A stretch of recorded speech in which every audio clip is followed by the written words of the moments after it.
do recommend Meetup to a lot of my friends that are looking for different things. Wine tasting, movies, book club, meet a lot of new people, a lot of new friends, and it will make you more social.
What is a chess dynasty?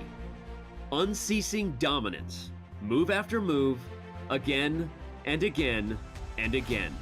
We have a resignation, we have history. He is the 5-time FIDE World Chess Champion. But a chess dynasty can also be cruel. It forces most to defer their dreams until next time. If there is a next time. It's losing. Oh my God, did he just blow? Yeah, he did. I'm blown away. The game is over. As the chess world turns to Kazakhstan, the Magnus Carlsen dynasty is set to close. The FIDE World Championship is finally up for grabs. For two chess superstars lying in wait, until next time is now. Jan Nepomniachtchi has methodically done what he needed to do to get another shot at the title. The pressure to seize the moment this time rests heavily upon him. Jan is running out of resources. He's built every single threat that's possible, and things just countered it. There's no way to make progress now. Ding Liren knows firsthand what the end of this dynasty means. An unexpected chance to make history. Can China's best turn his good fortune into eternal fame? It's a draw. What an amazing defense by Ding. The 2023 world champion will be decided in speed chess. The legacy of this championship spans across centuries. It reads from the names of chess giants. For the first time in a decade, a new name will raise the trophy and be etched into chess history. It's the 2023 FIDE World Championship. Whose name will next be called champion?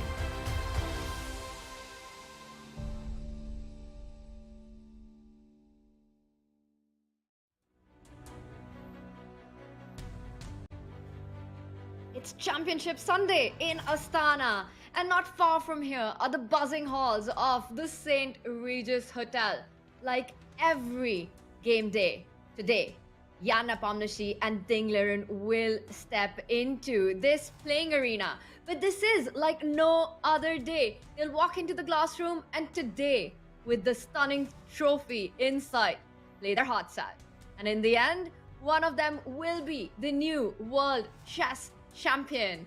The press is ready. We are ready. Welcome to our coverage of the playoffs for the 2023 FIDE World Championship. I'm International Master Tanya Sachdev, and alongside me, the crew, Grandmaster Robert Hess and a Grandmaster Fabiano Caruana. It's going to be an intense day of chess. Robert, has this been the most unpredictable World Championship match?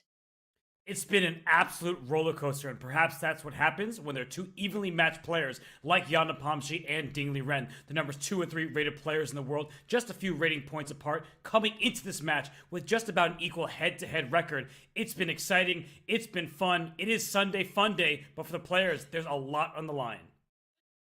Fun day, I love it. Fabi, with your experience of the 2018 tiebreaks in the World Championship match, how difficult is today for the players? It's going to be incredibly difficult for both of them. And we can't pick out a clear favorite, I think. We see that the players have been completely evenly matched in classical chess, battling back and forth, but still reaching the 7-7 score. In rapid chess, I think they're also going to be completely evenly matched. Although it's possible that in just 4 games, one of them will break free, and perhaps it's even likely that we might see it end before we get to the blitz. But in blitz chess, who knows? It's going to be a bloodbath if it gets to that point, and at that point, anything can happen. That's going to be crazy, but we've seen all kinds of crazy in this match. Vishy Anand, the 5-time world champion, an absolute legend, called it one of the most exciting matches in recent history. This match has been jaw-dropping from the start. We saw lots of decisive games, 5 decisive games in the first half, including a psychological meltdown in Game 7 by Ding. Game 8, Jan Nepomniachtchi with his trickiness survived a tough scare. And then finally, Kaisa was on Ding's side in Game 12. From a difficult position, Ding leveled the match going into Game 14, which we saw yesterday. And with a draw, a marathon game, it is 7-7, heading to the playoffs. Game 14, Game 7 as well, was an iconic one, and the longest of the match. Fabi, Jan was dismissive about Ding's attack with knight g4, knight g5, h4 coming in, and his play lived up to it. Ding survived a scare yesterday. Yeah, I think Jan had the absolutely correct initial reaction. His intuition told him that knight g5 and h4, scary though it may look, it's not really based in terms of some sound positional principle that White's played better in the opening and it's now time for an attack. Black was playing completely healthy moves. That's what Jan said, and that's why he didn't believe that aggression like that would necessarily result in some sort of advantage for White. And we actually saw the opposite, that Black was the one who was taking over in terms of the evaluation, maybe not in large part until later in the game, when it suddenly started to get super, super dangerous for Ding. And we were starting to think maybe today is going to be the day that we'll see a world champion. But the day was delayed. Today we will absolutely see a world champion, but yesterday Ding held up. His defenses held up. It was a 7-hour game, and I think we can't underestimate how difficult it is to play precisely after those 7 hours and also after the preceding 3 weeks of chess that we've seen, especially very bloody chess. But Ding's calculation held up. I mean, whether he was tired or not, he played all the perfect moves in that rook endgame, and he survived a big scare. And perhaps Jan is a bit disappointed, but we just have to say that Ding was up to the task. And one of the biggest criticisms of this World Championship has been the perceived lack of defensive tenacity. But that script was rewritten yesterday when Liren, he buckled down, played for 7 hours, and he was helped by a pawn push heard around the world. That b6 tactical idea where he gives up a pawn, then gives up a rook for a bishop just to win a rook back, entering a rook and pawn endgame, down a pawn, but holding on. That was impressive stuff from Liren. And Jan Nepomniachtchi, maybe he'll be a little bit disappointed because he had this match victory, it felt, in the bag in game 12. He let it slip, but he had the upper hand yesterday, so he can't feel good that in the last game that they played, he was the one with all the chances. He may not have won the game, but he enters Championship Sunday with some renewed confidence, you would hope. That's a big upside for Jan. Playing game 14 just yesterday with the black pieces, being the one pushing the game for the most part of it. But Liren found some critical resources there. And now, traditionally, in the 2016 and the 2018 World Championship matches where we did see tiebreaks, they happened after a rest day. There was a rest day and then the playoffs. But this time, after a grueling game 14, the players straight away go into the playoffs. And they'll start with 4 rapid games with 25 minutes on their clock. And every time a player presses the clock, gets an additional 10 seconds. In case there's a tie after the first 4 rapid games, that's a 2-2 score, we will see the match proceed to the Blitz playoff.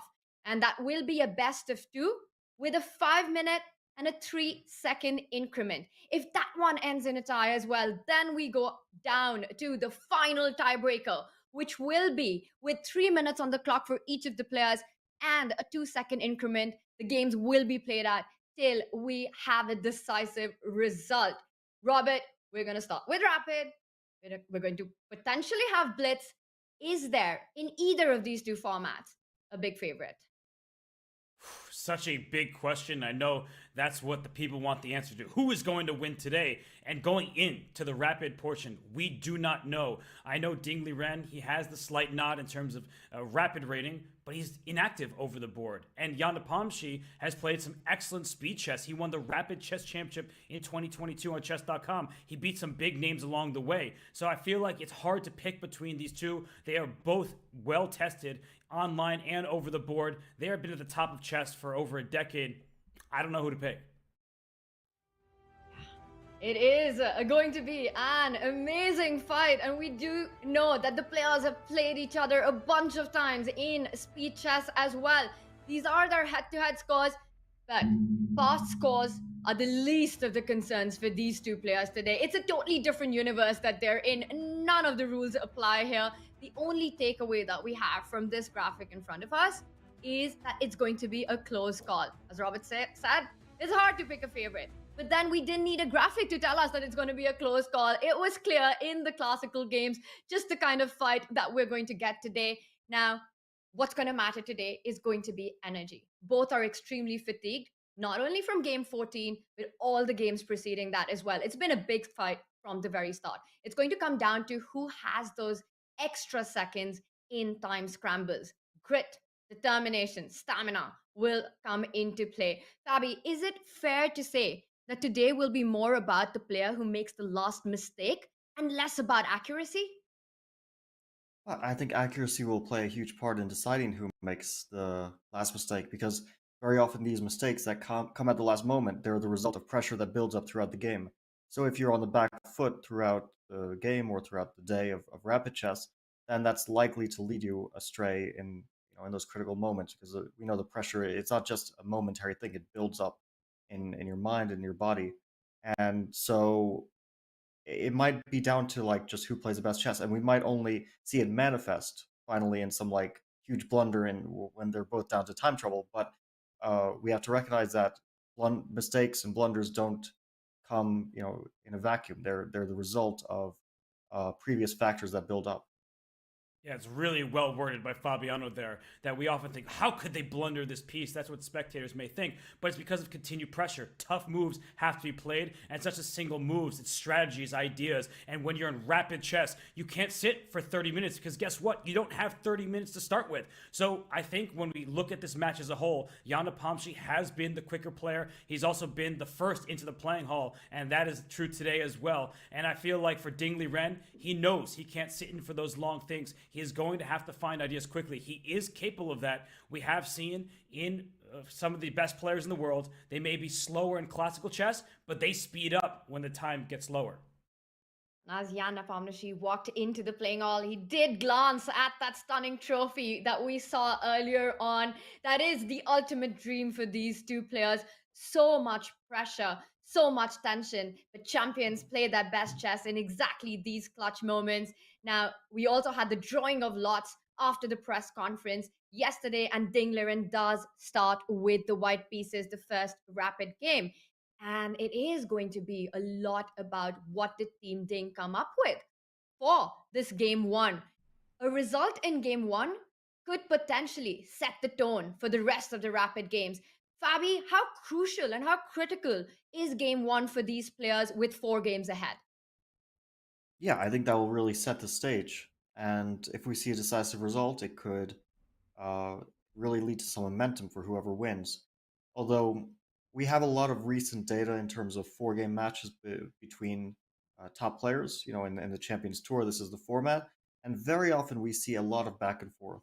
So someone wins a game, and I mean, I can't count the amount of times, and this has happened in my own matches as well as, if I'm watching matches of Magnus or Hikaru, and we almost immediately see a strike back. And it's kind of remarkable, but because when the match stays level, when it's like draw after draw, then players struggle to break through. But once there's a decisive result, very often that leads to the person in the lead. They go into defensive mode, their play starts to suffer a bit. I've seen this countless times. It even happens to Magnus that he wins a game and everyone thinks, okay, he's going to run away with the match. But then suddenly we see, let's say, Wesley or Hikaru strike back in the very next game. And it could easily happen in this match as well, that we see it back and forth, because there's this like psychological element where you win a game and you feel like that you're already, at the finish line. Like, I just need to not mess this up. I just need to draw the rest of the games, and that can have a bad effect on your play. So from what I've seen a lot, there is that tendency for there to be not just like a clean, decisive game followed by draws and a clean victory, but a little bit of a struggle there.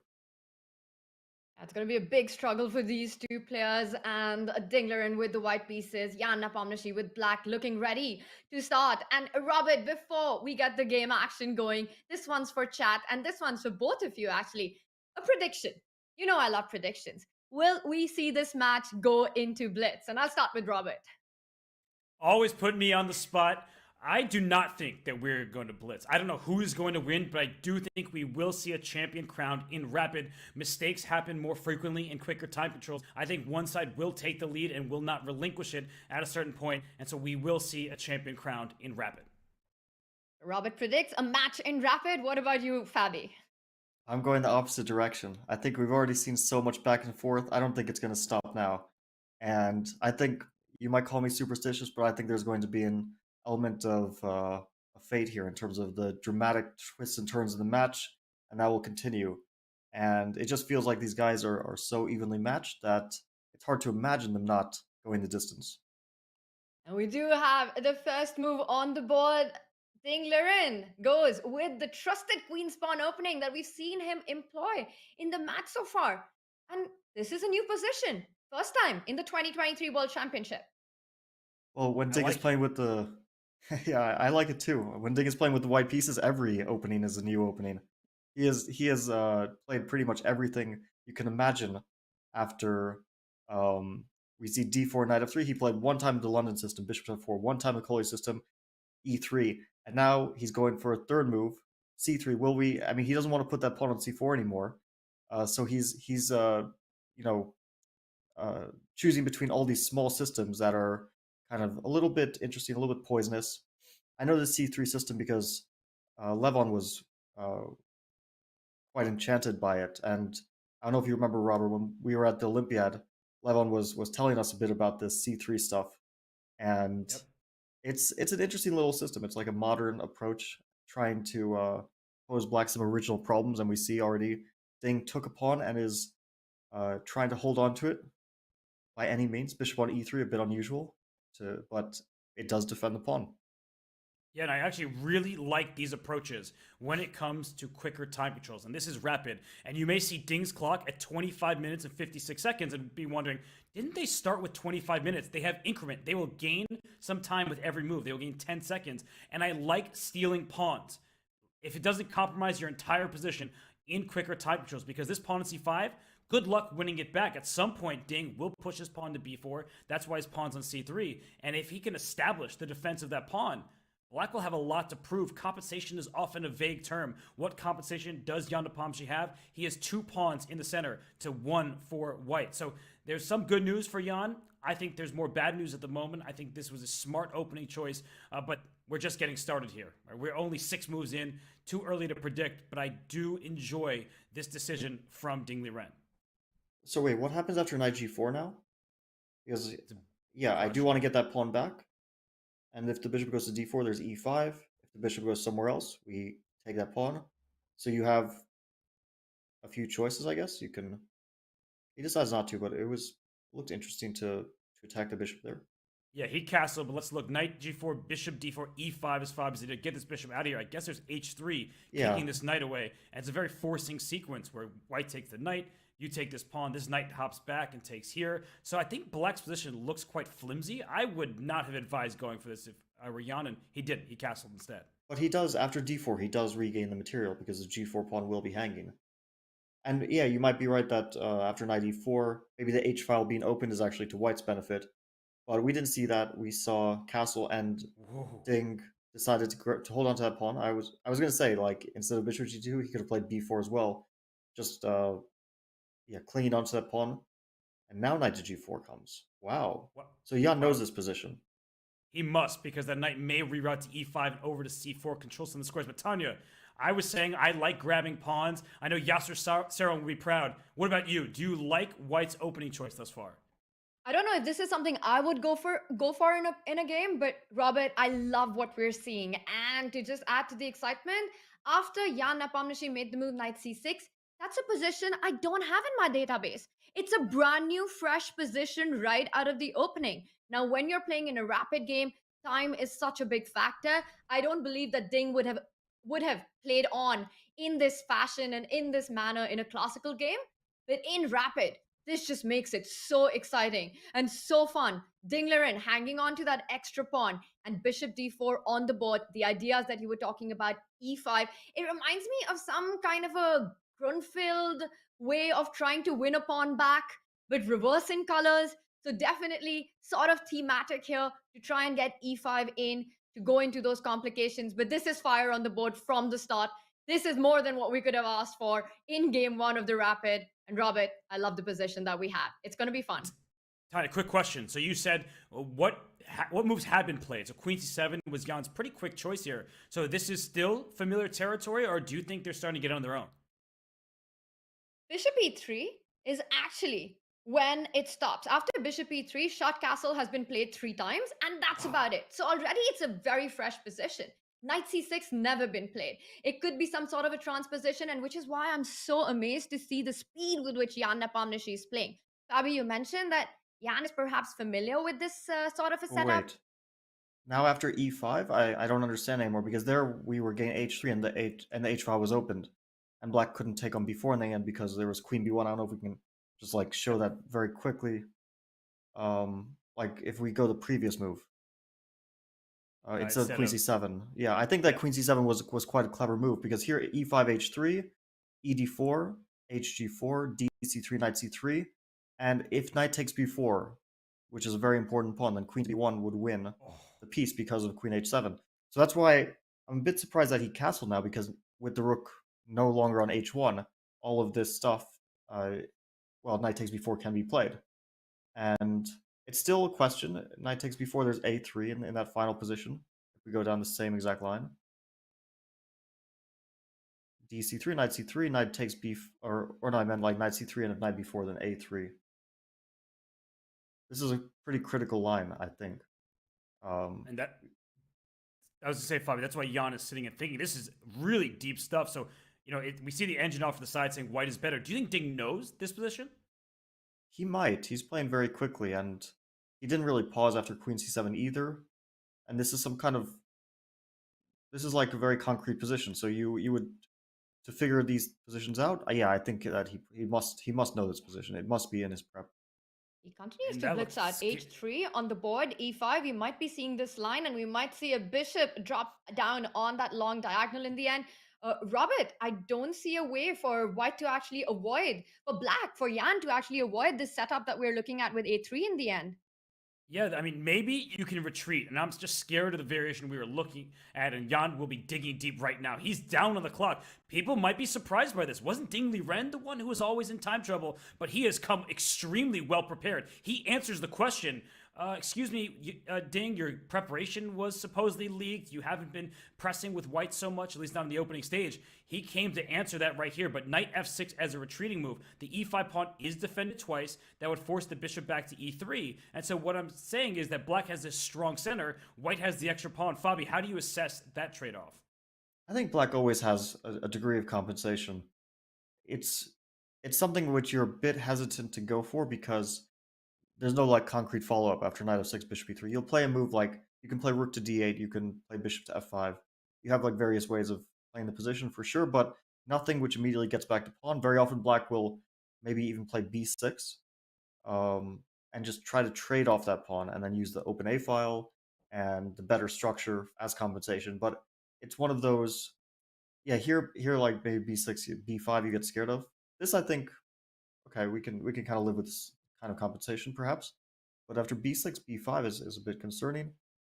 But he doesn't go for it. He goes for the concrete option. I'm not surprised because it feels like it's just maybe a bit more practical with the black pieces in this situation too. So let's see. Knight takes c3 is going to be played. I assume so. And then I think he has to play knight takes b4. What else? I mean, knight d5 is too big a threat to ignore. So you got to get rid of that pawn. Otherwise, you're just going to be down a pawn for not much in particular. Bobby, can I ask a quick question? So Yeah. Ding Liren has finally paused. Does that just mean he's recalling and he's moving now? So I think the answer is yes, he's recalling his preparation. So how deep do you think his prep goes here? I really don't know because his c3 line allows black so many early options. Like I guess you could prepare the c5 rather in quite a bit of depth, especially if they're following the computer's recommendation. It's possible that he just kind of got a bit lucky in terms of that Jan went into something that he just happened to know pretty well. But black after c3 can play like c6, bishop f5, knight d7. Basically, there's a billion options because it's not a concrete position. c3 is obviously not a move which immediately threatens black. So that if he's actually in prep, it's quite remarkable that he managed to get this position in his prep. I mean, there were so many options for both sides, early on. So now the question is, you have a bunch of logical moves with black. You have bishop to f6. I think, Tanya, you mentioned this idea is Fabi. super logical. Probably bishop f6, and I just want to point out one small tactic. Black should not get tempted to take the c5 pawn. Queen c5 here, which hits the knight on c3, and of course if white does recapture the b4 knight, black's a happy camper, picks up that knight on c3, but there is the intermezzo with the knight jumping to a4. Now you've got a double attack going. You hit the queen on c5, next move you pick up the piece, and you're basically just winning on the spot. So queen c5 is a little trap here, and as you were saying, Fabi, the knight cannot retreat. The d5 pawn is hanging in the current position, so bishop f6 would make a lot of sense. It's on the board, hitting that knight on c3. Are we expecting Ding to simply sidestep with that rook, bring it to c1, defend the knight, and renew the threat on the knight on b4? Rook c1 makes a lot of sense, or a takes b4 makes a lot of sense. A b4, bishop c3, rook b1, because you're saying that your queenside pawns are kind of valuable, and let's say bishop takes g4, queen takes d5. On the other hand, black does have the bishop pair, but those queenside pawns are pretty menacing, and the bishop on c3 is a little bit out of the game for the moment. Maybe a5 was actually important instead of bishop takes g4. Maybe you really need to break up those queenside pawns ASAP, and probably you win the c pawn. I guess black is is going to be doing very, very well here. So maybe Ding will play rook c1 as you mentioned. Very logical. Can't be a bad move. Kind of forcing bishop takes c3 because you don't want to lose your d5 pawn. On the board. We might see all of this. So the move rook c1 was just played, just to show what happened here. Protecting this knight. And yeah, Fabi's saying you have to take this knight, because if this knight retreats, thank you very much for your central pawn with tempo against your queen, against your bishop. White would be up a pawn and just with the advantage in all directions. So I think that bishop takes is forced. But in this line, bishop takes, rook takes, knight c6, queen takes d5, bishop takes g4, we see equal material. But White is very active here on some nice squares, but how much is this? Yeah, it depends on if White can generate some threats quickly, because if given time, Black will be positionally doing completely fine. Of course, Black is not going to be better. Black is still, at best, going to be equalizing. But after bishop g4, yeah, I guess, does he have options besides bishop g4? He does have maybe a move like rook to d8. Also makes a lot of sense. Fabi, does White actually have to take this pawn? Because that's a long-term weakness. So now I'm just thinking, can White push this pawn to g5? Yeah, g5, rook to d8. So how is that going? And then and a knight d4 or something like that. Yeah, that's what I was thinking. Yeah. But then queen to e5 will, that g5 pawn is also a weakness, which is going to be, the knight may be tied to the defense of it. And also, if Black gets d4 here, I'm starting to think that Black is gaining a lot of very important space. Right. So and how would you continue? C5 pawn is loose as well. So I have some nice looking ideas here, but I also have to be worried because my pawns, White's pawns, are very loose in this position. And yeah, it's a bit of a struggle because knight d4, as you point out, queen e5 is a nasty way of attacking the knight in the center, attacking the g5 pawn. Yeah, this is getting a little tactical and maybe good for Black. To me, it looks like Black is equalizing here. You can still take on c6, play queen d2, but you're not absolutely thrilled to have taken on c6 and helped Black deal with the weakness of the b7 pawn, and also the weakness of the d5 pawn. Now both of those pawns are quite secure. So this is definitely an option. Like, it looks like a position where White can certainly play on, but probably not for serious chance of an advantage. Yeah, g5 is an option, queen d5. Those are the two moves that Ding will be thinking about here. I have to say, I think both players approached the opening quite well. Ding had some original ideas, Jan played quickly, and it seems like in a very healthy manner. So far so good for both of them. Yeah, and Tanya, I guess, I just asked Fabi, got to ask you too. Would you grab this pawn on d5? I know it's hard to pass up. Or would you push this pawn to g5 and say your isolated pawn is a long-term weakness if I can accurately play around it? Robert, I have to admit that g5 would not have come to my mind, but the moment you pointed it out, I love that move. g5, you kind of just hold on to your own g pawn and say d5 long-term weakness, and I'm going to try and target it. The line that we were looking at with that pawn perhaps advancing to d4 after g5, rook slides into d8 to defend it. You're threatening d4. White can have long-term plans of shifting the queen away from d1, doubling up on the d file. I just feel that I can start targeting your d4 pawn. My bishop on g2 will be an absolute monster once you push d4. Look at that long diagonal. And yes, g5 is a grandmaster level move. I'm not sure how easily I would have found it, but the moment that you mention it, I do like it. I do like g5. And the fact that Ding has slowed down at this moment, hasn't just automatically captured the pawn on d5, he's definitely looking at that. And we've been talking about who this opening has been a success for. An amazing idea by Ding to go for this. As mentioned earlier, a brand new position, very, very early on, a fresh idea. Perhaps a certain Richard Rappo had something to do with that. But it's worked really well so far, but also equally impressive how Jan hasn't gone into any kind of panic mode or shock mode. He's been playing fast, and so far, so good for Black as well. Big option. Does Ding grab on d5, or does he keep the pressure with g5? Well, now I'm wondering about a third, and Fabi, I'm going to throw it to you, because Tanya's idea where you can play g5 and queen a4 led me think, can I just start with queen a4 and then try to put a rook on the d file? I protect my pawn from the fourth rank. So the big question, I think we're looking at two branches. Either we trade d5 for g4, or if we're going to try to keep our g pawn and go after the d pawn later, is a move like queen a4 a good idea for White? Yeah, I was considering this option a bit, because queen a4, it comes to mind as a way to prevent Black from playing d4. So for example, after rook d8, you can play rook to d1. and you would like to blockade on that square. It also makes it more difficult because the g pawn push, it does allow the f5 square to be used for black's bishop. And now it's not easy to say where the black bishop will go. It can go to e6, but it's a bit passive there.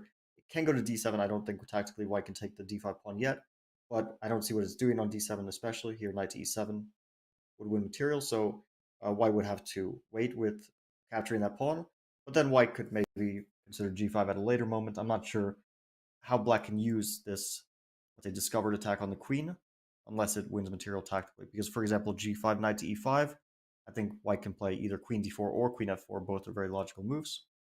Knight f3, bishop f3, and here we have like an ideal situation for white because the d pawn is firmly blockaded.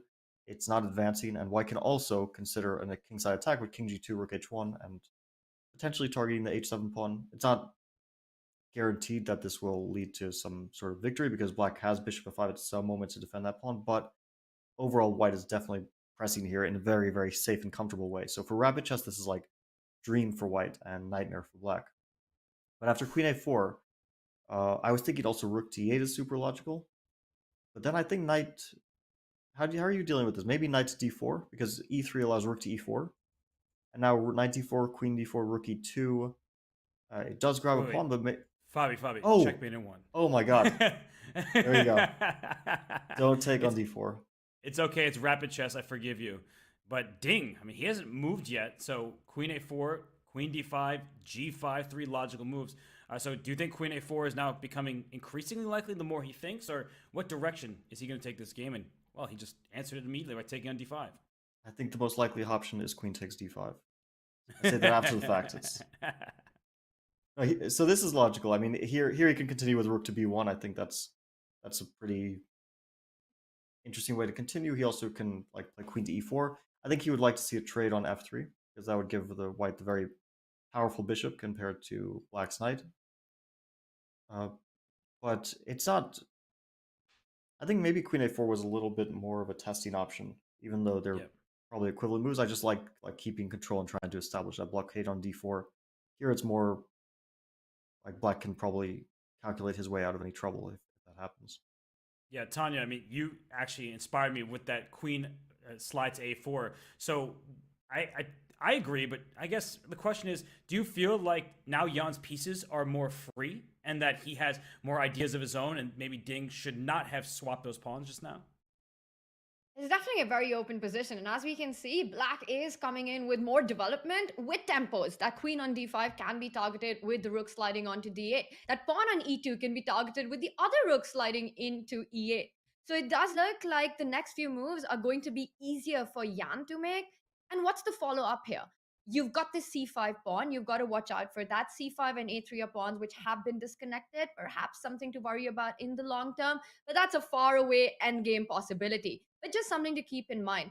I think these kind of positions, white can't really afford to play super slow. You've got to find your own chances. And I'm trying to think, what's the move here? Do you start chasing the black bishop?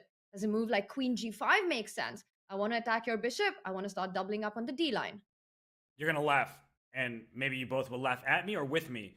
But you remember that knight g5 in game 14? Could we see another knight g5? Because it has a pretty nasty threat of queen e4.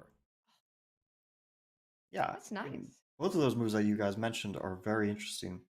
Knight g5 has a very direct threat. Queen g. Oh, so does queen g5. Oh, he plays knight g5. Oh my gosh! Watch out! This is a big threat right now. So we can deal with this in a few ways. I think maybe queen e7 allows rook e3 though. That could start to look a bit dangerous. Queen to f6 suddenly is forced, and then white gets some time for knight to e4. Knight to d6 ideas. So even though black is not tactically losing here, just the knight being on d6 is enough to trouble black quite a bit. So actually after rook e3, maybe queen d8 is forced, but you don't want to get into that territory. So queen e7 feels like you don't want that move. h6 allows queen to e4. I think this is very interesting for white. h takes g5, force, queen g4 attacks g5, and queen to e5 would be the logical way to continue this line. But white has pressure, probably with a variety of moves here. It could be rook b3. Then we there's a lot to calculate. Rook b3, knight d4. It could be rook to c4 also. Some move like that might be also very pleasant for white. If you get like e3, and then you slowly pressure the b7 pawn, then I think we're talking about something for white here. Some pressure. Seems So way easier for white to play these types of positions. yeah, for sure. Maybe some rook to e8 is the right way. Which rook? So Rook f to e8? But then white will play knight e4, right? At some point. Yeah, why not? Pop a pony on d6 and see what happens later. These pawns are weak. That knight is established, entrenched on the square. This looks very, very nice for Ding Liren. Even sacking the e2 pawn, because bishop e2, rook b1, it's not the material. It's like the b7 pawn is a really serious weakness. Once the knight comes to d6, the tactical danger is really through the roof. Maybe a bishop on a6 kind of defends that pawn, but you don't want to do that to yourself, right? Hey, Tanya, that feels like a very, very sad bishop. I know it protects a pawn and is protected by the pawn, but then it's out of play on the other side of the board. And that pony on d6 that you're talking about, that's no pony. That's an absolute dragon on the board, Robert, if that knight does land on d6. And that's what we were talking about, right? White needs to be direct here. White needs to play quickly for the attack. And Ding Liren going with the idea of knight g5, a big threat on the board with the queen stepping back, a double attack, a mate on h7, a potential mate on h7, and hitting that bishop on g4. And this has got to be a deja vu moment for Jan Nepomniachtchi. Because Ding went for the attack with this exact same move in game 14. Now, that didn't work out so well, but here the foundation for this attack just feels a lot better than it did in game 14. You know what I like how both these guys are approaching the game. I think they're playing really well. And also, I feel like they're playing better in rapid than in classical chess. Or maybe I'm wrong, but it feels like why are we having these 7-hour games when they play better with 25 minutes on their clock? Are we commentating with Magnus Carlsen or Fabiano Caruana? Because that sounds like his argument. But I do think that the play thus far in Rapid has been really high level. I know we're only 18 moves in. We are going to have a best of 4 match here in Rapid time control of 25 minute plus 10 seconds added per move. But this has been a high level game. Ding comes with exquisite opening preparation, and Jan Nepomniachtchi thinks for a little bit in the early going and says, you know what, I can handle this. We're in a position where it's not a symmetrical pawn structure. White has these split pawns that Tanya said is a worry in the long term. Black has a healthier pawn structure, but white has all the activity with the knight and the queen. The e4 square is available for the queen threatening checkmate, or for the knight to reroute and hop into d6. So I like the look of this position for white. We see the eval bar saying black is in this. But Fabi, I'm getting the sense that it's much more difficult for black to play. Even on this turn, we could see the evaluation bar swing heavily in white's favor. Yeah, it's very easy to imagine white. So after h6, I was going to say that white has a choice here. Queen to e4 is what we looked at, but I'm really tempted by knight to e4. It's similar to rook e8, knight e4, because I'm sacking the e2 pawn. That's absolutely true. But that pawn is not as relevant, I think, as getting the knight to d6. And after knight to e4, I think we should examine this because it's a really potentially critical line. And the reason why Ding is thinking at this moment is because it's a huge decision for white. Queen to e4 and knight to e4 are both extremely logical moves, and they lead to very, very different types of positions. One is a pawn sack. The other is just an attempt to kind of secure a slight advantage, keep control of the position. I guess black can... I don't know if black needs to take on e2 or if it's the best option, but let's have a look at bishop takes e2. I guess, yeah, rook to b1. It can also go to e1, but let's say to b1. And how is black supposed to approach this? Rook a to d8, knight d6, bishop a6, but you really don't want to put your bishop on a6. I would take white's position if black is forced to put the bishop there. And I think what's very instructive to our audience is that black's extra pawn is this pawn over here. It's not really playing a part in the current dynamics of the game. This knight on d6 means a rook can't go to e8. I'll take that. It's putting pressure on b7, which means your bishop is offside over here. Your knight, it can move, but where to? There is no strong outpost for it. And later, a knife can come to f5 and try to help threaten checkmate, not to mention bishop e4, queen f5. So we have seen a move played. It was indeed knight to e4, so it's a pawn sacrifice, but you know, it's not a movie anymore. This is real life, and this knight is coming to d6. I like Jan's move as well. I mean, knight d4 looked like the most critical move, although it was really a tough choice between that and queen e4. And I like rook e8 because after knight d6 he gets his rook active. And the real problem with black's position in those pawn sack lines we just looked at were that black's rooks were being dominated by the knight on d6 because they couldn't get access to the e8 square, the c8 square, and so on. The d8 square is kind of like looking into a rock, right? You don't want to take on d6, so basically your rook doesn't achieve much there. But on e2, it really does. And also after knight d6, black can consider rook to e5. So he plays e3, no longer a pawn sack, rook to e5 on the board. So it's concrete now. Can white establish a knight, or is black's activity... Like, you could trade queen, or try to trade queens. I don't think black will take on d6 in case queen d6 happens. I think maybe queen d6 could be met by queen to a5, for example. It could also be met by a trade on black's terms, but I think queen a5 is very logical. And Is one there thing, an insane tactic with queen d6, queen a5, knight f6, or is it? Yeah, it's The probably rook on just c3 insane, but the is... tactic doesn't work. Yes. but it's such a really instructive idea that knight f6, you give up a knight to take this knight here, and you're trying to go after, well, these pieces, but unfortunately this rook on c3 is loose over on the queen side. But that idea, knight f6, by the way, can't happen if a rook comes to c4 or something on the 4th rank. This bishop is also loose. So Tanya is eyeing for some kind of knight f6 check tactics. This knight, of course, can also sink its teeth into d6, and black can't afford to make a move like b6. You're opening up this side of the board. And then your knight f6 tactics will play a part. After taking on b6, there will be knight f6 and getting this knight here on c6. So it's a very precarious spot for Jan Nepomniachtchi. He is up a couple minutes. So Tanya, what do you make of this? First, Ding was ahead in the clock. Now Jan, he's stabilized the positions to some extent. And now he has the slight lead on time. It's a 2-minute lead, and in a rapid game, that could count for a lot, just depending on how quickly he makes the next few moves. But I like the way how he's handled it. Knight d6 is still a scary threat to deal with. This is a game for all three results, where draw is perhaps the least likely. That knight jumping on d6, and I still prefer Ding's position. I think Team Ding can pat themselves on the back for how well the opening has worked out for them in this game 1 of the rapid. I'm with you, Fabi. So knight d6, we know that's the main idea. What happens next? Like, what is white's plan to pile up on either b7, or what's the main idea to follow knight d6? Yeah, I think if white knight d6 happens, white continues with rook b1, and black really actually just needs to avoid that scenario. So it's not even so much what does white do after knight d6, it's really how does black avoid that, because let's say we put rook d8, knight d6 on the board, I think it's already just a pretty bad position for black. And the main issue for black is that b6 would be nice, but it just probably tactically does not work after cb6, queen d6, rook d6, and b7, I think. Is that...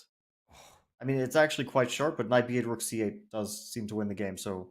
Wow. Okay, this is really close to being okay for black, but unfortunately for him, it doesn't seem to work out. But Fabi, it's relevant because rook d8 was just played. And just to remind everybody how we got there, the first move of the variation was rook d8, which earned a question mark. And you said as much. You said rook d8 is not a good idea. And the knight just plants itself on d6. And the advantage is growing for Liren. And black has no active counterplay at the moment. Rook b1 is obviously the next move. And b7's in huge trouble.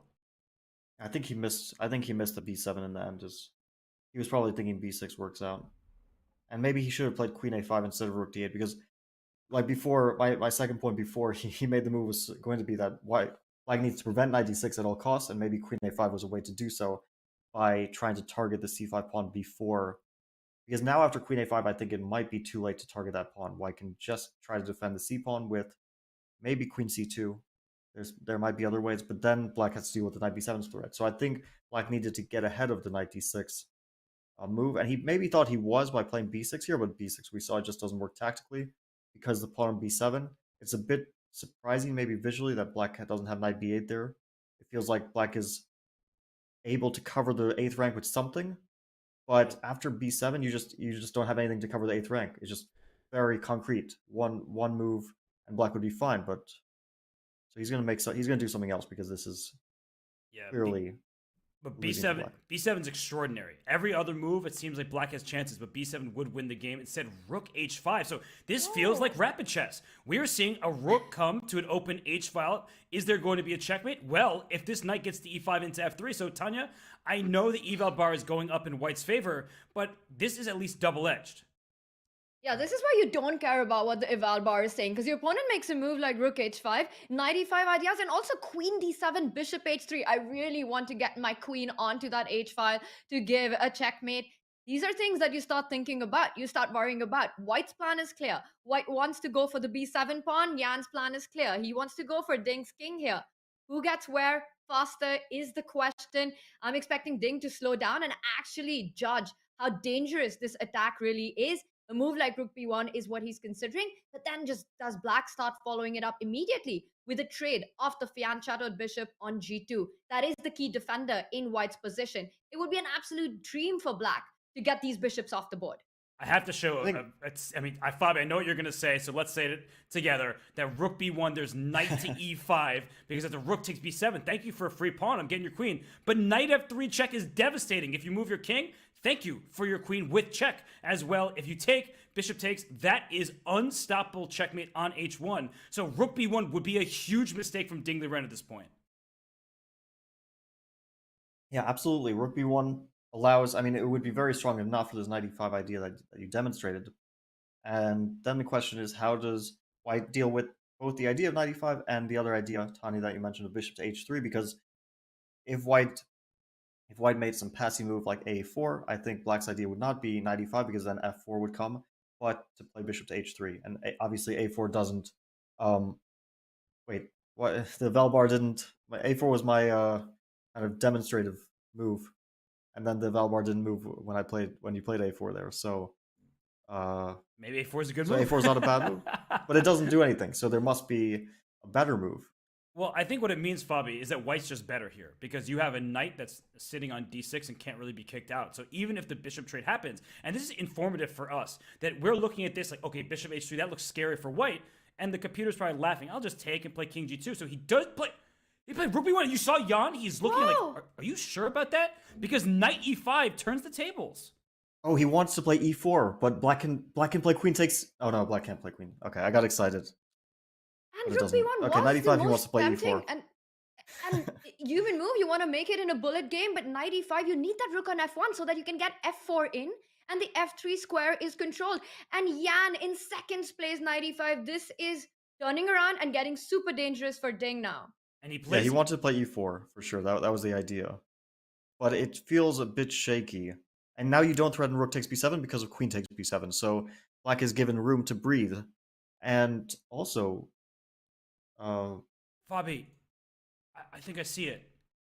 Like, can you play this move b6? Because after pawn takes b6, pawn takes b6, you can't take the queen because knight f3 check again. I've given up the queen, but this is checkmate on h1. I think this is the idea, and I think Jan spotted it. The way he looked at Ding, he's like, are you sure about this? This knight on e5 is too strong. Yeah, that's beautiful. So when I got excited earlier, I was going to suggest queen takes c5 with the same idea, but after rook c5, knight f3, bishop f3, bishop f3, there's rook takes h5. So I got like momentarily excited by this queen sack. But I heard you say queen takes c5, and I didn't show it because I didn't want to put you on the spot blundering this position. But you gave me the idea, and so he plays b6. Yeah, he spots it. He spots the queen sacrifice. Are we gonna see that happen? No, well, Ding will not take the queen, but this is a brilliant find by Jan. Wow. But for sure, Ding will not fall for it. Oh my gosh, what in Does he have time to put in f4 here? He might, but then there are all sorts of problems around this king on g1. It's very open on the king side, and this rook on h5, it looked like a strange move. You're saying you're tunneling on attack. That's not going to happen, but it might happen. I mean, this is a huge attacking possibility, and Jan Nepomniachtchi, Ernest Hemingway, I believe it was him, once said that courage is grace under pressure. He was under pressure on the queen side. He gracefully steps his knight into e5. He will give up Her Majesty on c7 because checkmate is more valuable, and that is what he's aiming for. So I'm thinking about some like very interesting lines after f4. Because after f4, it's super direct, super critical, and black has the move knight to f3. Whoa. Yes. And so knight to f3 is forcing bishop takes f3. Yep. Okay, so let's this is exactly what Ding's thinking about. f4, knight f3 check, so takes. Bishop f3. C takes b6. Because you can't take on f3, queen c5 will win the knight back. My Goodness, check to this king and give me that knight. Okay, good And point. black is up a pawn. But after c takes b6, black's threat of rook h1, rook h2, it was a threat, but the queen on c7 is now attacked, and it's some chaos. I mean, if you take rook takes d6, then b takes c7, white is promoting first, and will win the game. Wait, or not. Wait. Oh, yeah, no, okay. The evaluation bar reacted a little slowly, but it is winning. Yes. Trust yourself. And so, how is black responding here? It might be some queen move somewhere. Like, it's absolutely crazy position. Oh my gosh, this queen is under attack multiple times. It could be something. It could be queen takes b6, rook b6, rook h1, king f2, rook h2. I think that's. Oh, it says give me that queen. No, it's not. Because the problem is rook h2. I take this on f3. Yeah, I thought rook takes d2, but then knight. This is under attack. This is under attack. Knight takes f7 probably wins. Yeah. Oh, okay. So you just start taking pawns. Good, fine. But Fabi, you see these things so deeply. Help us mere mortals. Then you are being very instructive here that this knight was under attack twice. The rook was under attack. So it starts taking some pawns in the process. White would be in a winning rook and pawn ending over there. So, wow. Big idea. F4, knight F3 check. But to see after c takes b6, we haven't found the move for black. So the onus will be on Jan Nepomniachtchi in this position. Knight F3 takes c takes b6. Maybe it's some kind of queen move to go for a checkmate. d7, yeah. But that looks... No, it's not that either. I'm making the most natural moves. I'm making mistakes. This is how tricky the position is. Yeah, this is not obvious in that case. Yeah. And then queen g2? You steal the bishop and queen g2. Good idea by Tanya, just covering the checkmate, trying to trade queens. You have a passed pawn. So what in the world does black have available there? Can black just keep the contact with that knight on d6 and step one more square towards that king? Go queen e7 right now. I want to pick up the knight with my rook. And I'm just looking at these lines with b7. And I think you can still take rook d6, you queen with a check. But then you take the queen, rook h1, rook h2, rook d2. Okay, well, we see a move. Let's go back to the live board. We see cb6, ab6 has been played, and that was an inaccuracy, apparently, by Liren, but the evaluation bar is still only slightly in Jan's favor. A takes b6 is a brilliant move. That deserves not just 2 exclamation points, maybe 20, because that was such a nasty idea. Just to remind everybody, you cannot take a queen. This isn't one of my games where I accidentally blundered my queen in speed chess. Knight f3 check would be available. It was an unexpected, amazing idea that Jan Nepomniachtchi has uncorked in this first game of the tiebreaks in the World Championship, but do not take what appears to be a free queen. That would be a devastating blunder. That would lose Liren the game. But so the question that we have to answer is, what can he do to save this game? It says it's only slightly better for black, but everything. Only one move here, I think. What's that? I think knight to b5. Knight to b5 has to be played. So after rook d2, you play knight c7. You don't lose contact with the f3 square, and for sure black has a lot of activity. But after knight b5, I don't see like the tactical issues. And what other moves do you have? I think that this is his plan, because otherwise you just lose your knight on d6, or you get checkmated. So ab6. Okay, I have a name for this. What's it called? This is the advanced Botez Gambit. We saw the Botez Gambit. It didn't work out. This is Jan's prep is to, he's learned from the greats of the past, and he's amended it, and this is the advanced Botez Gambit. And we see people saying, "Oh no, my queen," a la Eric Rosen. And also Fabi saying, "Oh, who cares about the white queen? Because then you get the black queen with your knight." And it's very important. This is essential, everybody, that the rook needs to stay in contact with the f3 square. Because if you take this queen, just once more to remind you all, knight f3 check, the bishop takes, and then this bishop gets in, threatening checkmate in the corner. That's why we tell you to keep your fianchettoed bishops on the board, because you created a mating net around your king. So Tanya, knight b5, Fabi pointed out the only move for white to keep the balance here. Do you think Liren spots this? Now he's just over 5 minutes remaining. And he has to, right? Or he goes in for this line with f4, directly hitting that knight on e5, as long as the rook on c3 still has the f3 square under control. I think he is reaching out. He finds it. He finds the move knight b5. But we've got to take this position in for just a second, right? White's queen is hanging on d2. Black's queen can be picked up with the knight or the rook on the move right before this. Jan Nepomniachtchi is sacrificing a queen for a mating attack on the king side. This is stunning chess. Knight b5 played. Will Jan go for the endgame, or does he simply keep the pressure? Go queen e7, move that queen away. You're still putting pressure on that d2 queen. Keep the tension on. Two tempting options. Fabi, queen e7 looks good for a potential attack. Rook takes d2. How can we not like landing our rook on the 2nd rank, or the 7th rank if you want, but knight takes e7 without queens? Do you think that Jan has realistic winning chances? I think that he should probably trade queens, because there's also risk for black. Like, you could attack, but your rook on h5 could become stranded if there's no attack. And queen e7, white can consider queen to e3. I mean, you can also put the queen on f4. Maybe it's hard to say exactly which is better. Queen to f4 keeps some contact with the bishop on g4. So, but in any case, I'm not seeing like the clear direct continuation for black there. Maybe to trade bishops on h3, because the bishop on g2 is a really wonderful defender.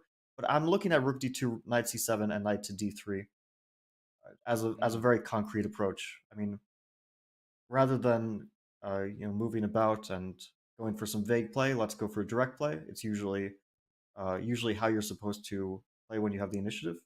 You attack f2, rook f1 is met by bishop to e2. That looks pretty passive for white. Maybe you can go back and forth rook b1, and Wow.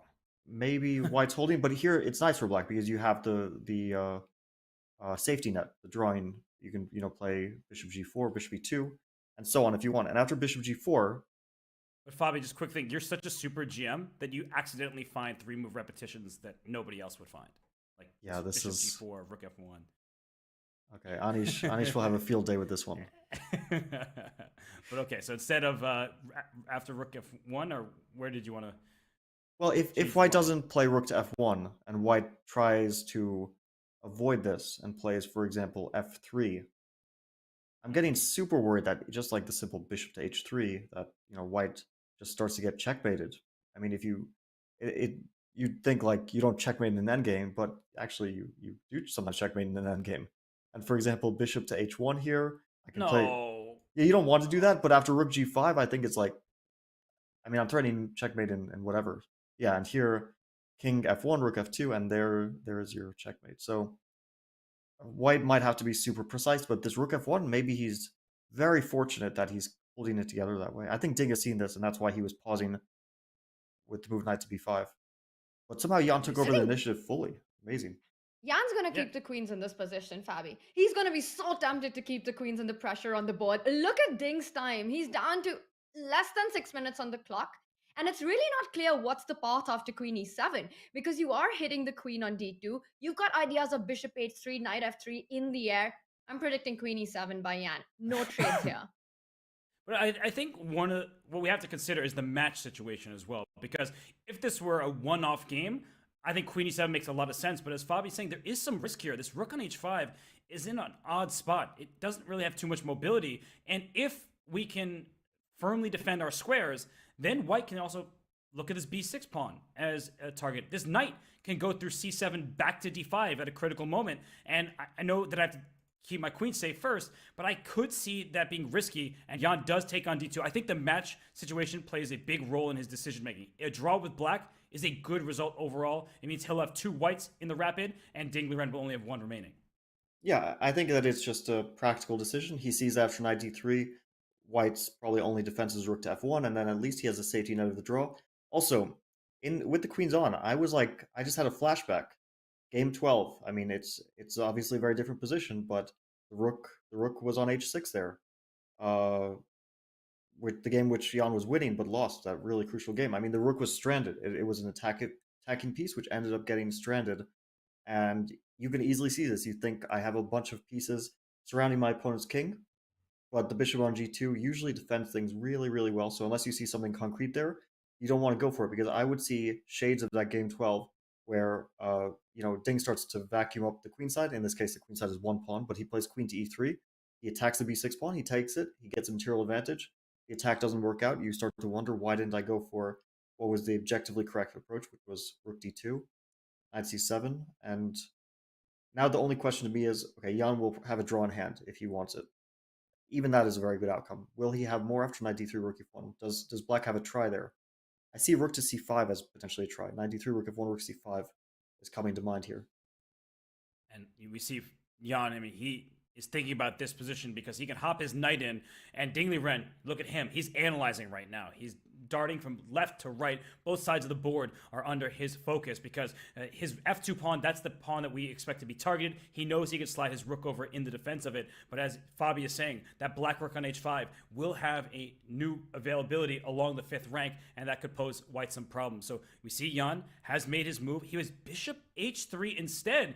And I honestly think that, without shutting this position down, that black could be in some long-term danger with this pawn on b6 already under attack. Yeah, I think that this move, I mean, it contains such a direct threat that I do like it. The threat is to take and play knight to g4. And then black, crucially, not only attacks f2, but also threatens rook to h2. So he takes, and he'll probably play king g2. I mean, you might as well kick that king back. Can he also just bring his knight back? And isn't that threatened to win this rook over here? Oh, that does. Wait, so knight, Oh my knight goodness. d5 is a very nice move. So wait, can black play knight? I'm trying to calculate knight g4, knight f4, and then rook h2. Let's analyze it very quickly. Knight f4, this rook h2. F3 somehow this... And g5 is very important. f3. G5 is super also, important. The rooks defend each other, so that's good news. Yeah, actually, G5 I'm hallucinating. I mean, you can just play knight to e5 or something like that. Yeah, but this already doesn't look good for white. So you found knight g4 here to give your rook the h2 square, but that looks like a flimsy configuration. Even a move like rook f3, just preemptively defending, trying to kick this knight out of here. I'm getting worried for Jan. I know the eval bar says zeros, but something about this rook on the h file, you gave us flashbacks to game 12, Fabi. I could see that being a point in this game as well. Yeah, it's a double-edged position for sure. Because you're really going... Your play is kind of one-dimensional, as in you're very often losing your b-pawn. I mean, that pawn can no longer be defended. So you're counting on the fact that white will not be able to capture it because the king safety is a more important issue. But if at some point black's pieces get forced back, I like the knight d5 move a lot. I wonder if maybe g5 is an interesting option there. Because I want to create that g4 knight f3 sort of... I don't really believe it works because the rook might get trapped with knight f4, but g5 does come to mind as an interesting idea in some positions. I actually want to show that one very quickly. And Tanya, I mean, this position, it's one where we're talking about how black could have been on the attack. But let's say I'm just trying to force this position somehow. If you play g4, I mean, I still have knight f4, right? Your rook is trapped. So that's the big problem. So Tanya, we see the game. Do you think that Liren might be able to take this one? And do you think that Jan, he feels confident about his chances here? I mean, this is getting super tricky now, but I do like how Jan has just focused on the king side. He has this one idea of either landing with a knight to g4 or f3. And I'm thinking about these lines that you and Fabi are looking at. Knight d5, Fabi, the move g5 makes so much sense, but where's your rook heading after king g2?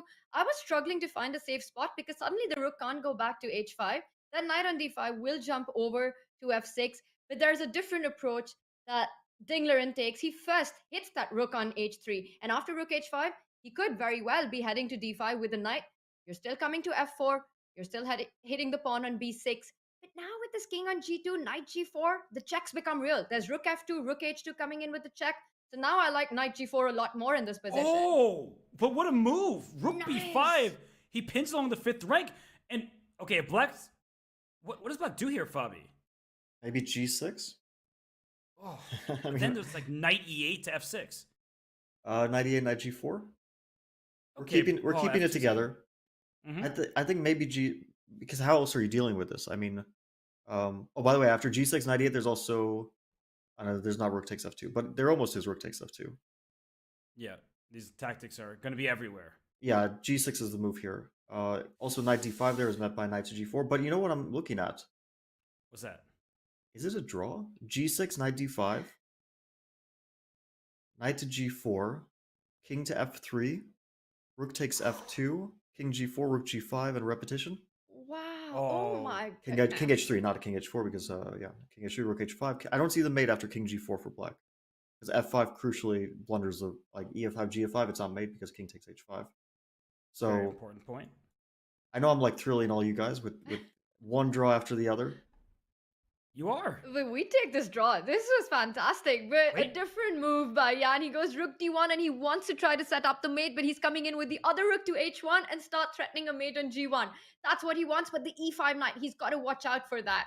It's not a threat of mate, it's a threat of draw, because rook h1, rook e5, rook h2 is a wait. So rook h1, knight e7, king h7 is a draw, right?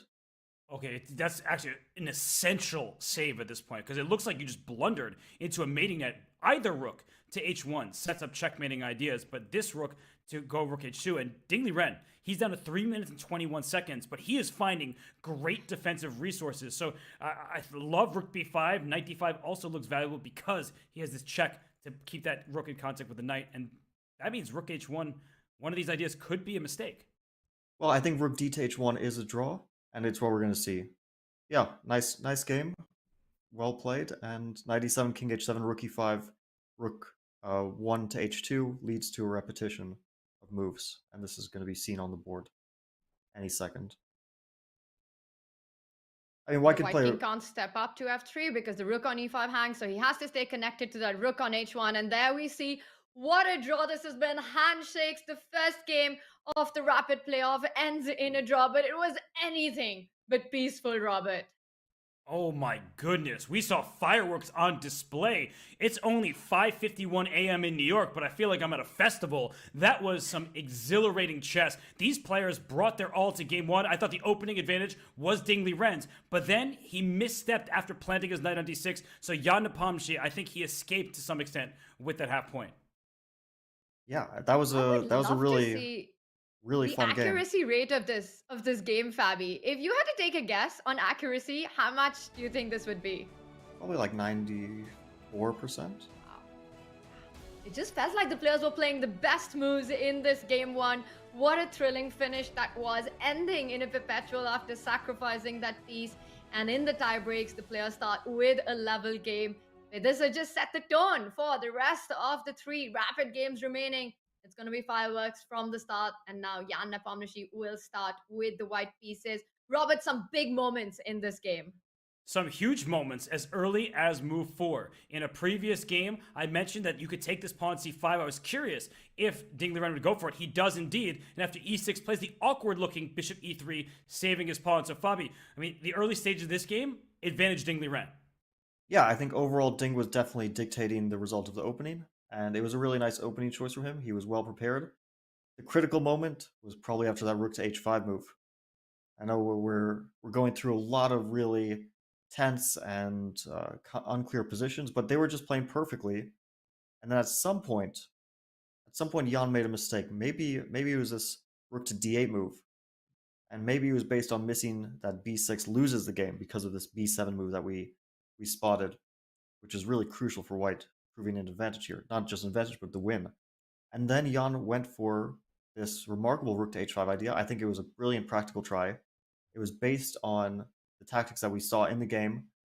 Ding had some way to an advantage here, but it wasn't easy. Maybe it was the move f4. I was going to suggest this move before Ding played rook to b1, but who knows what would have happened there. Rook to b1 allowed Jan to unleash some beautiful tactics, which we feel like they're so beautiful they should be enough for a win, but they're only enough for a draw, it turns out, with this queen sacrifice.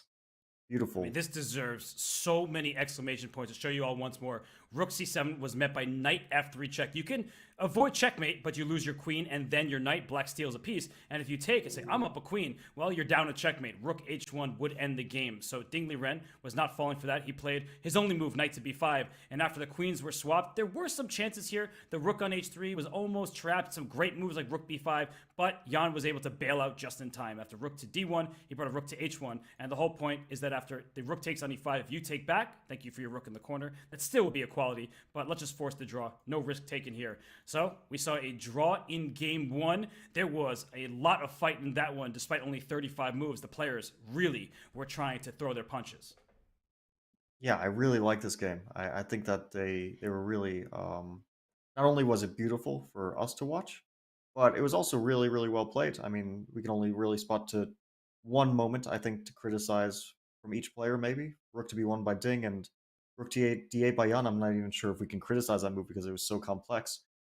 But Ding missed a little bit here. He definitely had some chances to push for more, but it wasn't easy. This rook h5, even if the computer says it's not the best move, I still really like it. And I think sometimes the best engine move and the best practical move are different.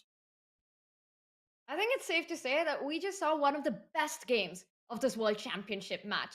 The second world champion, Emmanuel Lasker, said, if you find a good move, look for a better one. And that might be great advice for Classical, with seeing the players play the best move one after the other. With Fabi predicting perhaps a 90% accuracy there, this was a phenomenal game one and start to the playoffs. The players are back in their rest area. They will be back in the Gladiators Arena for game two, and we will be back after this break with all the action from Astana.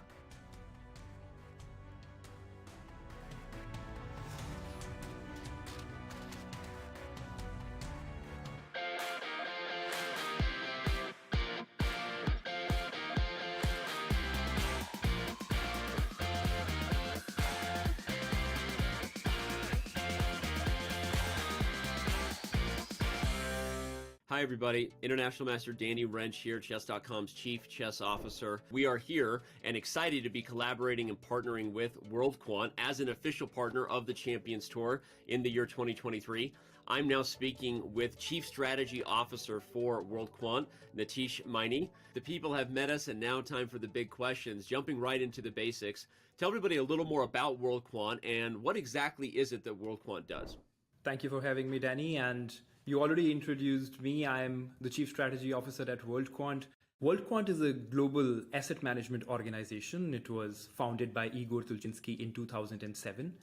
World Quant today has over 850 employees who are working towards designing investment strategies in multiple asset class across global markets. World Quant believes in empowering the ideas of the talent across the globe, and we have 23 offices in 13 countries today. Amazing, amazing stuff. So tell us now a little bit more about this project called World Quant Brain.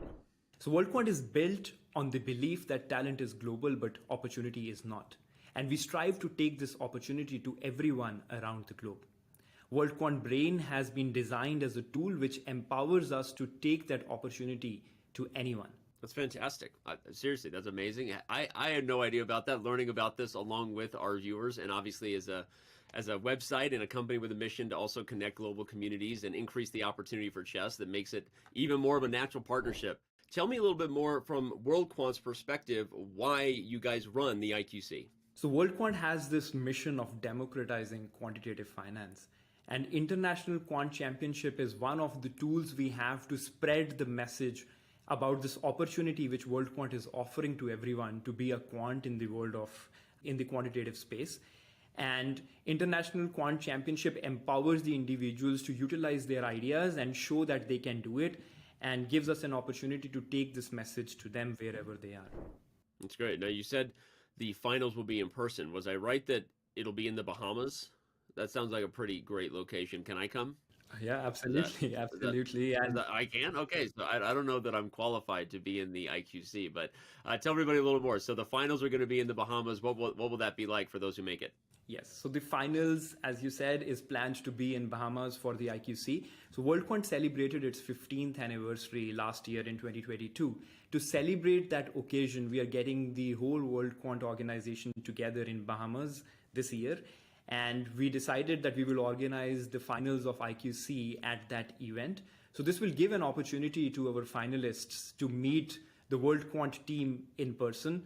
It will give them an opportunity to watch the culture and rigor of the organization. And we are very excited that everybody will be able to get together at that event in Bahamas. Well, this has been awesome. Nitish, thank you so much. This is where I remind everybody it's their chance to get involved in the IQC, the International Quant Championship. You can use the command IQC. You can visit the World Quant Brain website. We encourage you to do so ASAP. Registration is open until May, so it's time to jump in.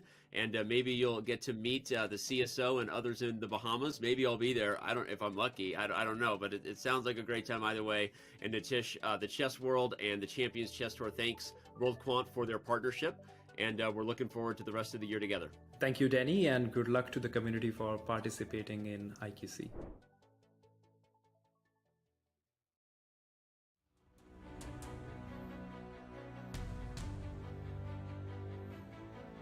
World Quant is an official partner of the Chess.com broadcast of the FIDE World Championship. They are a global firm that builds complex mathematical models to identify market inefficiencies. Now, World Quant Brain is bringing together its international quant championship and the chess community to hunt down the next generation of quant finance specialists. Because nobody knows how to analyze a position better than a chess player, right? If you think you have what it takes, register for the International Quant Championship. Head to go.chess.com/IQC or use command IQC in chat for all the details. We are out of a mind-boggling game one, and this one is going down in history books as an absolute masterpiece for the ages. We saw an incredible attack, a counter-attack, with both players really having to play accurately with just minutes and seconds on the clock. That was some fantastic chess that we witnessed in game one. Fabi, what do you reckon? How are the players feeling after this phenomenal game one? I think overall Ding missed a little bit more than Jan did there. Jan, I think, can be very happy that after Danger's opening, he made a draw. He might feel like he had some chances there because at some point we saw it was very close. Ding had to make only moves, but objectively speaking, Ding found all the moves, and the draw was a pretty natural result. But for Jan, yeah, draw with the black pieces in the first game, avoiding some danger, and now he has the white pieces, and he'll be looking to press. Definitely a good start.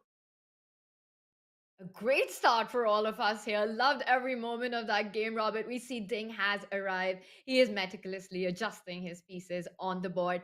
Now, Jan, we've seen him play the 1e4, the King's Pawn opening through the classical games. We expecting him to stick with that for the Rapid? Yeah, I think there's no reason for them to change their repertoire, their mindsets.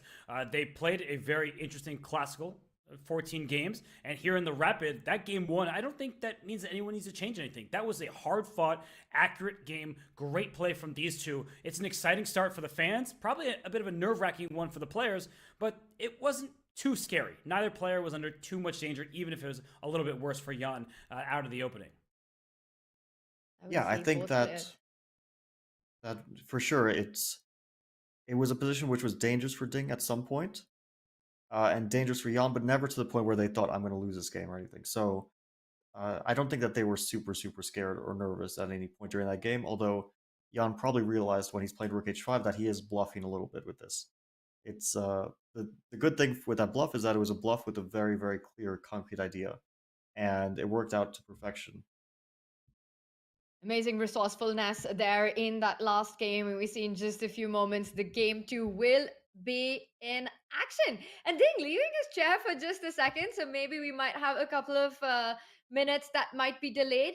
Well, and he comes right back smiling. It's good to see a happy Ding. Always, and Ding has been so great during the press conferences, leaving his heart out for the world to see and to enjoy. And we see the handshakes and get involved. I know that in chat the polls were up on who we think is going to win, but look at this view: Jan Nepomniachtchi playing the Spanish. Yeah, No anti-Berlin. This was to be expected. I think that Jan would continue with his e4, and we're going to see some anti-martial. I think it makes sense for Jan. I think he's going to play this a3 knight c3 line again, because that's the line he knows best. I think he's a real expert in this line. Oh, he goes for a4 instead. Okay, so a4 is an invitation to bishop d7 or b4, but bishop d7 is considered, let's say, the h3 is very unusual. h3. Okay, so this is going to be a surprise for Ding, or maybe not. Castle short quickly. Surprising, not one bit. He's playing this instantly, and so is Jan. So, bishop e3. We saw that idea played in an earlier game when the pawn was on c3, but still, that bishop develops out, and the eval bar, it's not overly impressed, just saying, all right, both sides, you're equal here. So, Tanya, they're both blitzing it out. What do you make of this opening? It's again relatively a fresh position after bishop e3. Hasn't been explored that much, but some of the top players have in fact had this position, including a certain Tomaszewski. So there's definitely something to that. We know that Tomaszewski is perhaps potentially part of Jan Nepomniachtchi's team. So there could be a lot of discussion there, could be his idea. Now in that game, after bishop e3 was played, Black did reply with knight to a5, and then the usual stuff with the c-pawn advancing. So we see Ding slowing down a little bit, but these are ideas that he's definitely familiar with. It is a thematic way to carry on in this position. Are we expecting him to go for this plan with gaining space on the queen side? Like, the funny thing is, I feel like I had a very, very similar position a long time ago with the black pieces against Gadakamsky. I think instead of h3, he was playing this move bishop to e3, which is, it's so similar. And Ding goes for knight a5. White's plan was to play knight c3 at some moment. Whoa. And now he captures upon it. Okay, so so this is kind of typical way to capture, but White can play knight c3 and try to slowly get that pawn. But bishop d2, so he's kicking this knight, or c5 is available, but that does give the d5 square. I guess that's Jan's major point. He wants this access to the d5 square that would be a strategic victory. If black plays c5, pawns 2 squares apart, leave the square in between vulnerable to the opponent, and then this knight would gladly hop in. Maybe the bishop would go back to g5 to take this knight, but Bobby, isn't there some pressure down the b file? Won't that be annoying for White to deal with? Yeah, I see no issue with c5. I'm sure it's a fine move for black. I had a very, very similar position with the white pieces against Daniel Dubov. And basically, he took the pawn to a4. At some point, we had this, where I could have gained a lot of light squares, but the light squares are not the only factor. As you mentioned, the b pawn is a weakness. And I like c5 much more than knight to c6, because after knight c6, the knight is really in the way of stuff, and white can continue with, let's say, bishop to c4, followed by, okay, well, it turns a4, and also you can continue to put pressure on that pawn with knight to c3.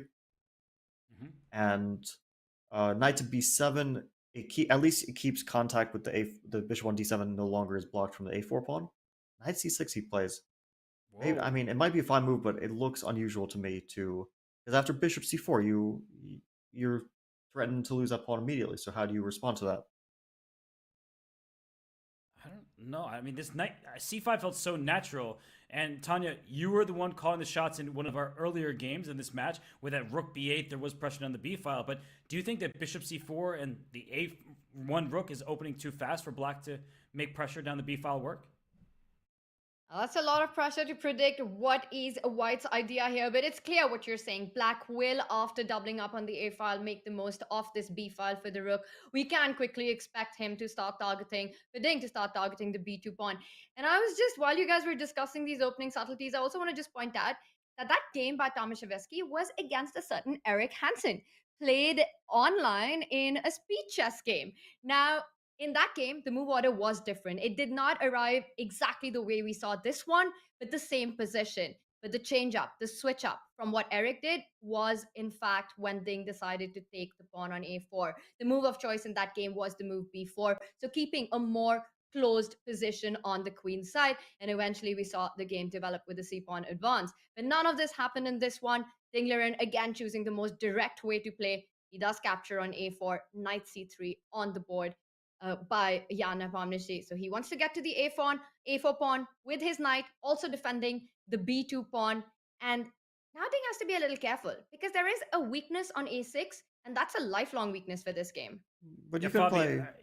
You didn't like this move, knight c6, but are you still feeling the same way? That was going to be my question for you. I still don't like the move very much because I thought c5 is a more natural way of playing it and more combative, more difficult for white to round up the a4 pawn. I mean, here black can consider a3. The point is probably white is obligated to take because you don't want to play b3. I mean, you don't want to block your bishop. Yeah, this would be maybe not bad for white, but very, very silly to do. So b takes a3, and now we have a symmetrical structure. So at least black is not dealing with the issues, Tani, that you mentioned of the isolated a pawn being a weakness. But white has knight d5 ideas, and the knight on c6, black spent a lot of time playing knight b8, c6, a5, c6. So that was a waste of time, and I still feel like white is the one with pressure here. Although it has to be said that in all these positions you have pressure, but it's usually very, very manageable because black remains so solid. I mean, the Marshall is one of the most solid openings. Even if it goes a little wrong, usually it remains pretty relatively decent for black. We saw that in the previous match, Jan against Magnus. I mean, Jan was very often getting a bit of an advantage from the opening, but usually was neutralized after some accurate play because just black's position is quite healthy in its in its essence. Yeah, the shell is there for black. I mean, it's a solid foundation. There are no targets immediately exploitable. But this bishop on a2, clearly better than the bishop on d7. This bishop on d2, clearly better than bishop on e7. So that's what I would highlight for people wondering, why would white be better here? It's going to be even material, especially if black jettisons this pawn right back and then the pawn structure becomes symmetrical. The black bishops are worse than their white counterparts, and that is the problem, is that Ding is just a bit passive. Now, that doesn't mean he's going to lose the game. That doesn't mean that he might even face pressure, but it just is something that's a bit uncomfortable in the starting position. So, Tanya, one of the ideas that I was thinking is, can I move this knight again? I know I've already moved it b8 to c6 to a5 to c6, but can I move it up to d4 this time? I'm wondering if I can try to be greedy and keep this pawn a4. I like it. And that's what we saw Ding do in game 1 as well, right? He just snapped up the c5 pawn and then held on to it with dear life for as long as possible. So a3, a really nice way to take care of the strategic points that you're mentioning. But because of these dynamic factors like the strong bishop on a2, Ding can very well try to hold on to that a4 pawn for a while at least. The move knight d4 comes to mind. And if white was to trade on d4, yes, you do kind of leave your king side a bit weak. White's got these long-term plans of f4 and maybe a potential pawn storm. Knight e2 will hit the d4 pawn. You'd have to make the move c5. And it's not a great extra pawn. But look at that b file. Black can also have trumps in the position. Black can start to create counterplay down the b file, while white will aim for a king side pawn storm, taking advantage of that bishop on a2. Knight d4, especially after Ding's last move, knight to c6. I won't be surprised to see that on the board. Bobby, your turn. Do you think knight d4 is available to black, and what would white do in response? Do we think that he would immediately take and play for the kingside pressure like Tanya said, or is there something to worry about on the queen side? I think I would probably choose knight d4 because other moves are a little bit passive, and with knight d4 you're giving your opponent a difficult... I mean, you're giving him some difficult problems as well. So to me, it looks most natural, the line that you guys suggested, with taking knight to e2, c5, and for example, move like knight to g3, black plays rook to b8, and white deals with the threat to that pawn with some move. And then it's not like... I want to keep the rook on the a file, though, because after bishop e6, I want to be able to take on a4 in the end. And he just made a move, and it was rook b8 first. So, yeah, that looked at least active for black. He decides to try to get immediate activity, but he does give back this pawn on a4. So knight takes a4. It'll be played because it's the only logical move. There's no other... I mean, why would you not take a pawn which also defends the b2 pawn? So is his idea knight to d4 here? I would guess it's still knight d4 with the idea that if you take on d4, the knight on a4 becomes a little bit out of the game. But white can play bishop c4 here, and to be honest, the structure is just better for white. That's the main thing. And if you're ever worried that your knight is out of the game, you can play b3 and get it back at some point. So, not sure I'm really liking this rook to b8, but he definitely has some idea in mind after knight takes a4. And Tanya, rook b8, it's a move that Ding Liren played in a different game. It got him in trouble. I believe that was back in game 9. And so we see the rook on b8 once again. Or was that game 9? I'm trying to remember the game. That was one of the draws, right? Together. Wasn't that... It was a draw, but Jan was better. I feel like it was game 11, right before that craziness that we saw the next day. So I could be very wrong there. We're struggling to remember. All these games seem to blend together, but rook b8, that was an inaccuracy by Ding in another game, and here he goes rook b8 again, this time for the open file. In the other game, it was just to protect the pawn. But this position, I feel like with Ding Liren on the clock, Jan's not even in his chair right now. Sorry, it's Jan's turn, but he's not in his chair. But Ding is concentrated. I can guarantee you, Jan might not be in his chair, but he's definitely in the resting area looking at this position and thinking about his next move, because you don't have that kind of time to waste in the rapid games. But this idea of rook b8 that you're pointing out, and we see Jan arrive, I wonder if he's going to just blitz out his move right now. As you said, knight a4 makes so much sense. It combines the ideas that we were talking about, right? The b file, activity on the b file for black, and that jump with a knight to c6, from c6 to the d4 square, trying to control the center. You don't care about doubling up your pawns there. Jan, with his expression, slightly surprised as well with what Ding has chosen, rook b8.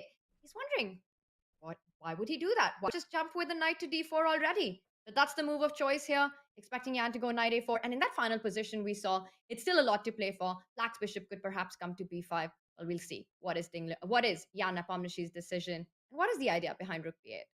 They say mistakes come in pairs. I guess inaccuracies often come in pairs as well. Knight takes a4 is played. So, Fabi, I mean, you have played the Spanish from both colors your whole life. This does look like a pretty dream situation for white, but something you said earlier that resonates with me. That even when white has these advantages, it's like these small things that you can work on for a long period of time versus some kind of immediate checkmate. So how big of an advantage do you think white has here? Because the eval bar does say about half a pawn better for white. Like, if you're playing, what do you think, practically speaking, the advantage is? I would be actually, unless I saw some problem, I would be relatively confident in my ability to win this position with white. Wow. Maybe it's because that this is like kind of what I'm pretty good at, which is these types of positions with the white pieces. That is, with the black pieces, I don't think I'm very good at them. But with the white pieces, I'm usually like quite confident because it might not be much on the bar, but white's moves are easier. It's you want to play bishop c4, you want to play b3, you just target the a pawn. I think Tanya, you mentioned this a pawn as a really important factor in the position, and if the pawn was on the b file, black is completely fine, just equal. With the pawn on the a file, it's an open file that stares down on that pawn. It also allows the c4 square as an outpost, maybe not forever an outpost, because if black got c65, he would get control over that square, but c65 is not happening anytime soon, so I look at that square as a bit of an outpost. And then the question is, oh, like, what's black's follow-up here? And I also don't really understand why you play rook b8, and then after knight takes a4, you start to think about the position, because obviously what other move was there besides knight takes a4? And I think, okay, knight d4 is critical. I mean, you can play knight b4, but after knight b4, I can play bishop b3 or bishop c4. Both moves seem, but bishop c4, I'm a bit worried that maybe some moment d5. Even there, I'm not seeing exactly where d5 comes, but I'm seeing like bishop c4, c6, some sort of counterplay, which is he needs counterplay at this moment. So knight b4, bishop to b3. The problem is you can't get d5.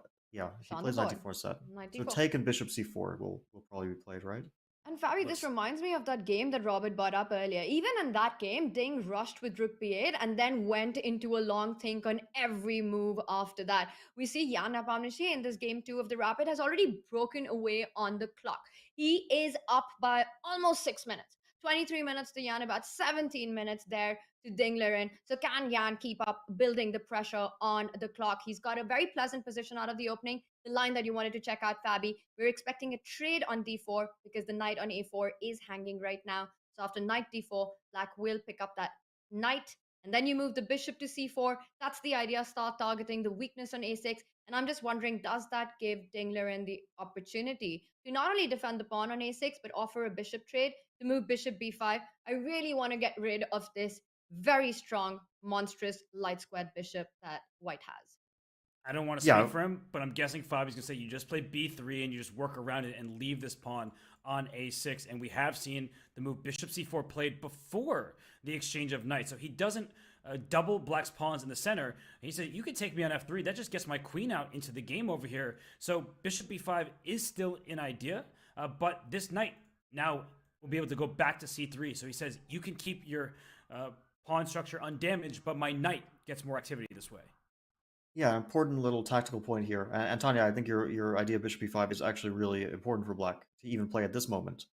But an important point is if black takes on f3, takes on a4, and takes on b2, it might look like black is winning the pawn with another one attacked, but after bishop to b3, unfortunately for him, his rook gets trapped. It's a very typical refutation of these sorts of pawn grabs that we sometimes see. And here, bishop c3 next move wins the rook. So I think we'll see bishop b5. I like that idea a lot. And I think that's also why Jan didn't rush with knight takes d4. Because now white can consider not taking on d4. Can consider perhaps b3 is a bit better. And I think now bishop c4, bc4. The reason why it might be better is because that knight on a4 has a path to a much better square, right? With black's pawn on d4, that knight would be restricted. It could eventually escape to b2, but even on b2, it remains a bad piece. And then so white would have to take a lot of time. Or play c3, and c3 has its own downsides. But here, if I play knight c3, I just target that a pawn. He plays a completely different bishop move. b5. Not bishop b5, which just felt so natural, but he puts the pawn on c6.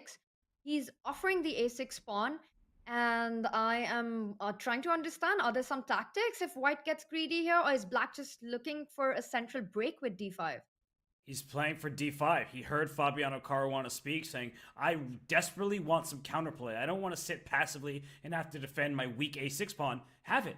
Take this pawn, and he will throw in d5. Not immediately, because there are some pawns that are hanging in the position, but if we just analyze this for a second here, that this is a hanging pawn, it can successfully be captured, but I think you can play rook a8. Do not bring your bishop into b7. It will not get out of there. You'll lose your piece. So you drop back. d5 hits you a la tempo. And if you start taking on d5, oh, watch out. Everywhere, you've given black the center. And I like the way that Ding is playing dynamically. I think that this is the way that often top grandmasters survive games when they're under pressure. They say, you know what? I'm not going to be under pressure and you're just going to play freely. I am going to cause problems that you will have to deal with as well. So have that extra pawn. That's not the main storyline of this game. I am going to control the center. I see a very interesting idea for white. I don't want to take that pawn, and I want to deal with the threat of d5. So I want to take on d4, ed4, and bishop to f4. And now d5 will lose the rook. And let's say the rook moves somewhere, although I'm not even sure where it could move to, which is a safe square. But just to illustrate the idea, after rook to a8, which renews the threat of d5, I want to play e5 here. And the point is if d takes e5, bishop e5, now c4 is a real outpost. Now the bishop is on that diagonal forever. You cannot kick it away with d5. You can't restrict it with d5. And the positional advantage here, I think, is borderline overwhelming. Like, this is already, I think, territory where we're talking about Jan just winning this game. And probably maybe even without big difficulty. Because the valuation might be similar to the previous game where black was playing rook h5. Maybe it was something similar to that. But there's a big difference between a better position, which is based on some very concrete details, and a better position, which is just based on you playing natural moves. And here, white just plays natural moves.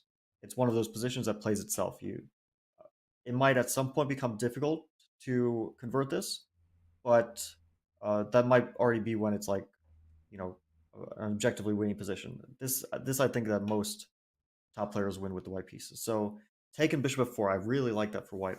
I really don't see how black responds to the threat of e5, and it could become very difficult for black. Maybe rook to b4. I think we need to. I'm serious. Actually, I like that. No, it's funny, but I like the move. But after b3, how are you dealing with, because b3 renews the threat? Oh, I was hoping. Look at another rook h5. I was thinking about it, but I was being instructed first of all that this knight is trapped, so you can't take the rook. It's not giving away material. But I was going to say, will we get another rook h5? Black should. I mean, this is not a matter of, if it's bad or not. It's a matter of, okay, my position got bad. So now we're threatening d5. We're threatening, I don't know if we're threatening g5, but g5, g4. I mean, I'm looking at it, at least it's counterplay. But d5, if you get d5 in, you have chances. I mean, might still be bad, but the bishop at least would be relegated to somewhere lousy, like a6 square is obviously a lousy square, even if the bishop doesn't get trapped there. So rook to b5, but I was also thinking rook to b4, is that a move after bishop Might f4? be seeing this play out. I just want to let you guys know that knight d4 is on the board, so the action that you're looking at might happen if Jan Nepomniachtchi does make the move bishop f4 once the knight's recaptured.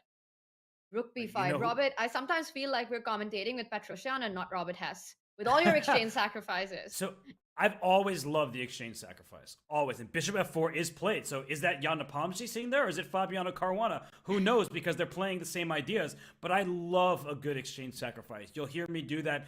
Even when it's bad, I'll suggest it because you have to look out for it. I think sometimes we're a bit too materialistic. We think, oh, that rook, I've been told, is worth 5 points. A bishop and knight is worth a little over 3, let's say. And that means I shouldn't give it my rook. What's up? You have a line. Sorry to interrupt, but I love your rook b5 idea, and I love it even more because I saw the response to b3. Okay, rook b5, b3. We insist we play d5. Okay, we'll show this. Rook b5, b3, d5. And if you take the rook, or let's take the pawn first. Let's take the pawn. Yeah, but then knight takes d5. Now you can't take the rook. That was the idea. Oh. And now you might, because now the bishop on c4 is no longer, like, it's restricted now. If you give it up, then you gave up an important part of your position. But maybe, yeah, bishop takes b5 is critical. So I was excited momentarily because a b5, knight b2, I thought that we would win the e4 pawn. Now I see it's not so easy. and knight takes e4, queen d4. It's just not. That's sad. I was getting excited for a moment, but it doesn't seem to be working out. All So I'm wait, hearing is that you ruined my exchange sacrifice. That's what's going in this year. Wait, let's continue. Okay, knight b2, bishop b4. I know that, I messed up, but I'm still saying the knight on b2 is a bad piece. So I think what you're really saying, in addition to that, is that for a rapid game of chess, it is very difficult to play with bad pieces. And look at the activity that black suddenly has. This bishop on b4 can come to c3. There's no rook e1. That's going to be an open file. And I want to put my rook on e8. So white is up material, but black does have some of the benefits in this position. I actually could see, not this specific line, I really doubt it's going to happen, but I could see something like this occurring, and then Ding saying, I don't want to sit passively, I don't want to defend, and he's going to throw caution to the wind and play an exchange like sacrifice with rook to... I love rook b5. I'm hoping we see it, and even if we get rook h5, come on, Ding, you're too strong. Rook b5, it would be so committal to put that rook on b5 and try and swing it to h5, but it was an amazing idea. Not played. He does offer a trade on e6, and I'm just trying to understand this move a little bit, because now white does have the option to actually pick up that pawn on a6. Bishop takes a6, and if black was to swing with the rook to a8, you can fall back with the bishop to c4, trade on c4, and the d4 pawn is hanging. It looks like the kind of moment where, in fact, Jan Nepomniachtchi can be up an extra pawn. Bishop e6, where is the compensation for this a6 pawn? Now you don't have d5 ideas. Again, that rook on b8 under fire with that bishop on f4. I'm shocked if he takes that pawn. It might be the best move. I'm just shocked if he does it. Because? I mean, it feels like the bishop is just bad there, and if forced to retreat, black will somehow pick up the e4 pawn. And maybe it's not the case, but intuitively, I wasn't even looking at that move. I mean, I know that it's a free pawn and everything, but I really was not looking at that option as even like a legal move. But that's probably just because Abby, that hurt. You make me feel like such a bad player right no, now. I was one going to- really hurt because No, I no, feel no. like that would be the first move that I would go for. No, I was going to say that it's actually a good move. So this is this is a case where I should be considering the move, and I'm actually sure that you're correct that bishop a6 is the critical move, but something in me just doesn't want to play it. Well, I think it's a stylistic choice, right? Some people want extra pawns, which is fine. Other people want the positional triumphs in the position, right? If you take, I'm guessing, Fabi, you still want your e5 idea? Is that what you're going for? Yeah, Whoa. I do. And he is with Fabi. Super Grandmaster Chess doesn't consider bishop a6, plays the move rook e1. You were saying it's a stylistic choice. Robert, maybe it's a strength choice. Bishop a6 just intuitively feels like a move that you don't want to make with that bishop on a6 and having to double up the pawns in case there's a future trade on c4. And first, Jan decides to just defend the e4 pawn. But this does allow the trade anyway. This does allow black to destroy white's central pawn structure. I think he just doesn't care because he's looking at that pawn in the long term. So he's looking at something like bishop c4, dc4, c5. Yeah, you kept all your pawns, but I played b3. The knight on d3, yeah, I think we're already talking about maybe white is just winning this position. Because let's say you play some move. I don't know, Robert, what kind of move here would you make? I don't see it. Anyway, knight b2, d3 is coming, and then a6. Whether you keep it or not is a long-term weakness, and also white can play e5 at the right moment, and the knight on d3 is an outpost. c5 is weak long-term. I think white wins this position very often. So I don't think Ding will want to take on c4. No, I agree. But if you don't take on c4, you can't play d5 very easily. This rook still is hanging on b8. This rook b5 idea, I mean, it's still there. He plays a5. I think that is a smart play at this point. He does not want to worry about the a6 pawn forever because it wasn't just about being in the bishop's sight. That once this knight played b3, knight b2, now at least the queen defends this pawn a5. So you have given it some defense. That's a good thing.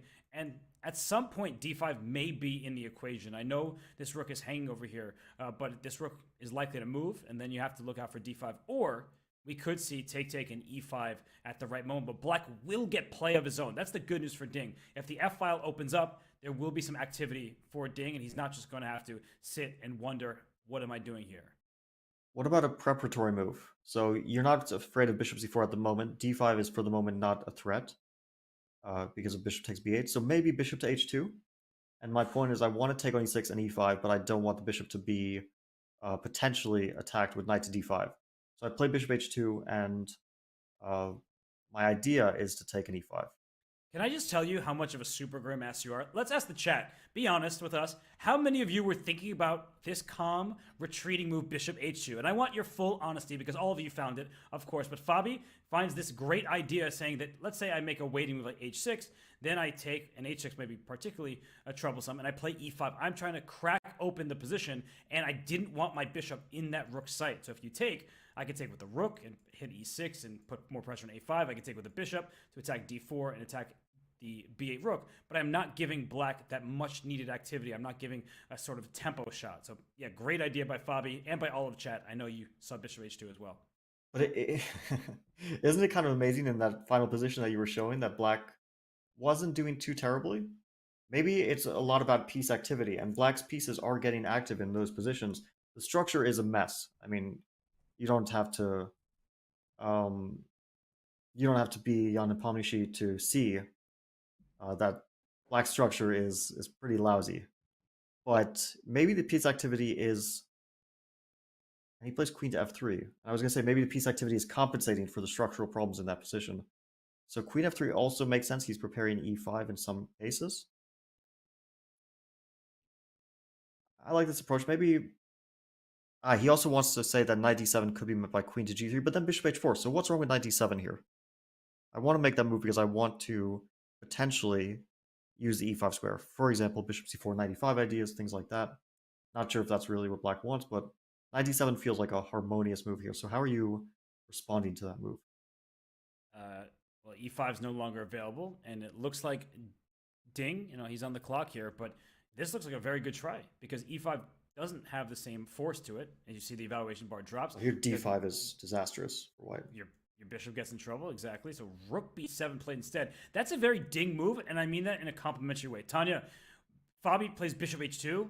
I would never have thought about that. Rook b7, also wasn't thinking in that direction, but he is threatening d5, and he's taking advantage of the fact that the queen stepped in the line of this rook.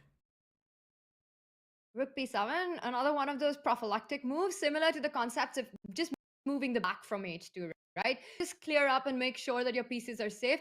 And Ding is returning the favor with keeping his own pieces safe. He wants to get d5 in. The rook on b8 was a target. He moves one square up and says d5 is in the air, but will he have enough time? Because with that queen on f3, I also see a tender spot on c6. And maybe this could be the moment for Jan Nepomniachtchi to actually strike in the center. The move that we've been looking at in different lines with different ideas, e5, is the first move that I think we should deep dive into. You hit not only the knight, not only the pawn on d6, but a potential picking up of an extra pawn on c6. And as we dive into that, I just want to give YouTube chat a quick shout out because you were honest. Most of you said you did not see bishop h2 that Fabiano was pointing out in that previous variation. So thank you for your honesty. We appreciate it and hope you're enjoying the show. But back to your regularly scheduled programming, Fabi. So we're talking about e5 here. Is now the time? Yeah, I like this move, Tanya, and he plays it. Everyone likes this move. It's it just looks good. And I think knight d5 is the response for black. I think you should play knight d5 here. Because the knight on d5 is an excellent piece. It's compensating for a lot of black's potential problems by, first of all, restricting the bishop on c4, attacking the bishop on f4, and also maybe knight to b4 someday. And white's only issue is the knight on a4 is a misplaced piece. If the knight was anywhere else, basically white just is dominating this position. Even here, maybe the structural problems are too big to ignore after, let's say, take everything on d6. And yeah, we see that black structure is damaged because the a5 pawn is not on the b file. And for sure white's better here, but the question is how much better. I think in an endgame this could be really unpleasant, but as long as white can't get knight c5 in, maybe.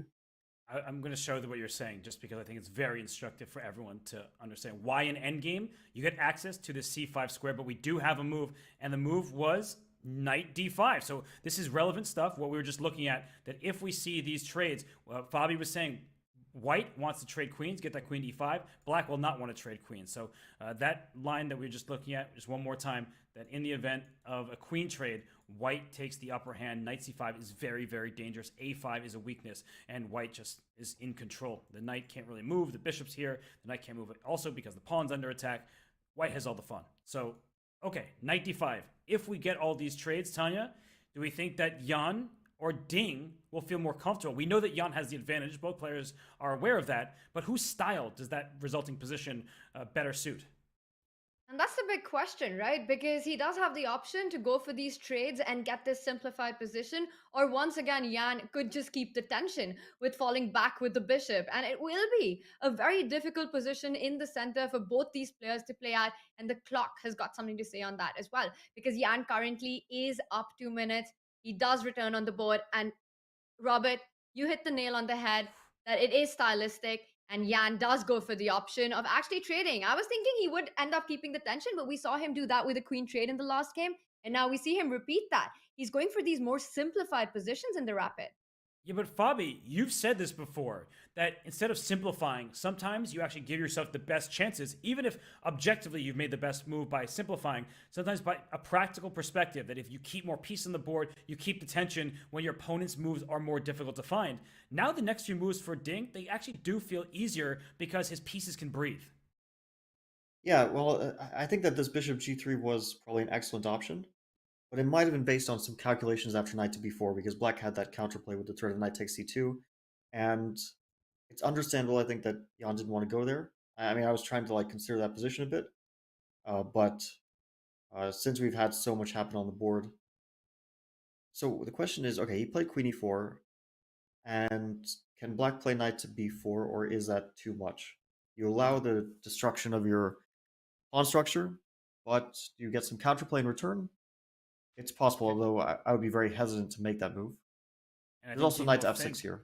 But let's look at this, because knight b4 is the first move that came to my mind as well. And the point that Fabi's making is you are sacrificing a pawn, or so it seems, on e6. You take back, and let's maybe take with the queen just to force them off.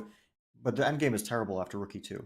I was going to say that, but I was going to say, instead of taking a pawn that looks like it's hanging, you stop. You defend your hanging pawn, and this knight comes to c5, and every pawn in black's position is very weak. So, yes, Fabi, I learn from you all the time. That's why I was able to stop on e2. I wasn't impulsive. Yeah, I mean, rook e2 is an excellent move, and we see with black's pawn structure there, you need to keep the queens on. For example, after rook e2 now, rook to f4 might come. And we see that white's queen becomes a little bit of a liability. Queen takes e6, queen e6, rook e6, and now...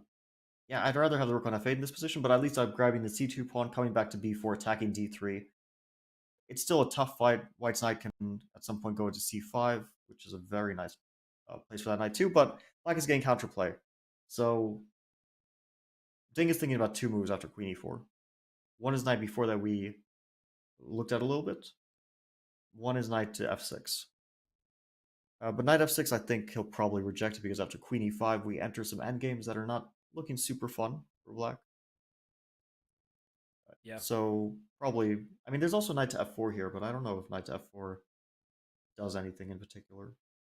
And I think what you're getting at is that he plays knight It's on f4. the board. So you save the best for last. Wow. You say Ding move here, but Tanya, as we look at this, and Fabi's point that at some moment queen e5 is offering the queen trade, it looks like Jan Nepomniachtchi will be playing for two results. And that's the thing, right? With this move, knight f4, and I think, Fabi, the point you were also perhaps going to make was that after queen e5, it just forces black to trade on e5. Your queen's attacked, you can't really sidestep the trade because the knight on f4 will be hanging. And you enter this endgame where you don't have the most ideal pawn structure. If after queen e5, we can visualize a queen trade, the rook lands on e5, you're immediately hitting on that pawn on a5, e6 could be a weakness. And if white was to trade bishop c4, d takes e4, the d4 pawn could be hanging in many cases. So Jan has got a very pleasant choice here, simply to offer the trade in the center. And I'm just wondering, the kind of chess that we've seen by Jan today, right? In game one, he did go for rook d2, trading off the queens, going into that endgame. We saw that end into a draw. He could have kept the tension on the board. Today as well, not today, but second game as well, he does pick up on d6, goes for these trades, and we might be seeing another endgame. Fabi, what are the chances of Jan having a very clear strategy that if the opportunity presents itself, he's happy to go into blitz?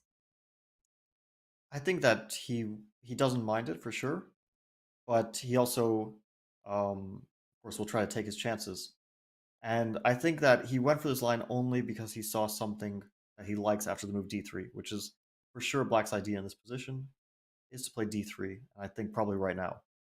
And I was kind of calculating this d3 g3 stuff. I'm not sure what's going on exactly. G3 gives Wow. black a lot of options, but maybe not a lot of good options. Because let's say d3 g3, where are you Gotta show putting that this. knight? I have to show this because this, is one of these moves. G3, you're attacking the knight, but giving up a passed pawn. And if you go knight e2 check, your whole point is after king f1. Well, unfortunately, the d pawn. How is this? I thought this was going to be a bad decision, but Or king g2 maybe, because you can't take anyway. right. And so the king's just like a little bit safer on g2. But I think knight g6 is critical. You can kind of sack a piece, but I'm not sure if it. And now rook takes a5. You're giving So up a passed pawn into dc2 and rook c1. c1. That was the idea, that you get it back pretty quickly, but black might actually get a lot of activity. Because that knight, if it gets active, it could get really, really active. Like if it could get to e5, then maybe the activity would be enough to draw, but you're so not sure that that you'll be able to do this, because knight endgames, pawn down, very often are much worse than just rook endgames, right? The presence of knights can make the defensive task much more difficult or impossible. And I'm not seeing black's good move here. Like, I see the bar is not saying it's a disaster for black. I just don't see why it wouldn't be a disaster. Could it be f6 just to get that knight in, like you were saying, and just bring the knight around here? Yeah, rook c2, knight e5, but I didn't really believe in this. Like, let's say I play knight to c5 here. I just don't see it. Like, the knight on c5 is so powerful. Yeah, but the thing is, black at some point will be able to go after the pawn, and we did just see the capture. So if we go back to the live position, d64 has played it. Now that I said that, go after the pawn. Can black start with rook b4? Because I want to induce b3. In many other positions, I did not. But then I'll play d3, and I'll crack your pawn structure. I think excellent idea to include rook b4 to make the b pawn weaker.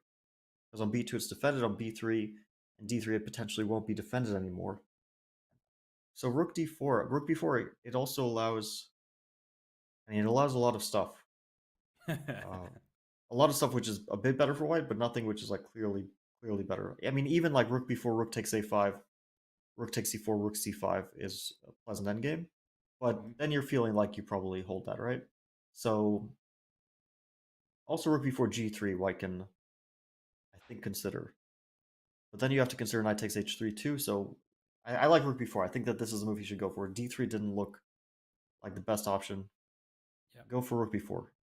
And Tanya, I mean, we're talking about all these moves, these variations with Ding now. He's about 7 minutes remaining on the clock. Jan is 12. That time advantage for Jan, that could play a big role in an endgame that remains tricky. He's been up on the clock throughout the game, right from the opening. So it's been quite a bit of a success this game so far for Yan.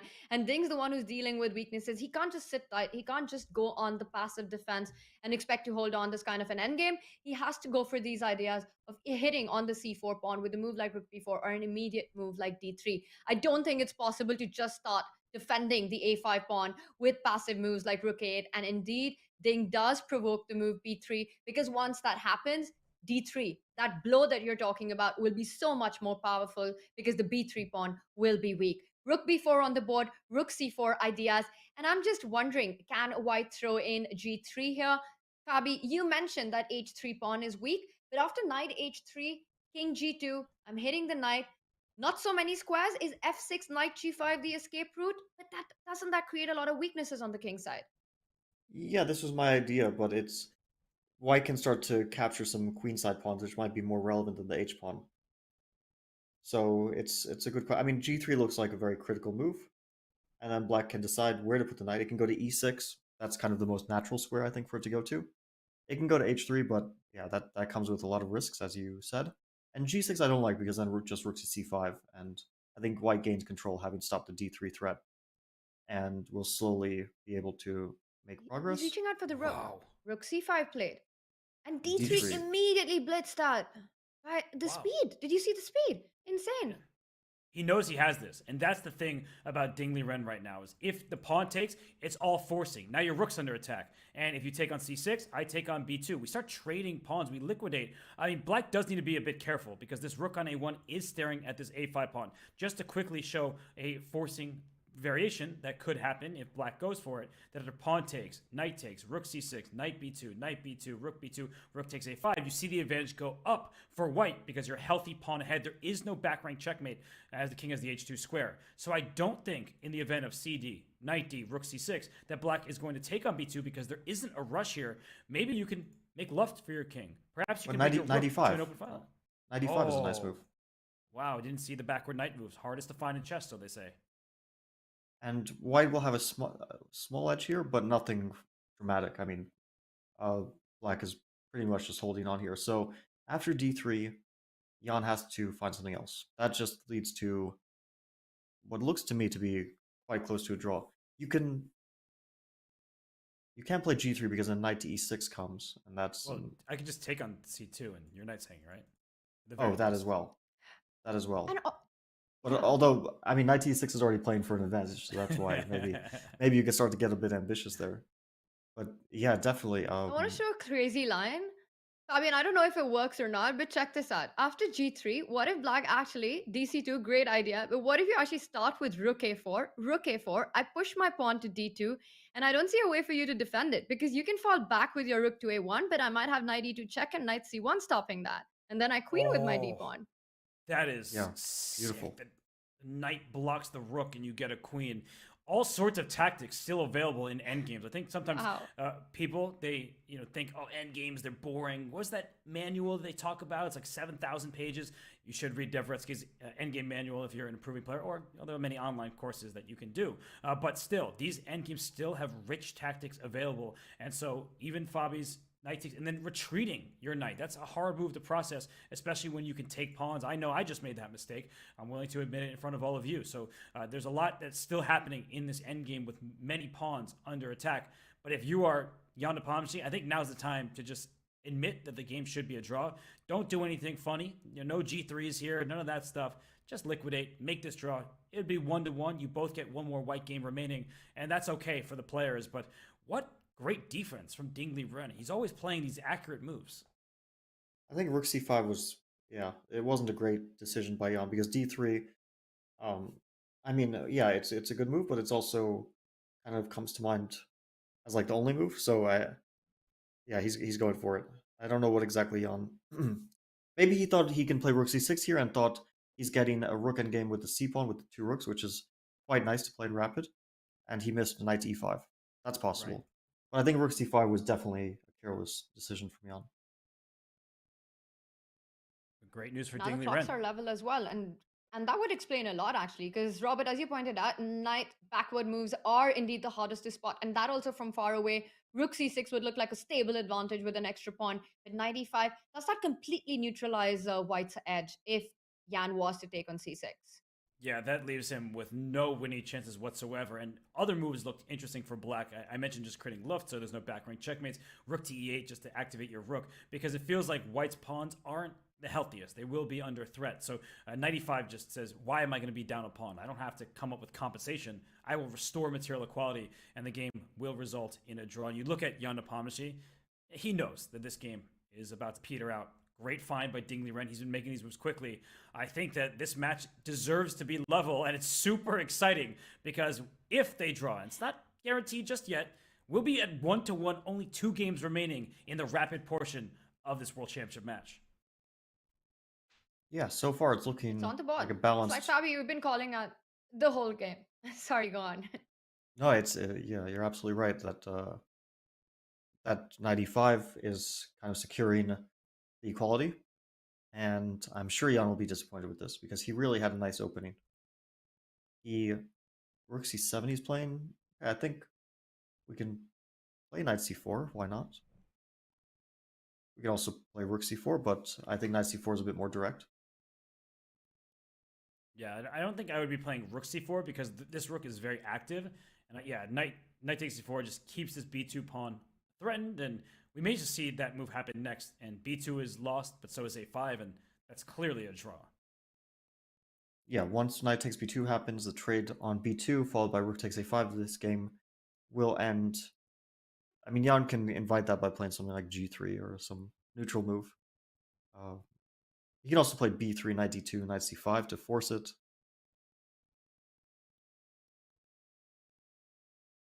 Starts the knight He c5. gets in his knight to c5. He starts with knight c5. So he's still keeping all the pieces on the board. If black was to pick up the b2 pawn with the knight, a5 hangs. If you pick up the b2 pawn with the rook, I think you end up losing that knight on c4 with the knight jump on d7. That would be a bad idea. No, I Rook think b2, he'll knight d7 play is it. a There's the back rank is for some reason I thought, you know what, when you said h6, I like started visualizing the position with the pawn on h6. Bobby, And it's the this is second back time rank. today you've blundered a back rank checkmate. It's okay. Yeah. We'll work on those later, buddy. We'll work on checkmates on the back rank when you don't Wait, have pawns. what was the first time? When there was knight takes d4 and the rook was hanging on e8. I blundered a one. back rank. Yeah, in the first game with queen a4 and then knight to d4, and you said knight takes d4. Oh, I forgot that moment. You're right. See, Okay, you've this already is- forgotten. We need to work on this. We need to work Yeah. on this. But Abby needs his puzzle rush fix. While knight b2, Ding is finding all the tactics. Knight d7 on the board. Now, no loose pieces drop off here because there is no knight on c4. But it's always so important to keep every piece defended. A knight d7 played. The rook will move. And then again, these ideas. If rook goes to a8, you can actually pick up a pawn regardless because of the back rank threats, and black will be unable to recapture the rook on a5. So, despite these active moves by Yan, it does look a little scary, Fabi. The knight on d7, the rook on c7, but with such few pawns left, can white create anything on the 7th rank? I think that's really unlikely. The knight can come back from black's knight can come back to d6, for example, and it will cover any sort of threats. And white would need quite a few moves to even create the threat to f7. So yeah, he can play knight to c4 here pretty safely. I'll try not to blunder any more back rank checkmates. You can always deal with that issue with playing h6 at some moment, but I like knight c4 to just get the knight back as quickly as possible. Because h6, I'm thinking maybe knight e5 is inducing some weaknesses. And we see Ding Liren, he goes knight d3, so he's actually creating a threat of his own. Rook b1 check, followed by knight takes f2. So Ding says, I am not just going to defend by, bring my knight backwards. I'm going to defend actively by creating a threat of my own. And, well, I think that these players, especially Jan at this point, I think Jan now should make a draw when it becomes available, because his knight, even though it looks active, it's kind of strangely placed. And this knight on d3 is hitting this pawn on f2, and there could be some issues if Jan's not careful. Yeah, it's a good moment to shut it down. But it's hard to imagine either side ever taking... Because even if you take that f2 pawn, probably white will get a lot of counterplay as well. But yeah, you might as well just shut the game down. I mean, I don't wonder if believe knight that Jan would want to defend down the f2 pawn. Can he start being a little active with the move rook f5? You defend the f2, you're also eyeing the f7 pawn, and then the shutdown that you were talking about. The knight jumps back to c5. Once the knights are off the board, you know that is heading towards a draw. Rook f5 looks like an option, and Jan reaching out to make his move. I see him reaching out for the rook. We might see it on the board. Ooh, Is rook it? He plays rook g5. g5. Wow. He's cheeky. Nasty He's little setting up, trick there. yeah, he's setting up a pinned pawn on g7 so he can fork the king on g8 and the rook on e8. I think Ding Liren, he'll spot that, but it is something that's threatened, and it's just a funny thing. Don't just go rook b1 check and take this pawn. You will lose material. So this rook at some point can try to slide to f4. That seems to put pressure on f2 and cover the f6 square. But yeah, this is an interesting try by Jan, because knight f6 check is not the easiest move to me. Like, there aren't that many options available to black. I like rook f4. I mean, you play rook f4 and h6 next move. I also think king h8 should be completely fine. You don't really want to play king h8, but I don't see the issue with it. Doesn't blunder a pawn? So just to show a very quick variation, king h8, do I have knight e5? Because Knight takes e5. Rook takes. Takes e5. I mean, yeah. Don't do it. Don't do it, Fabi. Don't take it. You got 3 against 2, but yeah. rook 4 to b8, and Hey, He plays yeah, the there's safer no- rook f4. rook f4, yeah, looks like an easy option. f3, h6, rook d5. I mean, it's equal with probably any move, but Yeah, I guess Jan is not risking anything by continuing to play this on a bit. Yeah, and well, I guess that it's kind of a question, Tanya. For these two players, you've asked like who wants to get to Blitz. Do you think at this point they're starting to think about that? I know there are 2 games of Rapid remaining. Their focus has to be there first, but in the back of their minds, I mean, Blitz is getting closer. To me, it really does feel like that Yan would be the happier one to get to Blitz. And I'm not just saying that based on the graphic where we saw where in the head-to-head we saw Yan, he leads with a big margin. We know a majority of those games have indeed been played online. But simply, Liren has been so inactive in Blitz. He hasn't played for over a year, which is why we don't find him in the FIDE ratings, because he hasn't played a Blitz event. And I feel that Yan today comes into this match knowing that comparing Rapid and Blitz, his best chance today in Rapid, it's extremely close. But Blitz, I would give Yan to be a favorite by at least 60-40. And he's happy to draw as many games as it takes to get there. We see F3, the move that you suggested, Fabi, on the board. So keeping all the pawns defended, jumps back with knight b4. It's just a matter of moves, but draw will definitely be the outcome. But I still want to make that point that with the kind of play that we've been seeing by Yan, how quickly he's been taking the decision to simplify in certain positions, I think Jan's happy to get this to Blitz. And Ding knows that, this is my feeling, that Ding knows that his best chance should be to try to wrap the match up in Rapid. I'm not sure that that's how Ding is feeling. Like also, I'm not even sure he remembers his score in Blitz against Jan. Definitely So doesn't care about it. yeah, in that case, I don't see why he would feel like an underdog at all. The reason I say that, Fabi, is because he's just not been active in Blitz. He hasn't played for such a long time. Yeah, that could be. I mean, no, for sure, it's better to maintain that activity, but he also hadn't been active in classical chess for a long time, right? I mean, he during like the 2020 period, he played half of the candidates, and that was it. Then in 2021, he played the other half of the candidates, and then in 2022, he played the candidates, and those were those were all his events for the years 2020, 2021, and 2022. And in 2023, he played Vikings. So he's played basically like 3 events in the last 4 years. Besides online events, of course. Online, there's been a lot of chess, right? But it doesn't seem like he minds the fact that he's not playing as much as other guys, but for sure he's practicing in terms of training games, general chess preparation, and so on. And I'm sure that he's had plenty during his training sessions, plenty of opportunity to play Blitz with the guys he's been sparring with, and we know one of those guys is Richard Rapport, and obviously he's a top player, so he's a very good training partner. But there's probably also been other opportunities to play training games. Obviously, this was a potential outcome of the match that they get to the Rapid, that they potentially even get to the Blitz. So for sure, it's been on their mind. But Jan is still trying here. He's not. It's not a draw yet.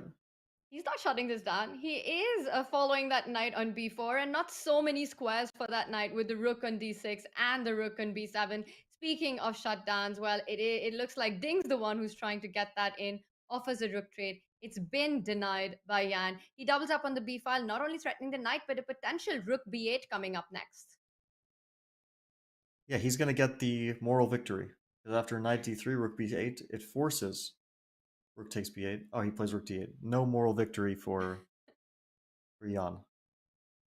Jan kind of looked up there, and there is a little moral victory. You can play knight f6 check. Black has to take, and only then you take this knight. So you say, your pawn structure is worse than mine. We know that should still be a draw without much effort. It is 3-on-3 on the same side of the board. But we take our moral victories here and there. Well, it's funny. We saw that exact endgame without the h-pawn. That could have occurred in their marathon game, which was a game 9, right? Where White has the 3 pawns. It was a knight endgame, but at some point Ding was trying to trade the knights on f5 and enter a rook and 2 against rook and 3, where Black has his doubled f-pawns.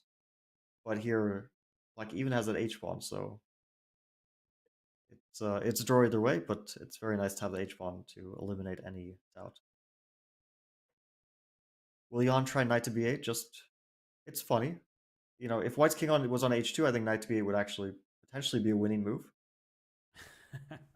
because you need that check on d1 to be able to play knight d5. Like, let's say knight b8, you play knight d3, you lose after knight c6. I think that's like... I'm going to show that ever so quickly. Knight b8 is a hilarious move. Knight d3, knight c6, the point fork, hitting this rook and forking here. But the moves are being played so quickly, let's let them play out. We see a trade of knights in a funny fashion that we predicted, and now we see the rooks are being offered. But that idea by Fabi, knight b8 to c6, clever try, but look at Jan. He knows that there's absolutely nothing here. It may look like a bad pawn structure. You just can't attack it. If you bring a rook to b6, the rook comes back to d6. Let's trade a pair of rooks, then there are no chances. That happens on the board. I think it is just about meeting the move control that you can offer a draw. Both players will probably just find a way to repeat it. Rook a2, the rooks will start shuffling, and we see that happen. They are just moving the rooks around, and a threefold repetition, and that's a draw. Agreed. The second game of the rapid playoff ends peacefully, but once again, quite a bit of a fight, very different from what we saw in game one, but not an easy draw. We saw some interesting dynamics and tries in the opening by Jan Nepomniachtchi in the Spanish, but Ding Liren held his own. It will come down to this game 3 where Ding starts with white. How much risk is he wanting to take? And the conversations that we're having about whether the players, where they consider their chances best. Chat, get involved and tell us what you think. These are the best players in the world. It is world number 2 versus world number 3. It is a close fight, regardless of the format that it is in, what the time control is. But we've been seeing fantastic chess, and perhaps one of them feels more confident in a certain time control or not. Well, time will tell.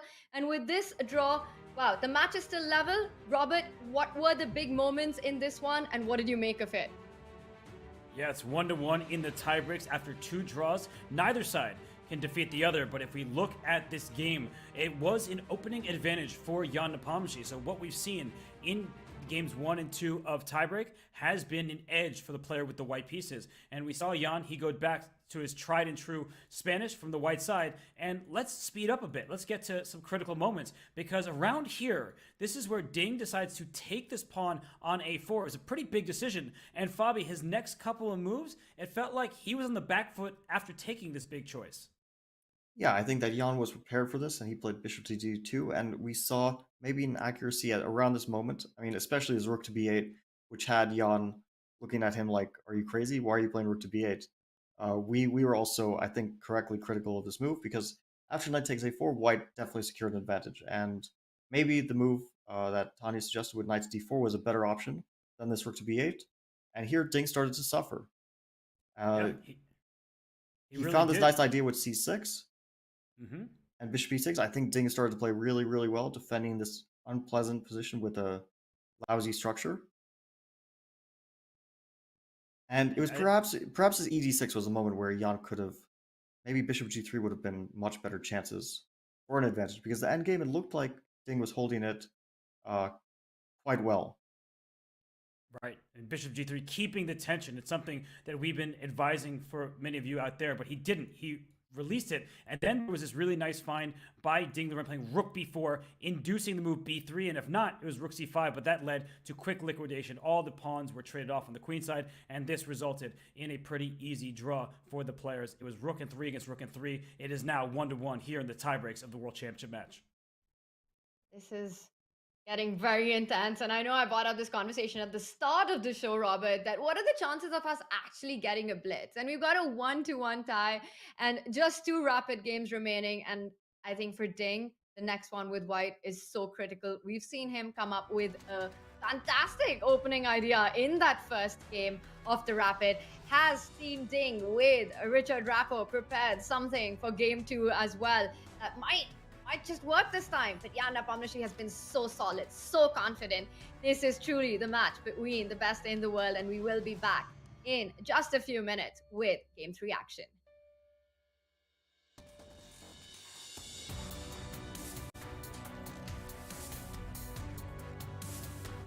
Introducing World Quant, the partner of the Champions Chess Tour and Chess.com.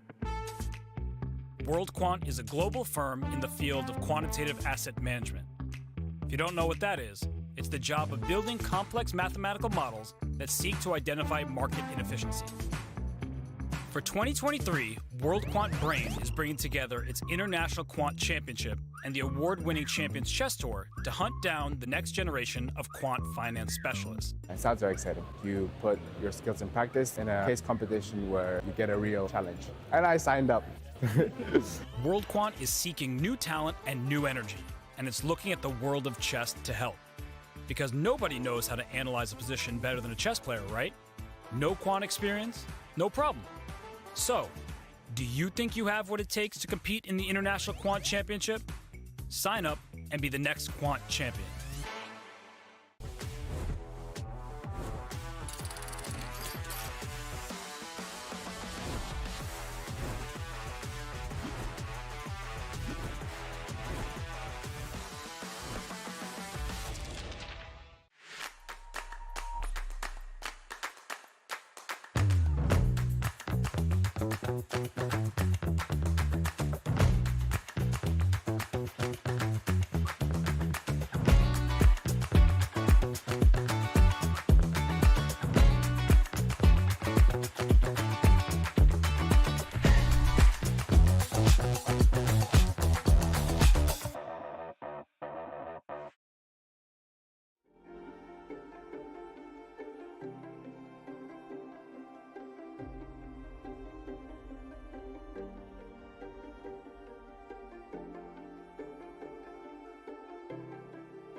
What is a chess dynasty? Unceasing dominance, move after move, again and again and again. We have a resignation, we have history. He is the 5-time FIDE World Chess Champion.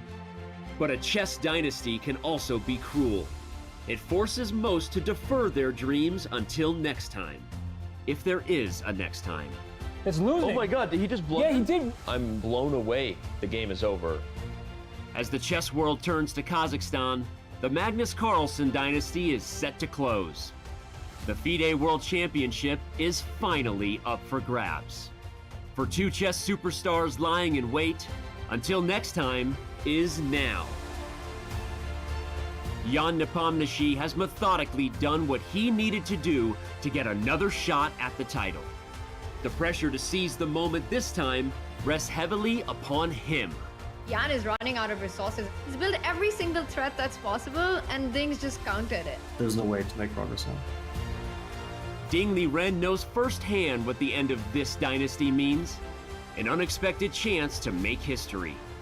Can China's best turn his good fortune into eternal fame? It's a draw. What an amazing defense by Ding. The 2023 world champion will be decided in speed chess. The legacy of this championship spans across centuries. It reads from the names of chess giants. For the first time in a decade, a new name will raise the trophy and be etched into chess history. It's the 2023 FIDE World Championship. Whose name will next be called champion?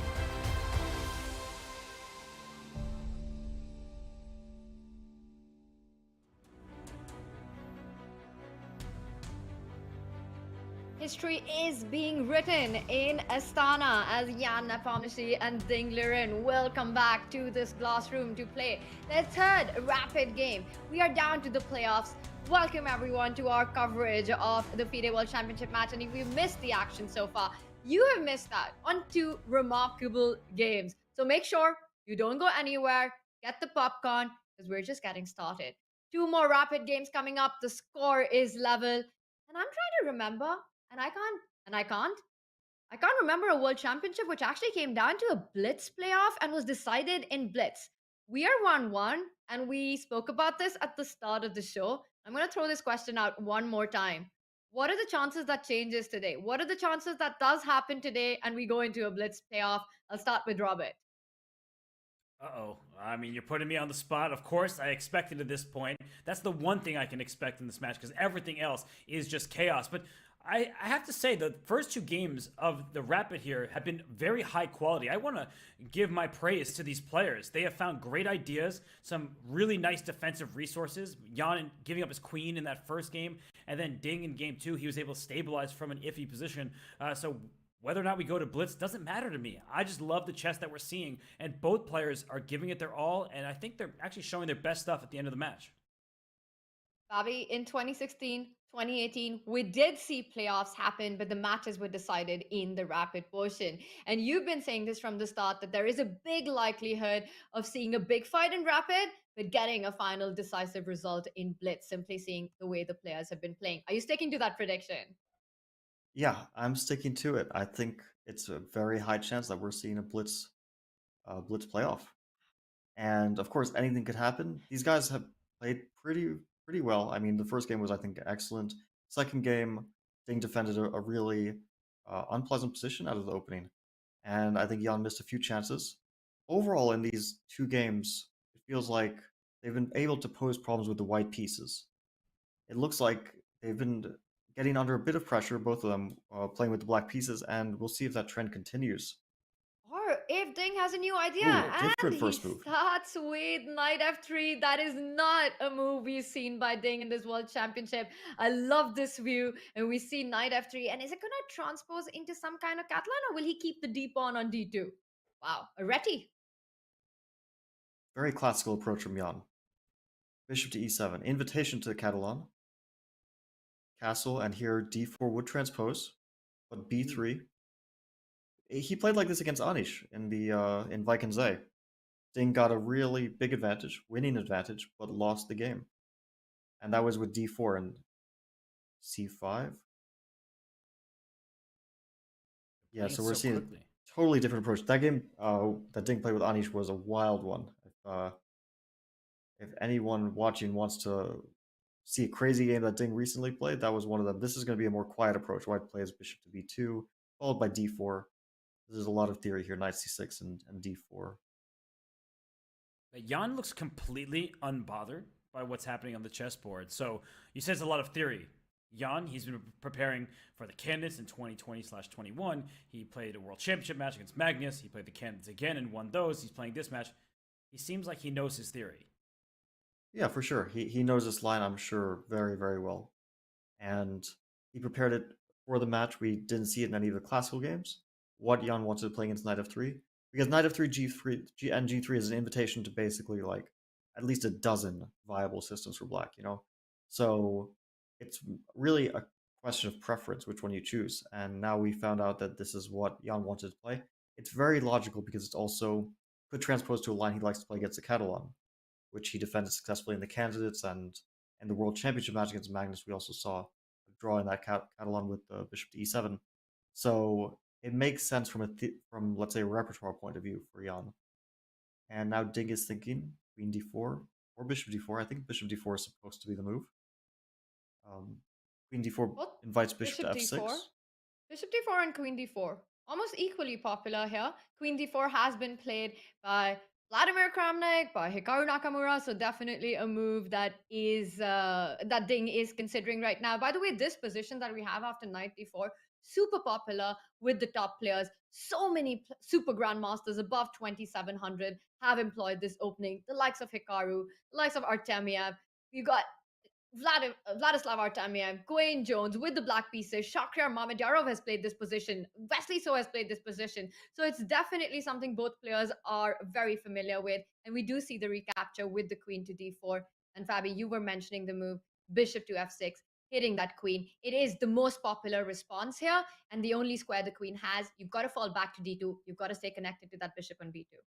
Yeah, it forces queen d2. Also, the threat of queen g7 was so unpleasant that this is the most natural way to meet it. And I'll mention a funny move here.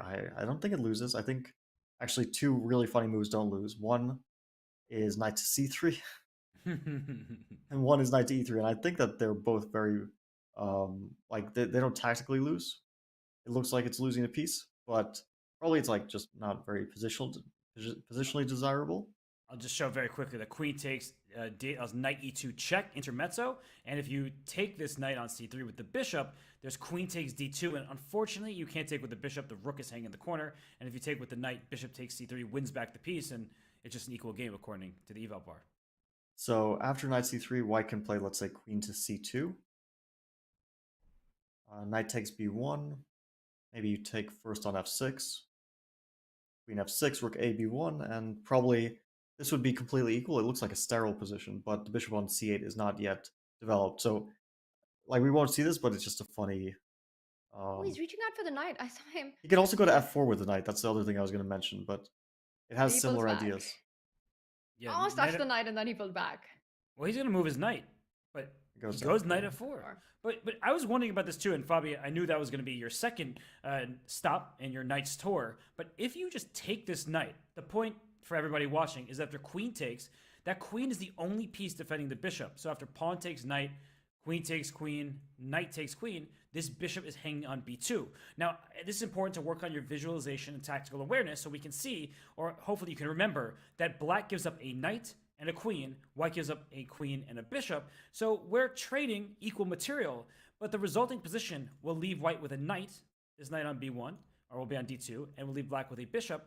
But I think the contours remain the same. The bishop on g2 outclasses the bishop on c8. So just to quickly put that on the board for everybody, give me this free knight on f4. You're going to take my queen. I'll take back. You'll take on b2. And then after some rook move, yeah, white will probably be slightly better despite black having the pair of bishops. And I know how much we harp on the bishop pair being so great, but it's because that this bishop on g2 is so much stronger than the bishop on c8, and white will try to get to the c file and cause some pressure down the open queen side. Yeah, white definitely has pressure here, and I think that Ding is kind of obligated to go for this. He doesn't have anything else which makes any sense. So we will probably see this. And if Jan was not in his prep, I would say, yeah, Ding has a nice, pleasant position to press for a win, but Jan being in his prep, knowing the position well, I don't think that he'll be facing significant problems. So we will likely see that black equalizes with an accurate series of moves after rook to b1. I don't know where the bishop goes. It looks like c3 is a natural square. And black's idea is probably to play rook to b8, followed by b5. Just free the queen side. So you want to get b5, you want to get a5, and so on. You just want to free that bishop on c8 by moving the queenside pawns. That makes perfect sense to me, but Tanya, you just took us through some of the history of this position, and you mentioned some of the best of chess. I heard some huge names among the list of players who have essayed this opening. So are you surprised that Ding seems to not know these ideas, given that it's been played at such a high level before? You know, it could be that usual stuff, and the moment you say it, he does make the move. I think he's just trying to remember how it really goes, what is his approach going to be, where does he create his chances. And speaking of what you just said, Robert, that, you know, the big names that have actually played this line, well, there is one game just from a couple of months ago, 2 months ago, from the Air Things Masters, Hikaru Nakamura versus Wesley So. Again, two of the best players playing this opening, and we did see this exact position being reached. And here, Wesley decided to trade the queens. We see Yan do the same. Knight to d2 will happen. The bishop will be picked up. In that game, White's knight found its way to d6. And that's what I'm expecting from Ding as well here. The path is, as you're pointing out with the arrows, you want to go knight c4. You want to get that knight to d6. So far, we are still in Hikaru Wesley territory. And we're also being updated by some very fascinating, fun stats by our team that the only other FIDE World Championship tiebreak that started with 2 draws was Magnus versus Karyakin back in 2016. The first 2 games were a draw, and then Magnus took the match, winning game 3 and game 4. We haven't yet seen a World Championship match go into the Blitz to be decided. And when we asked our chat about that, only 29% actually expected this match to go all the way down to the wire, to the Blitz, to decide who the world champion will be. It'll take me some time to get my head around that. A classical world champion being decided in Blitz. One thing's for sure, it's going to be super entertaining. Once again, Robert, this is a position that we have seen before. We are still in Super GM territory in this one.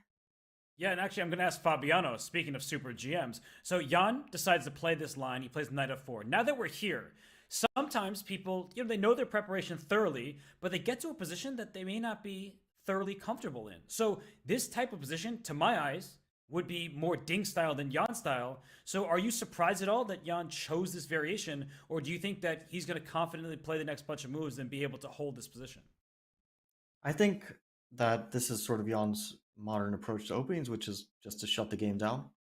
And this is definitely a way to try to do so. Because if you analyze a position and know it well, then yeah, we can safely assume that the position is objectively going to turn into equality with accurate play. Now, there's also the practical side to it, what you were speaking to, which is that it might not be so easy to play, and it might also not be so fun for Jan to try to defend this position. But from like a modern opening approach, it's a very standard and very viable way of doing so. Also, I think Black's next moves are pretty logical. They involve rook to b8, b5, and these types of moves, a5, b4, bishop a6, developing the bishop another way because it can't go to d7 without dropping the pawn. So you want to play that rook to b8.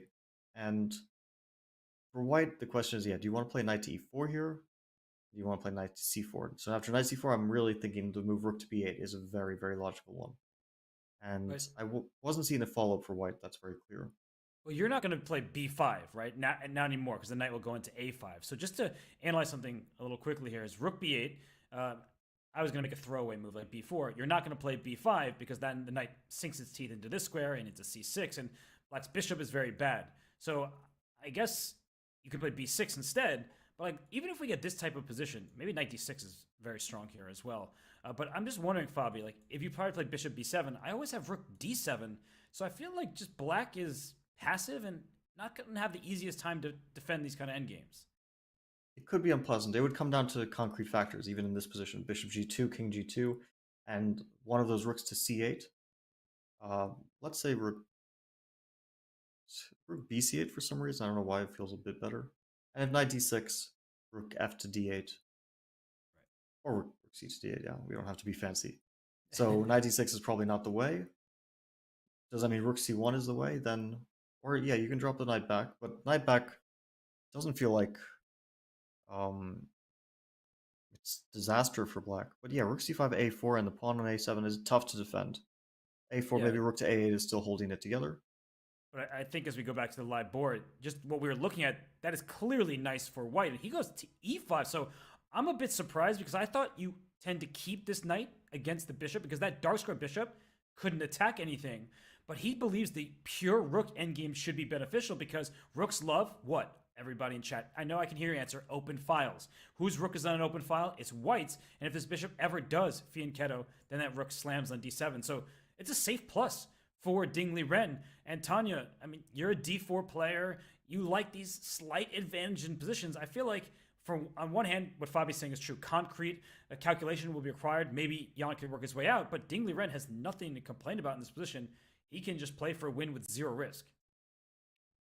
Yeah, and the question is, how much is it to actually play for the win? It's definite that if anyone's got the upper hand, you mentioned the open files, the monstrous bishop on g2, a really actively placed knight on e5. Now, the one thing that black definitely doesn't want to do is trade that monstrous knight. Yes, you want to get rid of it, but taking that knight on e5 would be a disaster. You simply compare the pieces that you're left with, and you see that the black rooks will find it very difficult to connect. That bishop on c8 will be bad for a long time, and white will get a lot of activity down on the 7th rank if that bishop ever moves. So bishop e5 would be shocking to see on the board. I don't expect the players to go for this direction.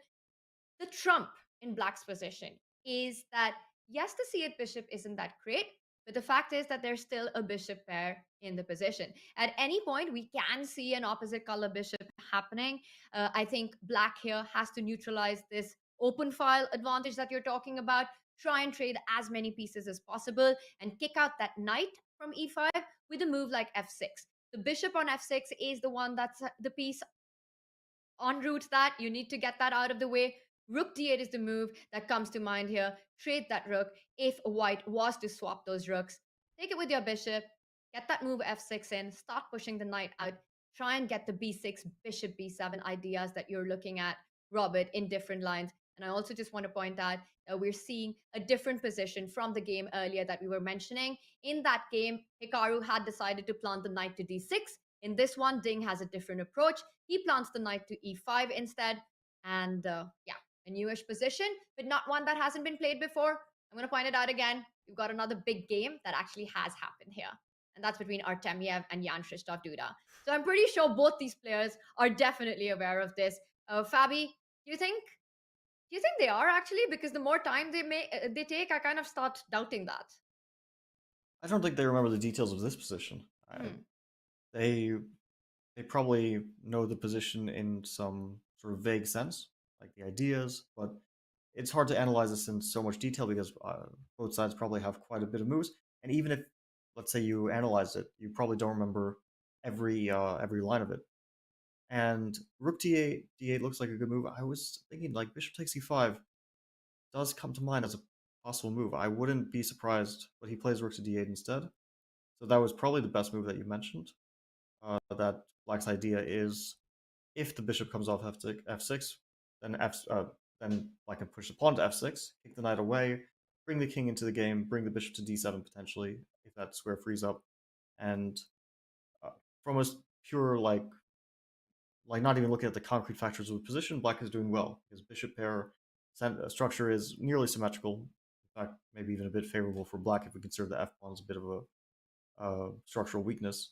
But black has no development compared to white. White's pieces are much more active. So the only problem for black will be getting the bishop out from c8. If the bishop on c8 was on e8, I think black could never be worse. Like, just impossible to imagine black being worse if the bishop somehow was not on that very passive square, its starting square. Yeah, and how does white increase the pressure here? That's a good question. And Fabio, I just want to let you know that the results are in, and 53% of over 20,000 votes say that you will not learn back rank checkmate. So I just wanted to point that out. And that actually is important in a position like this, where black does not have left for the king. And you asked how to increase the pressure. I'm just wondering, if we just analyze very quickly, if we just start swapping pieces, and I go rook d1, and you go bishop to c7, and I play e3, you can't take, and that's why I brought up that poll, because that is back rank checkmate. And if you play f6, like we've been talking about, I'm wondering how difficult this would be, because now the rook's on the 7th rank, b7 is hanging, this bishop can also slide to h3 at some moment to go after the e6 pawn. This is a situation that could be difficult for black. So Robert, just to clarify, you couldn't take on e5 because it was positionally bad to allow f takes e5, right? I just want to like make sure that I'm understanding this. Yeah. It's definitely because of f takes e5 here, and white has a clear positional advantage, right? Well, you see the evaluation bar is pretty much as high as had you played rook d8 checkmate and won. So you're spot on there. But yeah, I think just in general, even being a little more serious for a second, this doesn't look that easy for black, because in all likelihood, you'll lose b7. We are seeing rook takes d8, so we might just see this on the board. But maybe there's a position that Tanya called for, where we might see a bishops of opposite color endgame, where even if you're down one pawn, you can still make that draw. So And that's the whole point. How much of an advantage would this really turn out to be? And we often see the bishop pair fight in these endgames, even down upon, simply because of the option of having the opposite color bishop possibility. We see the rooks have been traded, and Ding Liren can put his other rook on the open D line, the line that you were mentioning.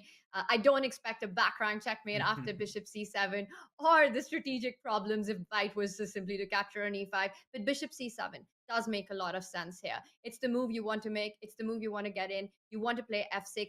And the line that you were looking at, Robert, I think that's the big question. Bishop c7, even if you were to give away the b7 pawn after the trades on d7, you simply move your bishop to b6 next. Let's say bishop c7, knight d7 happens. After e3, f6. well, let's play instead of f6 and move king to f8, because I really don't Right. want to weaken the e6 pawn. Makes I a think lot that of this sense. might be an important detail. And now, Fabi, I'm going to throw this to you, that even this position, rook b7 is a draw offer here, right? If the rooks are off the board, there's nothing to play for. Bishop b7, rook d8, and the moment I mention it, I understand Fabi's detail. It's insane how he sees this stuff. And the simple point is that that king on f8 actually controls the e7 square. So in fact, this forces the rooks off the board. And it all comes down to that move king f8 you suggested. Super hard to see for me. Back when I suggested f6, that makes a lot of sense. A really nice detail there, Fabi. Yeah, I think we were definitely thinking in the same direction, which is that the b7 pawn is likely to fall, but it's not the end of the world. And not only that, it's probably very likely to. We don't see Jan go for that. Instead, we see Different bishop to direction. e7. And Oh, that's a different diagonal. the nice idea of this is that after knight to d7, rook to a8, white no longer has the move knight to c5, which might have been a possibility if the bishop was not on e7. So after knight d7, I don't think he is any more interested in capturing. He might actually capture in king to f8 with the same, but I don't think so, because I don't think black is trading rooks there potentially. So after knight d7, maybe just rook to a8, asking white, yes, I'm fully passive, but you put your knight on d7, and if I play f6, king f7, it could potentially be trapped. You might not want to leave it there. It doesn't actually do anything in the position, right? So maybe that's a dead end for white. And with that in mind, maybe this is an easy way for black to equalize with the f6 move coming on the board. For example, e3 is met by f6. Right. And Now, I just want to show a few things that you're saying there because it's very instructive for everybody that what changed in the position. So knight d7, that looks like the move we've been talking about. Why not play it and why not take? But to your point that now after bishop takes b7, rook d8, this rook escapes to the c7 square. That bishop had previously been on b6. Now white's up a pawn. We'll put our bishop on c4. Maybe we'll throw in an f5 and go after the f7 pawn. The engine says, yeah, whatever. It's a draw. But practically speaking, these endgames can be difficult. Jennifer Yu, she won a really nice game against Team India at the 2018 Olympiad, where she had an endgame up a pawn similar to this, where she was able to win in the long run. So this is not advisable. But Fabi, I mean, if you play rook a8, that just looks like the saddest move ever because you don't really have a next move. And what if I just throw my pawn up the board and take advantage of your rook being on a8? yeah, a4 might be really, really unpleasant. And That's actually a great idea, yeah. We see knight d7 see it on the board. So Ding is just going for it, and I think he's going to be up a pawn. Either he's going to be up a pawn or a really good position as you're talking rook a8. a4 starts to look very scary for black. The a-pawn's marching down the board. That bishop on c8 not doing anything. Now you're never imagining taking on d7 once you put your rook on a8. That's a bad idea. So it does look like it will be an opposite color bishop endgame.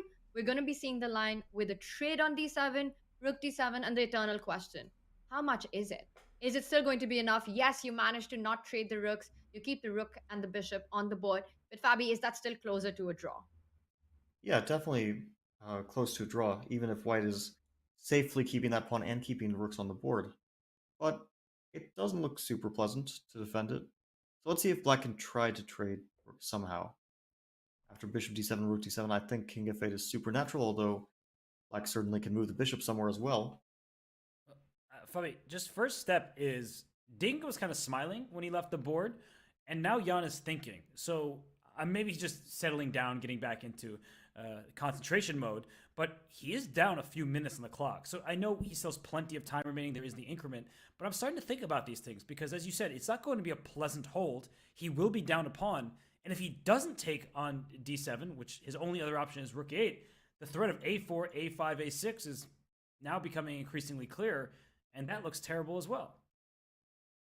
Yeah, rook a8. I mean, I really thought this was an idea with bishop e7. It seemed to follow a logical chain, which is that you stop knight c5 so that the knight remains trapped on d7. But white is in time. It's a game of tempi. After rook to a8, a4. If black was in time for f6, king f8, king f7, king e8, then it would be fine. But after a5, king f7, if the king was on e8, a6 would not trouble black. In fact, king e8 would win the piece. But a6 here, black is just one tempo too slow, and king to e8, either bishop b7 or a b7. Either one works, but a b7 is pretty convincing, and you win the piece. So Jan avoids that, of course, and goes for a pawn down position. And that's the big question that you were bringing up, right? Rook 8 wasn't a possibility. Yan navigated through that danger. And Fabi, after rook d7, king f8, if white was to pick up the b7 pawn, I just want to point out that it looks like the king can start chasing the white rook, king e8, king d8, and white's rook will not have enough squares.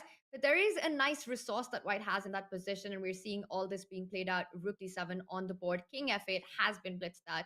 Now, rook b7 is a draw offer. It's not going to happen. Ding will try to play this position with the rooks on. And bishop b7, the point I wanted to make, Robert, was that after king e8, there is the move bishop to c6. And that just keeps everything defended. You defend your rook, you've saved your bishop, and you're much better because you end up picking up the a7 pawn as well. So we see the move bishop b7, and now after rook d8, very importantly, the move rook c7 is available. And Jan, with a shake of head there, he's not happy defending this position. And he shouldn't be. I actually think this is extremely dangerous for him. The evaluation bar can be misleading. And let's not forget who he's playing. He is playing Ding Liren. What did Ding do in the candidates? Let me think about that. He beat Jan Krzysztof Duda in an endgame that didn't look very winnable. He beat Hikaru Nakamura in an endgame that looked, everyone looked at the evaluation bar and said, yeah, that should be equal. But no, it's not an easy position to play. Black is down a pawn. And what would be your defensive setup? You need to get your bishop in contact with your pawn to keep it defended. White has the more active rook. White has extra material. White has some outside threats of bringing this bishop around to target this f7 pawn. Jan doesn't look happy. I wouldn't be happy either. He does play a5, which I think is heading in the right direction to put his bishop on b4 next. But I think it's going to be a long defensive battle for him. I think that it's, when I'm starting to look at the position, like black's setup will be you put the bishop on b4, you get the king to a nice square by playing g6, king g7, and white needs to advance the pawns in some way. But the only way to arrange a3, you actually can't really arrange it because you don't want to put your rook back on a1 to push that. And the only other way to arrange it is to play rook to a7 at some moment and play a3. But I'm also looking at the f2 pawn as a weakness. So, for example, after a5, let's play white makes a move like bishop to f3 or king g2. A move which doesn't change a whole lot. And black plays bishop to e4. And maybe white should put the bishop on d3 just to avoid the possibility that after g6, black will get rook d2. And not only attacking the a pawn, but also attacking potentially e2 and f2, right? So at least this keeps the rook out. But how are you going to make progress here? I'll play g6. You play king g2, king g7. But I think you made a good point that the f4 pawn is just loose. Yeah, also rook d4 at some moment will maybe force rook to c4. Because at some point rook to c4, because you will continue to pile up on that pawn with bishop d6, and I don't see this as being super difficult. I mean, yeah, I think white will at some point be forced to trade rooks, and yeah, most likely the ideas that white has. Because you need to keep, it's not about the objective evaluation, it's about can you continue to pose practical problems for your opponent, and in this position, I don't see those practical problems. Yeah, I'm with you. The more you talk about the position, the more we analyze.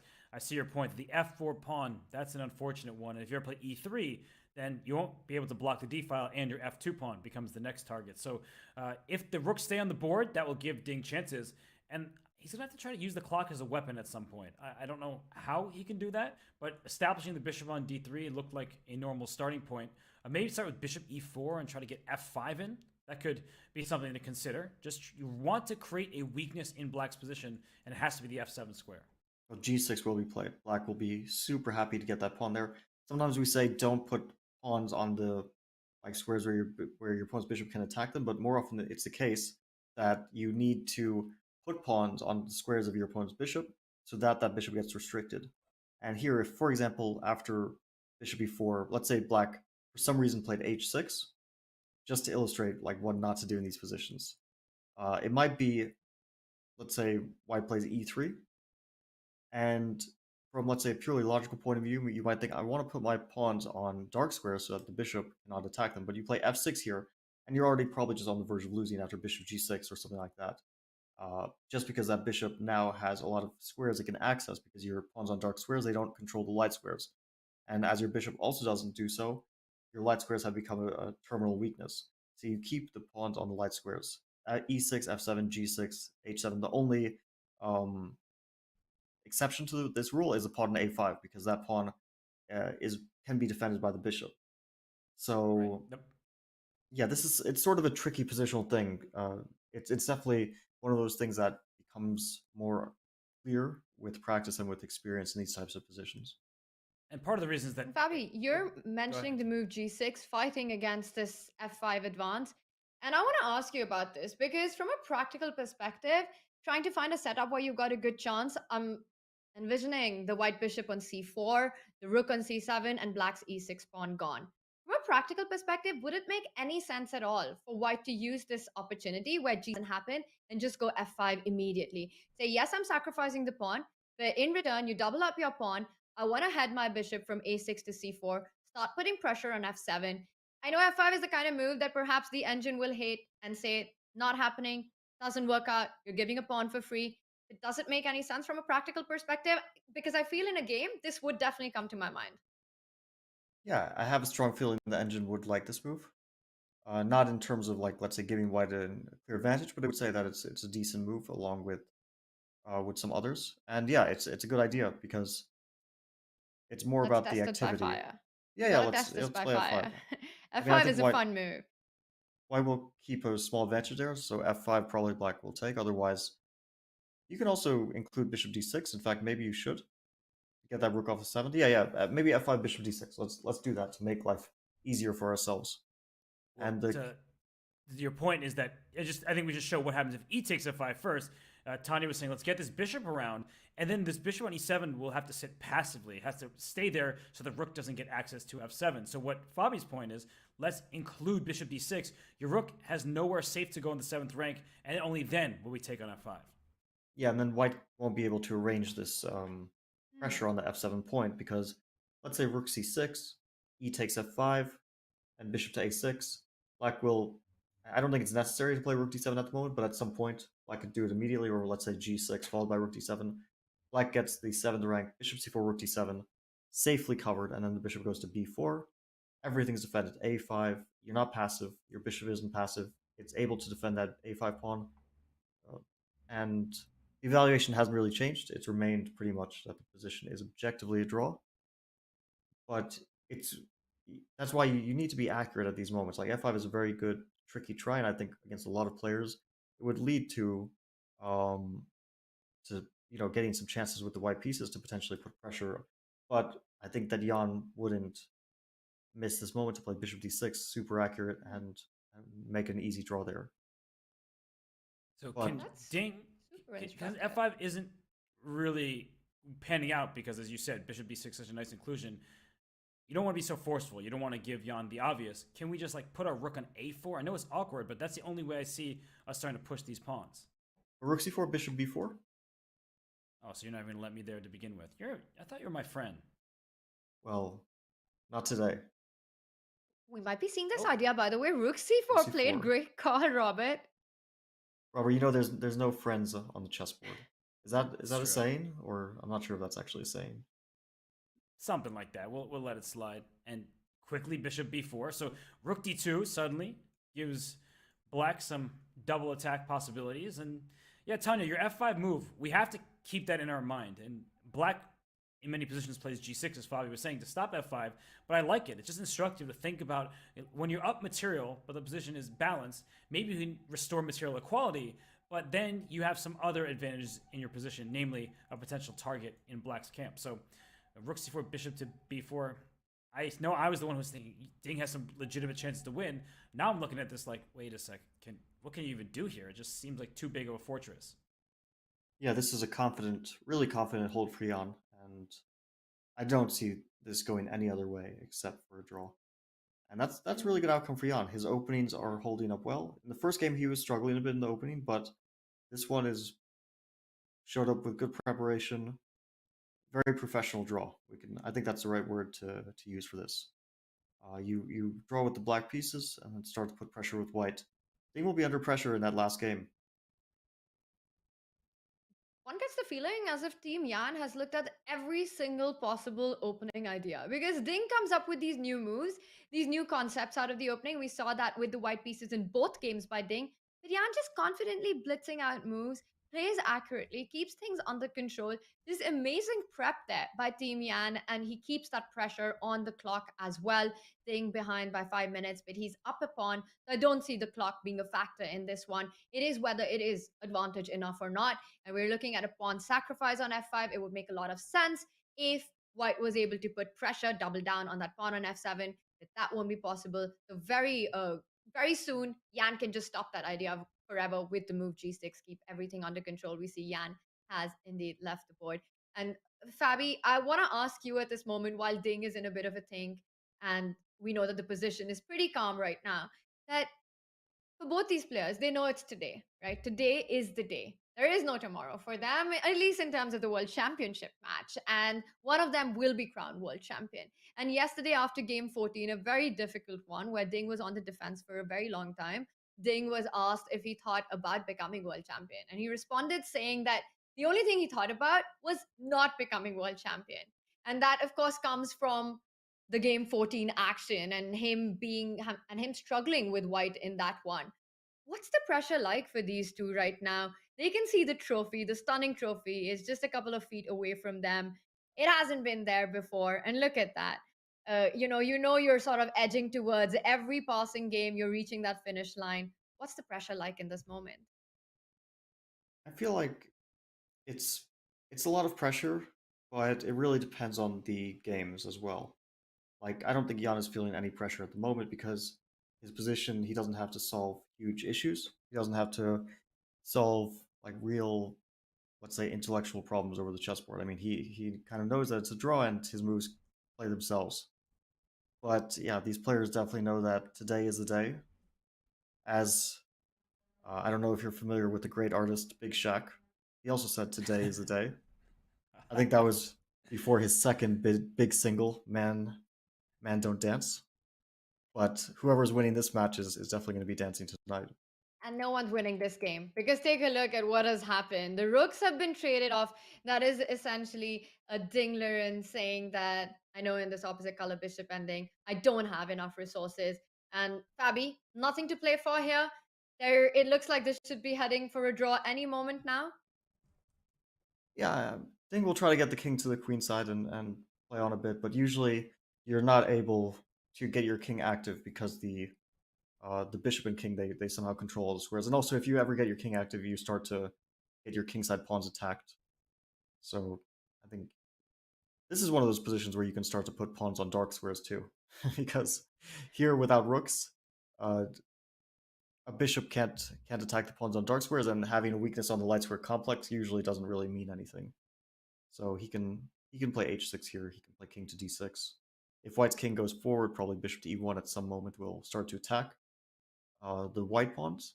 And even if white gets a past b pawn, for example, which might be possible to arrange that, it's usually covered by the bishop very handily. In fact, bishop is so good at covering pawns along with the king that very often even two pawns struggle to advance depending on which color complex they're on. But very often, like we have these endgames, if like we sweep the queenside pawns off the board and we're left with two pawns and opposite color bishops, very often the bishop can hold the two connected pass pawns.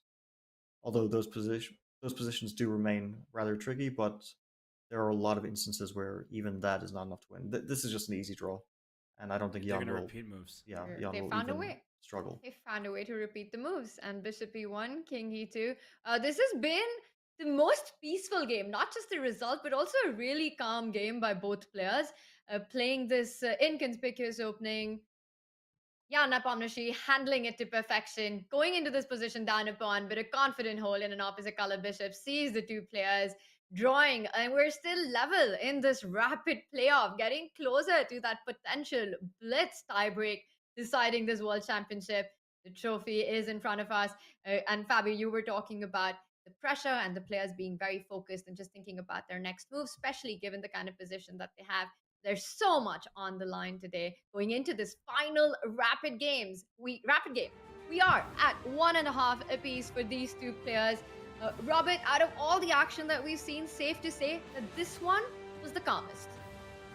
It was, and calm was not good for Liren. Usually he's very calm, he's stoic at the board, but he got nothing. We thought that he might have a little bit of an edge. It was the third draw in a row, kind of a wasted white pieces in a way, and this is the final position. There honestly wasn't that much meat in this game. If we go back to the beginning, like I look at this game and we go through it, there was a tactical shot by Black at this point coming up where he went knight to f4, and Fabi, this was slight edge for white, but Liren was not able to capitalize in the slightest. It felt like Jan just forced everything off the board. Yeah, we saw what Black is going for with this line, which is that you accept a slightly worse endgame, but you know that with accurate play, you should be able to hold it. And that's exactly what we saw. It wasn't even about the concrete moves. Because at some point, White used the pressure, the, let's say, initiative that he has based on better piece activity to win a pawn. But that was the best that it got him. The win of a pawn was not enough because we saw a big trade of pieces. And even though White has won material and you would think this is a big success for White, there's no ideas for White here. The obstacular bishops, Black's super sturdy kingside structure are the reasons why White cannot make progress in this position. Yeah, and then the draw was agreed in the near future. It didn't even feel like Ding pressed him very much from this point. So for Liren, this has to be a wasted opportunity with the white pieces. For Jan Nepomniachtchi, a confident hold. He just played a normal opening. He played all very natural moves, and he was in no danger. So this really wasn't as much content as the first two games, as the rooks eventually came off the board right here, and the players did agree to a draw by repeating with the king and bishop dance. Well, energy is such an important factor, and I think Ding, just feeling like he doesn't have enough, decided to shut this down because he's going to need all of that energy and more going into this final fourth game of Rapid. We keep talking about the Blitz playoff, but there is a big final fourth game coming where Jan Nepomniachtchi will start with the white pieces. The margin for error in this one is 0 because there is no way home if you go wrong in this one.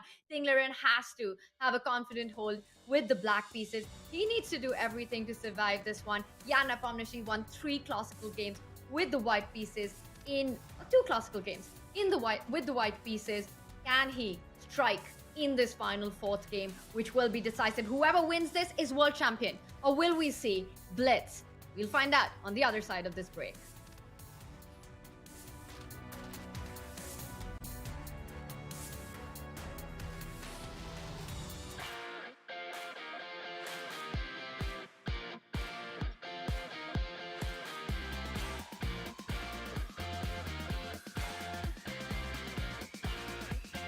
I do recommend Meetup to a lot of my friends that are looking for different things. Wine tasting, movies, book club, meet a lot of new people, a lot of new friends, and it will make you more social.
Liren are fighting for the ultimate glory, the ultimate dream of winning that trophy. This is the final game of the Rapid playoff for the 2023 FIDE World Championship. The players will step into for this final game in just a few moments. And today, we have a new world champion. It will not be called Magnus Carlsen. It will be the end of the Magnus era, well, at least as the classical world champion.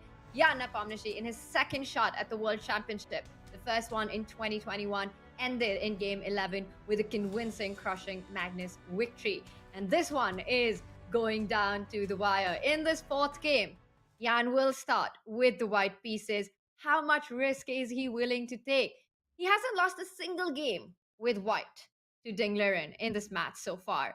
And as we see, there is so much to fight for. Fabi, you're on that list as the 2018 challenger with all your experience. How much risk will Jan take in this final game?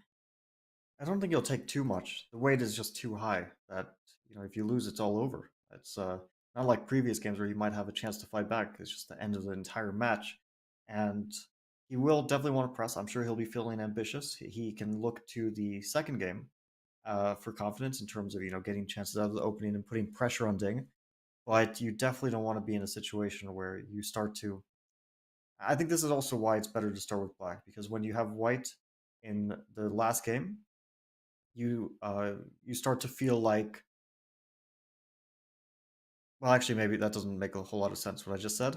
So I'm going to amend what I just said. But yeah, my feeling is that you can play for a win, but you want to maybe take a bit more safety because you're worried that if you get to that moment where you're starting to risk that like things aren't entirely going your way, then it just gets in your head like, I'm going to lose this game and I could have just made like an easy draw, and you don't want to get those thoughts in your head. So I think he'll try to play for a win from a position of general safety, of general stability. And if he gets chances from that, and I think he can do so in some various anti-martial lines that we already saw in this Rapid playoff, then he will play for a win. If not, he'll be happy to take it to Blitz. Yeah, I think Jan Nepomniachtchi has been able to get a stable, it might be small, but a stable advantage. Most of the time he's had the white pieces in this match. He has not lost a game with the white pieces to Ding Liren, and I think stylistically it has been a decent matchup when you're in a situation where a draw is okay. That he can just get a little advantage, he can play for pressure on the queen side like we just saw in game 2, and unlike Ding Liren, who does take some serious risks with the white pieces, I think that Jan... he's got nothing to worry about. If he makes a draw, we do head to that blitz. Tanya, I know that would make you happy. Everyone wins, chess wins. If we do get that playoff, well, either ways, it's going to be an exciting one. I'm going to stick to what I said earlier. I think for Jan, it does also make a lot of sense to get that blitz playoff in. These are the world's two of the world's best players. There's no doubt about that. And it will be very close in blitz. But in my head, I would think that Jan would perhaps find his chances to be slightly more in the blitz than in the rapid. I do expect a safety first approach, as you're saying, by Jan, not over pushing it, because the risk if it backfires, once again, no margin for any of that. There is no other game. If you lose this, you lose the match, and that is match over. So definitely expecting a more cautious approach by Jan. I think if he has the opportunity, unless an opportunity is right in his face, I feel the ambitious approach, we might not see that much from him. I think a blitz playoff will be something that perhaps both will be happy about, but Jan especially, at least in my head. And we see Ding is the first one to arrive with the black pieces. His task is straight up.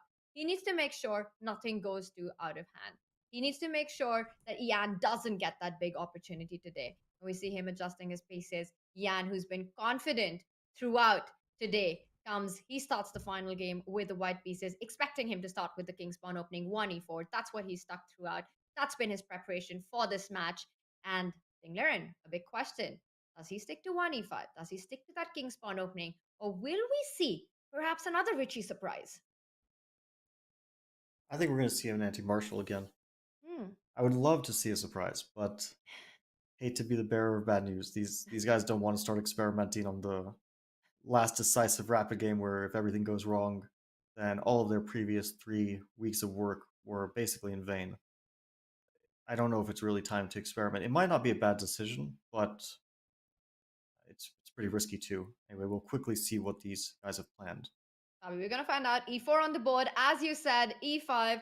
Is it going to be a Berlin? Will after knight c6, bishop b5, Jan Nepomniachtchi sticks to his move, and we are going to see an anti-marshal, as you mentioned, or maybe not. Might even see a marshal. No marshal. No marshal. But it's good because the marshal these days, you think like, ooh, pawn sacrifice in the opening exciting. The marshal is the most boring. It's just all worked out to a draw. Just like too much theory. It no longer has a reputation of being an exciting variation. They're going for the same line, right? Yeah, they are. Exactly the same line. If there's no more marshal, could we just get shady? Come on, let's get this real Slim Shady. Players need to stand up right here. Knight a5. It's a repeating. So they're repeating the game we saw earlier, and I wonder what preparation has gone into this. And Jan, he deviates by bringing his knight to c3. Earlier, we saw the bishop come back to d2. In this game, he brings his knight up to c3. And, well, now Ding has to figure out the nuances here. What has changed in the position? Yeah, the reason that we... Robert, I just want to throw this in and then over to you, Fabi. The reason they're repeating is because, Robert, they're not afraid. that was a good one, Tanya. It's I think that usually we don't see a repeat in the classical games because they have time to analyze stuff, but they had no time in between games and they don't have access to engines, so they have no time to analyze. That means that Jan is not worried that Ding is going to come to the board with some sort of computer prep. He knows that Ding will be on his own. Whoa, Fabi, bishop b1. I'm sorry, but that move? What is that move? I mean, that would not come to my mind at all. That square is not for the bishop. That square is for no piece at all. Please, can you explain this to us? What is this move? Yeah, I think the move is, so if black tries to hold on to the a pawn with queen e8, then b3 comes, and you can't take on b3. We should show that. b3, you can't take because the knight is loose on a5. Really nice instructive tactic there. Okay, so normally you think, in that case, I take on b2 with the rook. So at least you get my a pawn, but I got your pawn return. I remain up a pawn. So knight takes a4. And if rook to b8, because you maybe don't want to give the bishop pair up, then knight to c5, I think, is the only tactical justification of this. And white gets the bishop pair. It's probably only enough for a slight advantage. Yeah, knight c6, knight d7, queen d7, rook takes a6.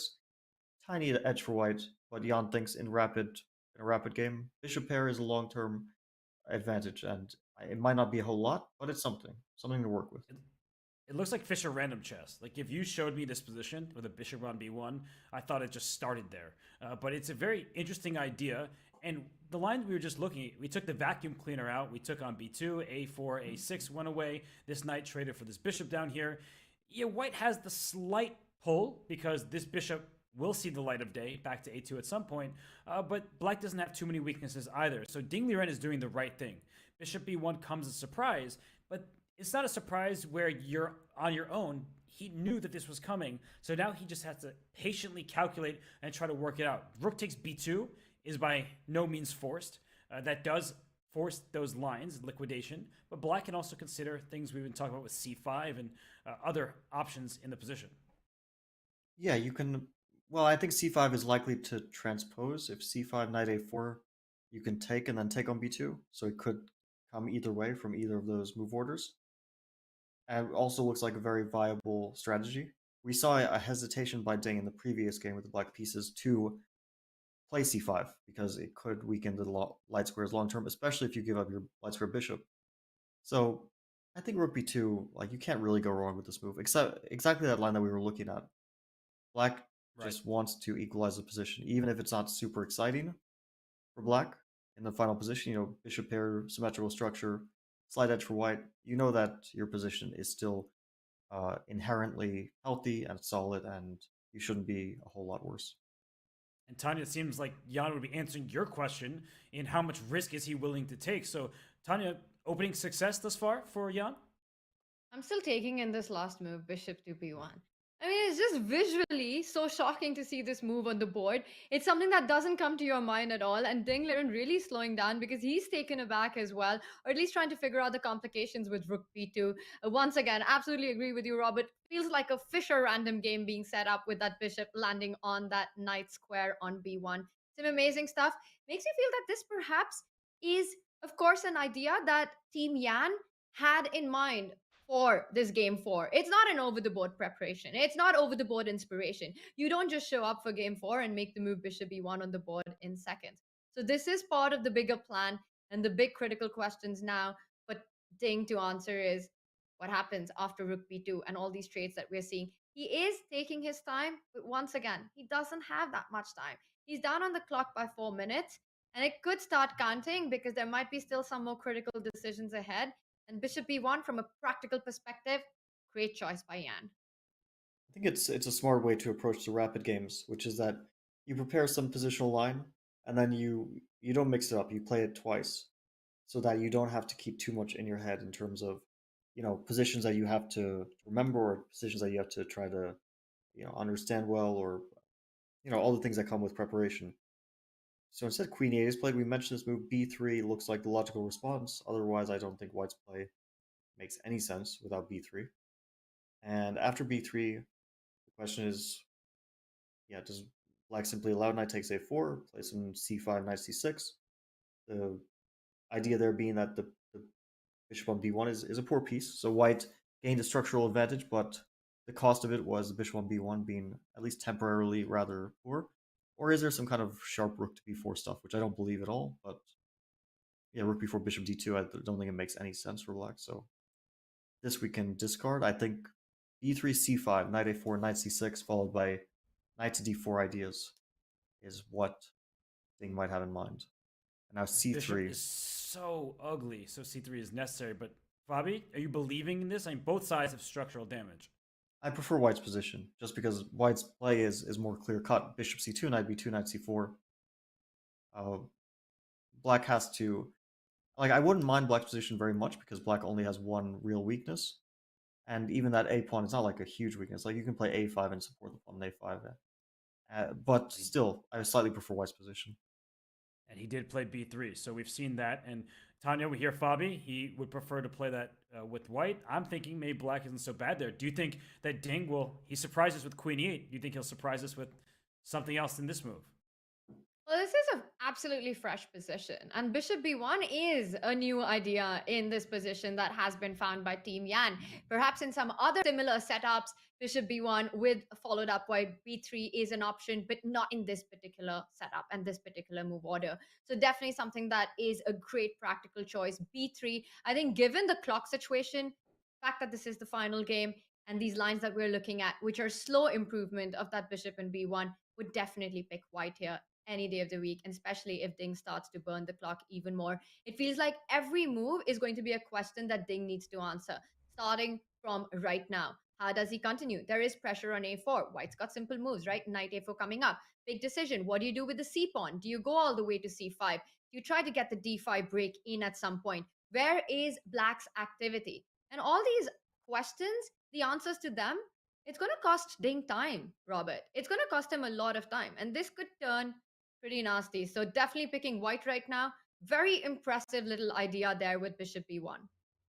I'm with you. I mean, time is important, especially in rapid chess when you don't start with that much. But Jan has more time than he began with. Ding is the one who has spent about 5 minutes. And as Fabi is saying, that there are going to be a long-term issue for Black on the a6 square. The rook on a1 is developed in place. So for everybody who's tuning in, watching this action unfold, I mean, this could be a situation where Ding finds himself in trouble. So Fabi, let's actually dive in. Let's do what Ding is doing. Let's calculate what moves is he thinking about right here. He can bring his knight back to c6. We talked about c5 as well. What do you think he's going to go for? I think c5 should be played. I mean, yeah, it's just the move. I mean, it's not really about calculating. You just put your pawn on c5. And the reason you do so is because after White plays knight a4 and potentially c3, you want to make sure that it's not easy for White to achieve d4 or b4. So you're kind of fixing the b pawn as a bit of a weakness. You're making sure White can't expand in the center without allowing a lot of trades and potentially mutual weaknesses in case of that. Knight a4 is going to be the move. Sometimes you see a bunch of moves are just going to be played, and then I think we kind of saw this line up to c3. And here is the question. This is where the real decision for Black is. I guess you can still play a move like bishop to e6. You can make a few more kind of natural moves without...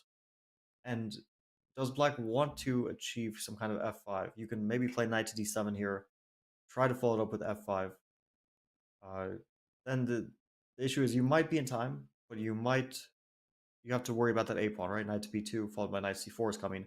So you have to deal with the weakness of the a pawn, which might cost you a bit of time that could potentially be relevant if you're trying to play some very concrete f5 stuff. But f5 is really coming to mind as a viable idea for black. And then the queen on e8 is actually beautifully placed because it comes to g6, potentially attacks the h3 pawn with the bishop takes h3 idea.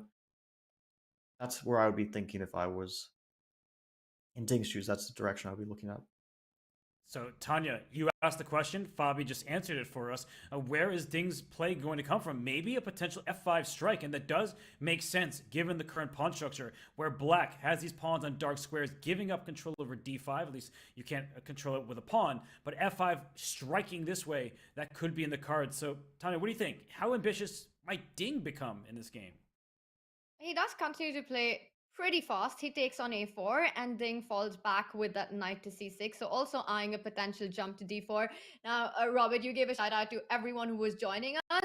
And I think everyone who is just joining us, the first question on their mind would be, 1 second, they're going to do a double take. What is that bishop doing on b1? And let's just with arrows, just bring out the little bishop dance that we've seen with this light squared bishop. It first arrived on b5, all the way from f1, a4, found its way back to b3, did a little shuffle dance to a2, and then finally finding itself back on b1, all done voluntarily by Jan Nepomniachtchi. This is a fantastic idea. And once again, Ding, he doesn't immediately go for the plans that we were looking at. Well, the bishop is still on d7, bishop e6, knight d7, f5, definitely in the air, especially when you put how multi-purpose it is. It suddenly makes a lot of sense to have that queen on e8. But Ding first takes care of the queen side weakness. He makes the move a5, and as long as the knight is on c6, that pawn is safe. Meanwhile, white hasn't managed to push c3 yet. And Robert, to answer your question, I was thinking c3, d4 will be the kind of stuff that Jan wants to get into this position. You want to try to find a way to open up your b1 bishop. But with that knight on c3, not going to be easy to achieve that. Maybe bishop g5, try to get control of the d5 square. Maybe, but Fabi, this bishop on b1, like c3, was a multi-purpose move. He's playing without a piece. And if I'm remembering correctly, there was a Vidit Guzrathi game at some point with like a similar bishop. It was buried. It never got out. And this bishop is terrible. Like, it is behind your own wall of pawns. I don't like the way Jan is playing this. Do you see something that maybe I don't? I know the game you're talking about. It was from an Archangel variation. It was from the World Cup in 2021, I think. Yeah, so It's Durabarely, maybe? yeah, that's right. Yeah, I didn't like think of that game, but because it's a completely different opening, the bishop on c5, it's like a knight takes e5 line. But yeah, that's a really nice spot because I think this is a classic case of Jan not taking care of his bishop. I mean, he's left his bishop behind bars, and he could have freed it immediately with c3 and knight to b2, but now it's like you're going to have to take another few moves to potentially get that bishop out. All I can say is take care of your bishop. Don't leave it stuck there. And Yeah. and so after bishop to e6, I think I think we might see knight to c4 here. Mhm. And white would be happy to see it exchange there, get some light square control. But after knight c4, black is certainly not obligated to capture that. And It's not even a threat, right? Just to put this on the board, knight c4. If I make some move like h6 and you take on a5, can I play rook a8 and pin you down the a file? yeah, you're not even threatening knight take. I thought you were, but you're not even threatening knight takes a5. So white wants to long term get knight e2 c3 in. I think that's the only idea. Like, you need to get this bishop out. Knight c4, knight e2, c3, bishop c2. Yeah, that's a plan at least. You could have done that before. So he does play knight c4, and I'm curious how Ding will continue. So if knight takes a5 isn't a threat, we may see this f5 variation. And Tanya, this type of position, normally I would say it's in Jan's style. Ding just decided to strike with d5. I got a quick question mark. They're playing too quickly for me to even finish my question. But now I will ask you, black's pawn structure is ugly, but that bishop on b1 is even uglier. Oh, a big mistake apparently. Wow. Wait, couldn't you have taken on d5? And I know we said you couldn't take that pawn, but could you have taken that pawn? I'm just I learned from you, Tanya. If you can take a pawn, just take it. I think that's actually good strategy for most. Well, I don't want to give bad advice to the viewers, but what was wrong with knight d5 and knight takes a5? I don't get it. Well, this is a question mark, so let's look into that. And Tanya, well, taking a pawn on a5, there might still be this rook a8 issue, no? Yeah, but I thought bishop to d2. How do you keep up the pressure on this? Tanya, I gotta. Oh, ask, queen a8. like, Oh. Queen a8 in what? the end. Knight takes a5. And if rook takes a5, take, queen to a8.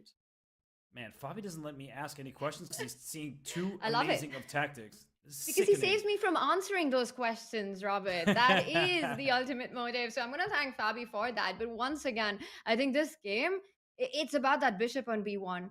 Why did Jan get it there? And why is it still stuck there with absolutely no future in sight? And that bishop is crying for help.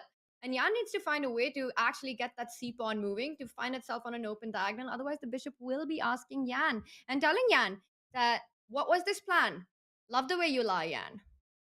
I'm sorry, I was thinking about that for a while, had to get that in. We will move on immediately because bishop d2 has been branded as with a question mark on the board. Why is this so bad is what I'm trying to understand, because the knight from c3 wants to land on e4 and now you're threatening to pick up the a5 pawn. So why is this a bad move? I just think the a5 pawn isn't so relevant, and Fabi coming up with amazing tactical sequences, and knight takes c3 played by Ding, bishop takes back, hitting two different pawns. And Ding takes that knight. Look at this. This is a decision he wouldn't normally make, giving up his bishop for a knight. But is that really a bishop? I can't call it a pawn because you can't have a pawn in the first rank. Fabi, do you like this decision from Ding just now? I was thinking about it. It looked really natural to me because you're basically leaving the bishop on b1, at least temporarily, as just a very bad piece. So the more pieces that are exchanged, you simplify the position a bit. Also, structurally, this is a good outcome, right? Whichever way white takes, I think probably dc4 is the way to take, so that you have. He takes bc. I'm a bit surprised, but okay. Maybe DC. Maybe it's the right decision to take bc, but he wants to play bishop d2 followed by c3 followed by bishop c2. It's a terrible bishop, but if it gets free, then black's position is worse. So now we'll see Ding's idea here. He probably just intuitively thought that black was okay here, which is true. But maybe black was already getting better at some point after bishop d2. And it wasn't an easy moment to see like how it's such a strategically complex position that it wasn't easy for black to find the right way there. But Okay, here Fabi, like rook to a8 is very logical, right? Rook to a8 can't be a bad move. Bishop to d8. Bishop d8. I was going to ask you, can you just start throwing your pawns forward? That is exactly what I was going to ask you, because you mentioned the idea of f5 before. There's not even a pawn on e4, so why not gain space on the king side? He probably wants to engineer some pawn pushes, but under safer circumstances. So I'm seeing some bishop c7 followed by e4 ideas in the air. That bishop will eye the king side. It'll create some tactical possibilities involving e4. Bishop d2 is played, bishop c7, super logical, and then c3. And yeah, white's bishop, even if it gets out, it's always a bad piece, isn't it, at this point? Even if it gets to a4, then it still remains a bad piece there. Well, the bishop is not good, but I mean, Tanya, a big question right now is Jan playing too quickly? It seems like the evaluation bar has settled back in the center, which means that the last couple moves have favored him, but he's playing really quickly, and I feel like the position is quite tricky, considering there's a bishop still on b1. Oh, let's try. And a pawn still on c2, and a pawn still on d3. Bishop landing on a4 will be a reverse dance with bishop a2, bishop b3, bishop a4. Don't believe that that's going to happen. Not so many moves with this light squared bishop. Fabi, the plan that you're mentioning with this e4 break, lining up on the b8, h2 diagonal with a queen and a bishop battery, that could actually potentially be super dangerous for white, and white has to counter it. Now, either you do that with the move c3 to make sure that when the queen comes on e5, the a1 rook isn't attacked, or a move like rook e1. But there are definitely ideas in the air, and Ding does set it up. Immediately responds with the move c3. So now after e4, are you going to capture the pawn, or will you build the pressure with rook to e1? I'd probably capture.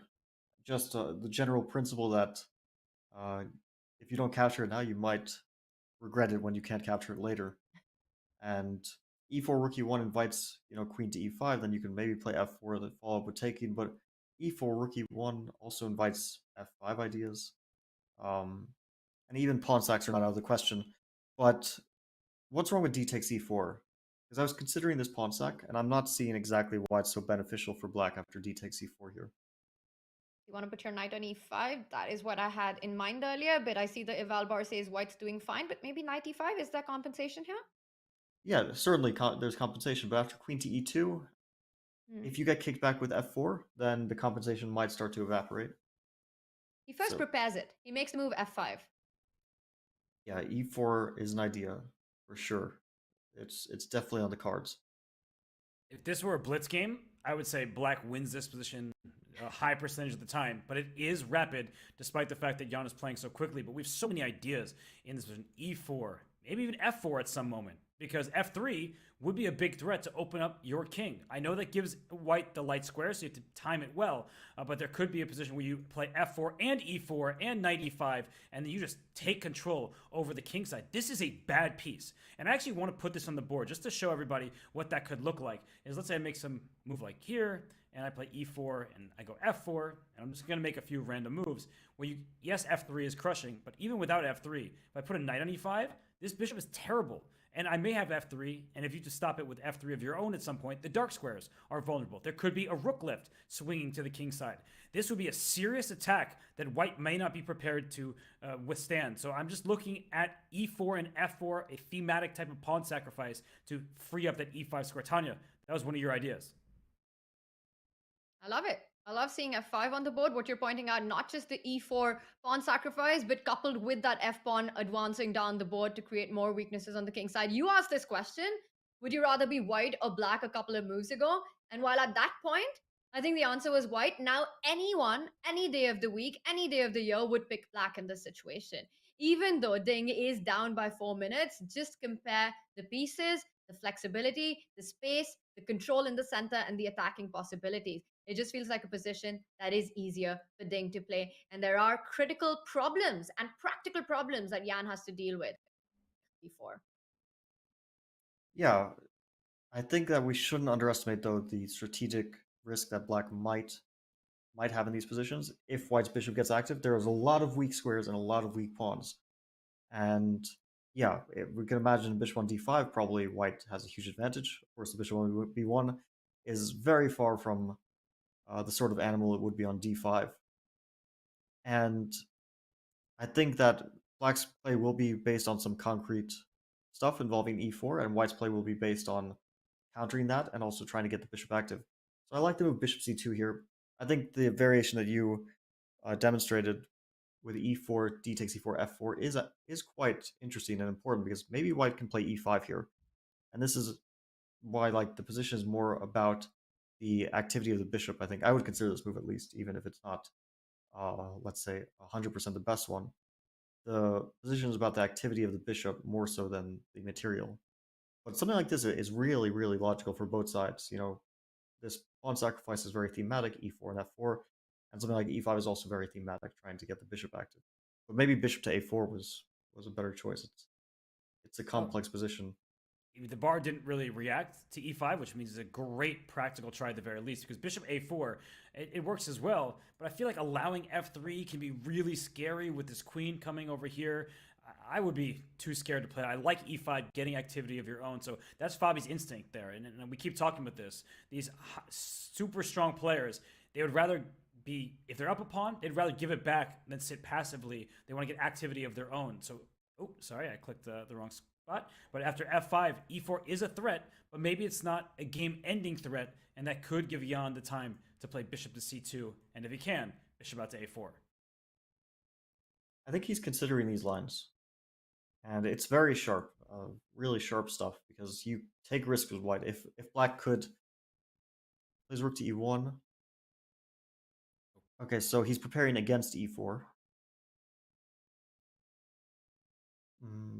Black can still consider it, although it looks like a much worse version. But black can also play queen to g6, maybe. Comes to mind as a possible move. And then, there's some tactics. For example, queen g6. I just play the move queen to f3. I want to demonstrate a little tactic. You see it, right? E4, D takes E4. Okay, probably knight E5 is crushing, but there's also queen to D6 ideas. I'm not even sure. I think knight E5 is the real reason here. But yeah, okay, queen D6 is also.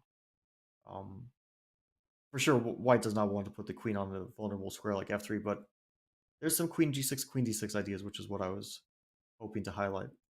That's what I wanted to highlight as well. So when you asked me the question, I was very well prepared. This queen on D6, lined with the bishop, could be devastating, and he plays rook D8 first, and can hardly fault him for that move because it does stare down at a vulnerable pawn that will need the bishop's defense. So it preemptively stops the bishop coming to A4 because you will need to protect this pawn. And this rook can join the party at some point with a rook lift. I mean, black has quite a deal of flexibility, and this A pawn, it's well defended. So black's pieces can start, all of them, focusing on the king side. Tanya, that white king on G1 doesn't have too many defenders. I'm starting to be very concerned for Jan Nepomniachtchi with E4 on the horizon. And with rook d8, e4 just has so much more fuel because you can imagine that d file opening up with the queen on d1 being x-rayed. So a move like bishop e3 will definitely be met by e4. You don't care about that c5 pawn. You're creating your central activity. And I'm just thinking these ideas that you were talking about, getting that bishop back to a4, bishop c2, bishop a4, you need to include that bishop. You need to find a way to get it back into the game. Is it psychologically difficult for Jan? I mean, we saw the path that the bishop took to get to b1. Is there something from a human perspective that stops you from making this move bishop c2 and all the way back to a4 when you've done this little bishop dance yourself? Is that a difficult factor here, Fabi? I don't think he likes his position for sure, and in large part because that bishop on b1 is so terrible and just not getting into the game. We saw there was some strategic risk with putting your bishop there, right? It has a very clear point, or it had a very clear point, to count on the structural advantage and positional long-term strategic factors that white might have. But right now, it's not looking like those factors are as important as the very concrete nature of, black just has better pieces. I mean, that bishop on d5, we would be talking about, white taking over this position. The bishop on b1 is just not performing much of a duty. And I'm also struggling to see a move for white here. Because things like, I'm wondering if you can play bishop to e3. I'm terrified to do it. And rook a2, also, it's also logical to get the rook into the defense. Because Tanya's point that with e4, the rook on d8 was going to barrel down the d file, so you're preemptively defending this bishop. But, I mean, Fabi, I have to ask you, this feels like a classical chess opening, but we're playing rapid, and the position just seems so much easier for black to play. This bishop on b1, it's just a defensive piece. This rook, a defensive piece. White has no control over most of the board, and black is storming forward. Yeah, I like black's position a lot. I'm still thinking about queen g6. e4 is also very tempting at this particular moment. But after d4, I'm not really... I mean, black can stack the pawn with f4, but I think white is really going to go for that e5 idea. And that's a critical position to check. Because if black gets time for knight e5 here, I just think that it turns like really, really bad for white. And you just can't allow that. So e5, and still, black plays knight takes e5 here. I'm not seeing like a huge downside to this. I think, yeah, white can get bishop e4, d5 in. But instead Ding goes for queen g6, which we mentioned also a very natural idea. Now, though, e4 and queen d6 is no longer really a threat because bishop on d2 is defended by the rook. So white has some freedom. Let's say queen to e2 is a very natural move here, I think, to prepare like maybe f3. But f3 is so scary because you weaken your dark squares. So what is white's idea? Let's see. He went queen e2, so he did step up with his queen. It was really natural to do this, but I don't know if I like the move. Can we just do this and play e4? How are you going to stop me? Good question. Queen d6. G3. I mean, not thrilled about that, but but then e4 is met by bishop f4. Okay, we're getting somewhere with white there. So maybe g3 is not the end of the world. Tanya, you're gonna have to help me out here. Queen d6, g3. Could you ever imagine? It's a great move apparently, but could you ever imagine playing a position like this as white? Well, I think you might be forced to go g3, right? The threat that you pointed out with e4 and the queen coming to h2, that's a checkmate into. You got to block that diagonal. So even though it's not a happy decision, it might be the only way to go. Now, e4, bishop f4 solves all your problems. But the thing that would really terrify me playing white this position if g3 was on the board is the other pawn advancing down. What happens after f4? I'm targeting your g3 pawn. Are you ever going to pick up that pawn on f4 and open up the g file? Happy to go into that. Are you going to just let me pass back with f3, or perhaps even take the g3 pawn and strike in the center with e4? So many ideas. I feel that after a move like g3, f4 would be something that would be very worrying. And again, we keep pointing it out. White is, well, practically playing down a piece, and all of black's pieces are ideally placed for the attack. All of black's forces are developed, they're in the center, there's a lot of coordination. And once again, the strategic points that you mentioned, if the bishop was on d5, you'd be singing a completely different tune. But with that bishop on b1 and a potential attack, we see the clock situation as well, about a 2-minute deficit. I still think that it's Ding Liren in driving seat, and queen d6 would be a nice choice, and it has been made. Queen d6, e4 is a big idea. Again, g3, is that really the only move? And if yes, what happens after f4? That's a great question. I think g3 is forced at this point. You cannot allow the queen and bishop to stare at h2 for a moment longer. And g3, f4, I'm wondering, Fabi, so I am going to ask you this. Because f4 is very committal. You give up the light squares permanently, and guess what? White does have a light square bishop, so later in the game, this could be an idea that backfires. So is black better off pressing immediately or slowing down with some kind of rook doubling on the f-file or something of that nature? f4 is not the move I would think of, because after queen e4, there's a d4 threat, but maybe queen to h6 there is the idea. But f4, it just doesn't really look very natural after queen e4. Like you're not getting e4 anytime soon. d4 is a big threat. You can play queen h6, that's true. But I mean, white definitely has quite a big choice here. I mean, you can even play king g2. I mean, if you just want like a simple way of playing. So I don't really see this as, I don't see black's next move especially. You can maybe maneuver the knight from e7 to f5 to try to, it's very committal, this whole thing with black, like super committal and super risky for black to go for this, but maybe you can get the knight to f5 and start to play, there might be some concrete sacrifices at some point. I wouldn't play f4. Yeah, I would not play f4. You know who agreed with you? Ding agrees with you. He goes rook e8. Ding This Liren. move I like. He wants to play e4. Seems pretty natural. And not immediately, but at some point e4. You also have f4 in your back pocket, so you haven't lost your ability to push either of your pawns, so keeping maximum flexibility. And what about these pieces? Tanya, we've been harping on this bishop. I know it's a really bad piece. The rook on a2, it's protecting along the second rank. I guess, how do we activate those queenside pieces? They're really not helping that much, and white's pieces just look uncoordinated. And now bishop c2 would definitely be met by e4, right? Because you're not only targeting the d3 pawn, you're not only eyeing that queen on e2, but also it's so hard to imagine white actually picking up that e4 pawn. So bishop c2, e4 are ideas that black is looking into, with the attack following up. But bishop c2, e4, I do see there's still bishop f4. So maybe it's possible, Robert, the only way to get that bishop into the game feels like a4 is the square. And now that black has stepped away from the d line, and no pressure on d2, rook e8 played, is this the moment that you've got to get bishop c2 in? It looks like playing with fire. He doesn't care. He doesn't care about that bishop. He plays queen to f3. Jan is a provocative player. Okay, he's really provoking e4, but he just wants to take. And he's saying that, let's say e4, d takes e4, f takes e4, because now f4 is no longer an option. My queen will move. Let's say to g4 if I'm not blundering.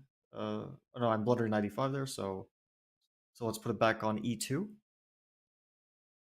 Or wait, can it go to g2? Maybe that's the point. That's very harmonious. The g3 and queen g2 and bishop takes e4 comes, and he's saying, for all your activity, all you did was give me a pawn, and the bishop becomes alive on b1, right? No longer a bad piece. Whoa! It's happening though. So Ding. Okay, so knight to e5 here must be the idea for black. Yeah, you simply have to include this intermezzo. You're not taking back, as we showed you, queen g2. White will regain this pawn, and the bishop is alive. But after knight e5, what happens if queen g2 then? Probably knight takes c4 capture. It's messy. But it's clear white is better after bishop f4. I mean, the only question is how much better. But white no longer has any risk because the position opened up. The once poor bishop on b1, it was activated by black's hand. So white didn't really have to do anything to maneuver it. So after knight e5, queen g2, is there knight to d3? I want to get rid of that bishop.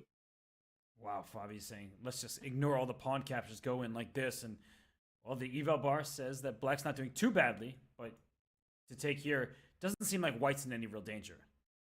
No, you can even take on f5, I think. I don't see the tactical problem. Like rook e1, bishop e1, queen b1 is met by rook e2. This is kind of a semi-important line. You can even throw queen d5 check in if you deem it necessary, but okay, still there's some danger. Like long term, the a pawn is a really dangerous pawn because your point is well taken. That if okay, d1, that's you much have better. To the check. Yeah. Yeah, but so the thing is, the a5 pawn is very dangerous if white's c3 and c4 pawns stay on the board, because the c3 pawn actually limits white's bishop from being able to aid in the defense of that pawn in some endgames. For example, if all the queens and rooks were traded off the board, and obviously this is super far from the current position on the board, so but something like that could long term become a factor, that the a pawn is an asset. I like this knight e5, knight d3 as like the best try that black will have in the position. Pandemonium. That's what this position is. And Dingley ran down the clock. So, Tanya, we haven't focused so much on the clock in this game just because it has been so many tactics available to the sides. But suddenly I'm worried about Ding. Yeah, he had a better position. He decided to strike with e4. But after sacrificing a pawn, he hasn't delivered the follow-up. I'm just amazed how now we're talking about trying to get rid of that b1 bishop because potentially it could get so strong, and suddenly that move rook a2 starts making sense because in so many lines, not only does it defend that d2 bishop, but it can easily transfer to the center of the board, come to e2, all the way from a2, just finding so much harmony. So just this position, practically, perhaps Ding just rushed with the central break e4. He did everything right before that. He brings the rooks to the right spot, the queen and the bishop lined up. And I think the tension was just so high, he decided to go for e4. If he would have recaptured the pawn, the queen g2 idea looked really strong. He goes for the other one with knight e5, still expecting the queen to fall back to g2. And now I just want to point out that in that position, if you take on c4, the earlier option that you were looking at, I think that could lead to a lot of problem for black. After knight c4, bishop f4, white trades the dark squared bishop, slides that rook from a2 to e2, and we can just do this with arrows, Robert. We don't even need to show it. The point that I want to make is that suddenly the a2 g8 diagonal opens up, and black doesn't have a light squared bishop to challenge it. So knight c4 would be a bad idea. By the way, queen g2 on the board. So we're going to see if Ding does find the way forward with knight d3 and realizes that it's time, in fact, to now neutralize the b1 bishop. And Fabi, is this all because Ding perhaps rushed just a little bit with the move e4? Yeah, maybe, but it's such a complex position, it's really hard to say. I'm looking at this knight d3, and I'm thinking rook e3 is also an option. And it's a mess. I can't really calculate it fully. Or actually, no, I think I see the answer. So knight d3, rook e3. Maybe we can... Knight c1? I don't think it's knight... I mean, knight c1 might, like, work... No, it doesn't work. Like, this queen f1 thing. Yeah, it doesn't work. But f takes e4, rook takes e4, and I was thinking this might be good, but I think rook takes f2 is the end. Oh, no, it's not. No, it's not, because there's queen d5 check after rook e8, king f7. Rook e8, king f7, I think queen d5 is actually important, otherwise maybe it's really good. Saving your own king by trading off the queens, and at the end of this, white is in good shape because the knight is loose on d3. Well, that is a crazy variation. I was joking with knight c1, sorry, Fabi, to suggest bad moves to make you a worse chess player, but well, these lines, there's so many sharp ones, and I wouldn't be surprised if Ding looks at all this, oh, my position is rough, let me just slide my king into the corner, because so many of white's ideas rely on the fact that this king gets in check. So is king h8 an additional option here? King h8. I wouldn't consider this move, but if bishop f4, what did you achieve? Like, it's really high responsibility. Black could just be losing. I mean, just, you're down material and two bishops in open position. If you don't find something concrete, I think he's going to go for a concrete approach. No waiting moves in this position. Yeah, but maybe king h8 is a brilliancy. Oh, no, I forgot about bishop f4. I was thinking you would take on f5, and then I would take on c4, and finally the black pieces are flowing. But bishop f4 seems to stop black in its tracks, and it won't work out. But I'm Move so like king h.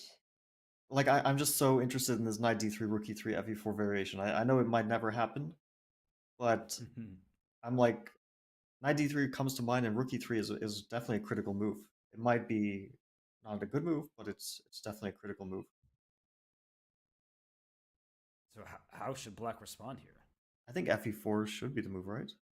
Rook takes e4, and how are you answering this? Like, if you take knight takes f2, rook e8, white seems to be winning a piece.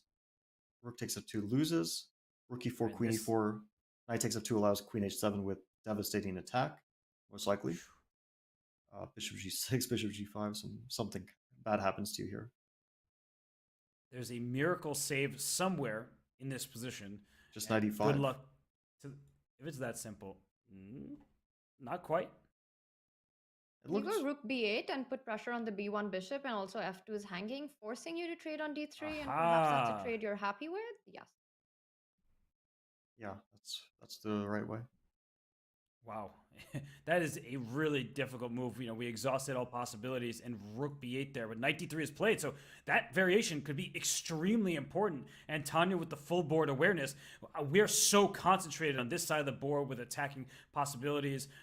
We're looking at ways for white to go after this black king, maybe this queen checking on d5.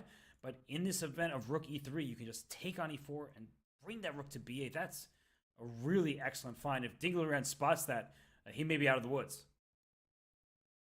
Yeah, I think d3 is on the board. It's definitely a findable move, although it's a difficult one, because you're really concentrating on something involving f2.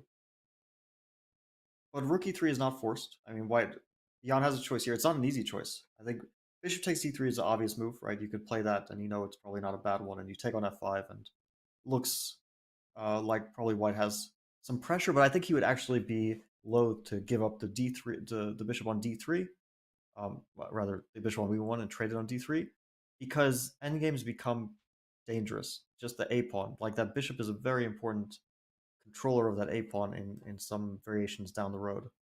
And I know that it sounds far away, but I really think it could be an important factor in the position. And the bishop, white dark squared bishop. That being said, he plays it, so there goes everything I said. But I think what you said still has merit, just because he decided to take. Your point still stands, and if the rooks come off the board, especially that a pawn is a passer, and even with rooks on the board, it could be a decoy of sorts. So we see a rook trade. Queen takes c4. Give me that c pawn. f5 may be able to be captured later. So are we seeing a position that, with all these trades, liquidation, are the chances most likely that this game ends in a, dare I say, draw? Well, draw isn't bad, because then we get to see blitz, right?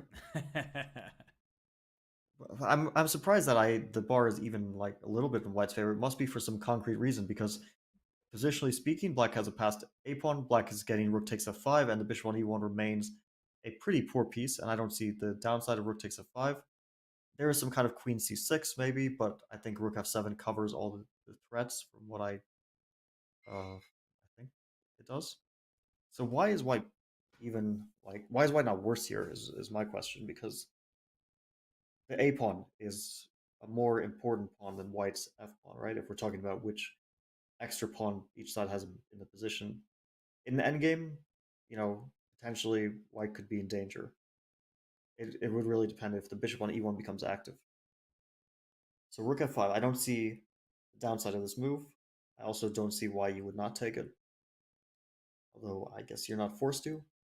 You might have, for example, bishop e5 or something like this might be an option, but I would say unless you see a problem, take the pawn. He does it. Rook f5 on the board, and as you're pointing out, the a pawn definitely stronger than the f2 pawn. And we were talking about the light squared bishop being a problem in Jan's position. Now it's the dark squared bishop. He still needs a couple of moves to make it active. And if you just compare each of the pieces on the board, it's clear that suddenly Ding feels like the one who has more activity. The queen on c4, the rook on f5, the bishop on c7. The one idea that I do see for an active piece for white is the queen on g2. Can that start jumping into b7 to create some direct threats against that bishop on c7? Well, there might be tactics there, right? Because there might be a You're looking at bishop bishop takes g3. G3. Yeah, I was looking at this too. Wow. But I think bishop g3, white can play rook takes a5. Maybe. No, that's. I think we even have if to white show can't this. play rook takes a5, that's so scary for white to get into. Bishop g3, rook a5. You could also take on g3. It might just be a draw. Rook f1. Queen f1 is a mistake, I think. I was going to show that the queen gets back to g2. Yeah. Otherwise, it's checkmate, but the queen can come back on the yo-yo string, so that wouldn't work. But rook f1 check, and then the king h2, goes queen e2, queen g2, rook takes e1, and black is temporarily up a pawn, but yeah, white will win even 2 pawns, but it'll be a perpetual check in the end. Queen d5, king to f8. Yeah, you can start taking pawns if you want, or just give all the checks, as you're saying. You see, I learned not to play king h8. I'm getting better as a player throughout this commentary.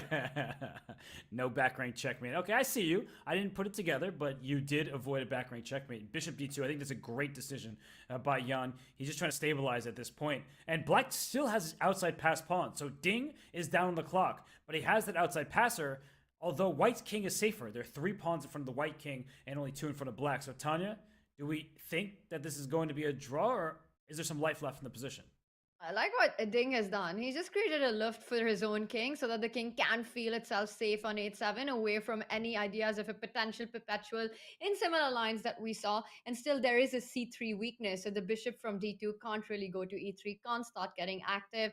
And what you pointed out, after a queen b7 potential move, bishop g3 sacrifices. But now with that rook on a1, which is the other sneaky stuff that I'm seeing, the f1 square is under control. So bishop takes g3 just doesn't work because f1 is very well guarded. He doesn't go queen b7. He starts with the move queen c6, but there is some activity for white now. So rook to f7, or you can play. Yeah, I think rook f7 looks. You can also play queen f7, but you can also play queen d5, right? That's another option as well.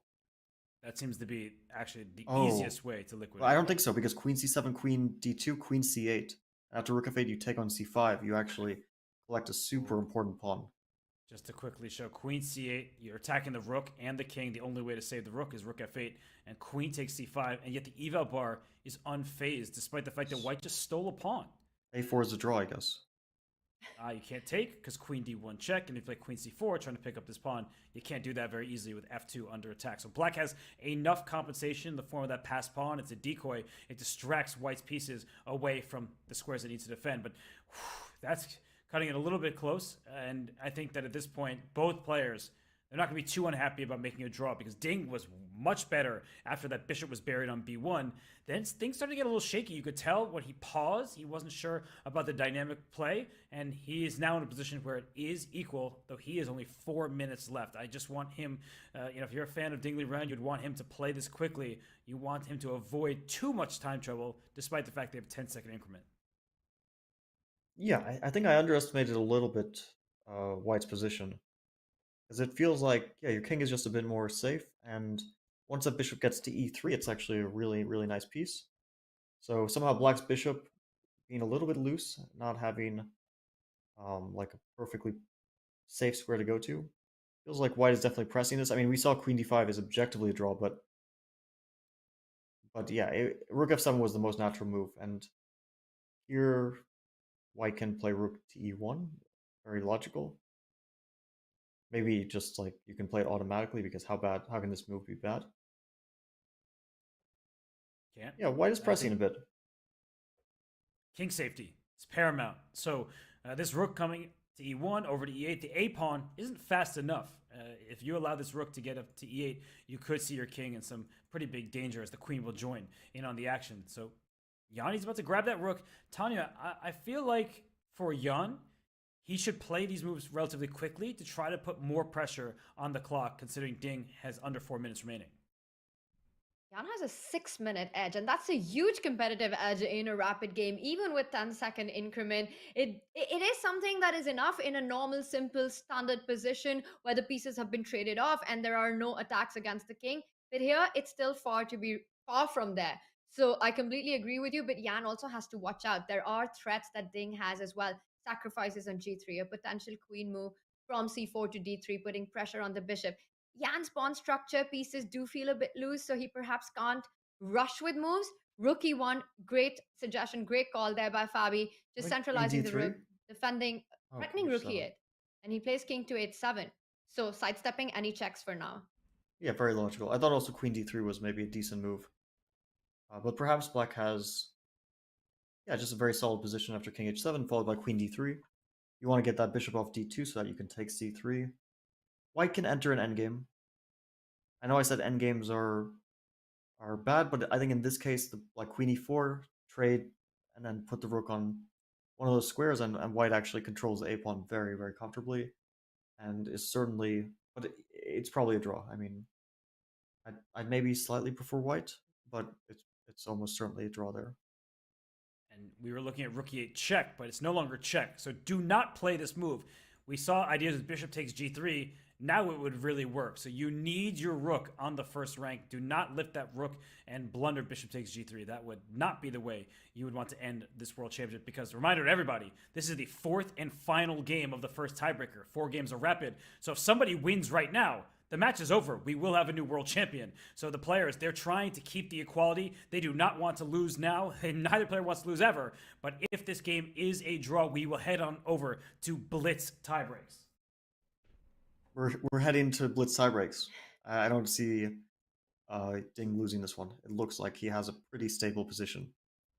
And Jan could make any number of moves here. You could play king g2, for example. I mean, like, you have a wide choice. It's not a position where things are happening super fast, but he might head for the endgame too. I would really consider queen e4 here, with the knowledge that it's almost certainly a very drawish endgame, but still, the a5 pawn could be a strength, could be a weakness. It's hard to tell. And white's king is a bit closer to getting to center, potentially getting to some very influential squares like d3 and so on. But Jan is considering. Jan perhaps just senses that he knows he's up on the clock, and if he can find a way to keep the queens on the board, try to create some ideas, he's definitely going to try and push. It is the final rapid game, but I think a draw, as you said, is the most likely result, because just simply the position that Ding has, a potential attack on f2, but potential sacrifices on g3, enough counterplay, so shouldn't be that hard for Ding to hold. Guys, it looks like we will be heading to a blitz playoff, but there's still time for that. Jan Nepomniachtchi now with a 3-minute advantage on the clock. Fabi, you were mentioning a queen trade, and that goes into a level balanced endgame. But with the a passer, he decides to keep the queens on the board, makes the move bishop to e3. So he's threatening the c5 pawn. And potentially, if black was to take on c3, we might even see a perpetual check on the board. Yeah, I think this move is almost a draw for queen takes c3. Let's say queen e4 check, king to g8, rook to c1 at some moment white can play, but black has queen b4 or queen e5. I mean, yeah, it's very, very likely that we see a lot of trades. Even if white gets 3 against 2, it's still a draw. Bishop d5, maybe it's like super precise to play bishop e5. But, You're going to take it on c3, just says, no, I'll take it later. That makes sense to me. All the trades that happen are going to be good for black in terms of you'll never lose. And maybe if you trade the queens and this pawn survives, black could even be better. Yeah, I like this move. It's saying I want to make it draw when I'm a little bit better. Queen takes c5, queen c5, bishop c5, bishop c3. For sure, it's a drawn position. But if given a choice, you would probably take black, because black still has the passed a pawn, and yeah, white just has a 3 against 2, which is not enough to win even on its own. Whoa. Queen to e8. Okay, so bishop to f6 looks... Because bishop c3, rook c1, a little bit scary there. A bunch of hanging pieces and pins and stuff that... I see a lot of tactics like rook f3, rook c3. You know, you could easily lose this one. Oh, I'm going to show that real quick. Queen takes and queen e4 check is Fabi's idea. Check to the king, check to the rook. You are going to lose material, and black is in trouble. So, whew, still tactics left, and that's what Jan is doing. He is playing for the clock right now. He knows the position should be balanced, but the black king is less safe than the white king. So black can play bishop f6 here. Very logical. one option. Or I think bishop c3, rook c1, rook f6. I didn't see the exact refutation. Because bishop d2, there's a lot of like queen d4 ideas. He goes for bishop c3. Is Ding playing with fire? I see the eval bar still approves of it, rook c1, but now he has to be super careful with just 2.5 minutes on the clock. No, I think he saw that like bishop d2 can be met by queen d4. And white probably can't afford that. So that might actually, maybe it's a perpetual check there. Does black have more, or is it just a draw? Bishop c2, queen d4, bishop c3, queen f2, king h1, queen f3, king h2. I think, yeah, chess is a draw. Sometimes when people are playing super accurately, that happens to be the case. But if not for bishop d2, which allows a draw, could we see a possibility that Jan gets in a worse position? He did just give a pawn. There is this outside passer, the rook on f6, queen on c4, very active pieces. So Jan's about to grab his queen. He has queen d7. So it looks like he's trying to win this game, but he could be almost trying to lose to some extent.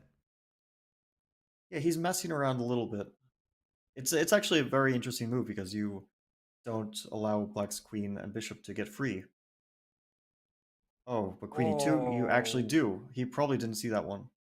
It's a brilliant move. And actually, that means it's the only move that allowed black to survive this game. I wasn't looking in that direction. The bishop is now under attack, but he defends it tactically. That was a really nice find. So Tanya, queen e2 played. Ding now down under 2.5 minutes. A brilliancy, but he's in some time trouble. Extra pawn. Whose chances do you like right now?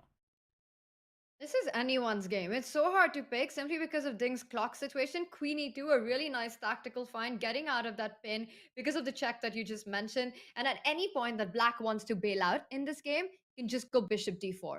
Trade off those dark squared bishop and you're absolutely safe in those positions because you'll always have pressure on the f2 pawn. So Ding Liren has got this safe exit idea and maybe he can start thinking about looking for more. Now Jan is down, well, 2 pawns on the queen side. One pawn on the board, and that a pawn is definitely one to watch out for. It can start marching down the board, but first Jan needs to come up with a move. And there isn't Maybe, a direct tactic. You just keep everything centralized. You just simply move your queen or queen d5, king g2, and just say, show me the money.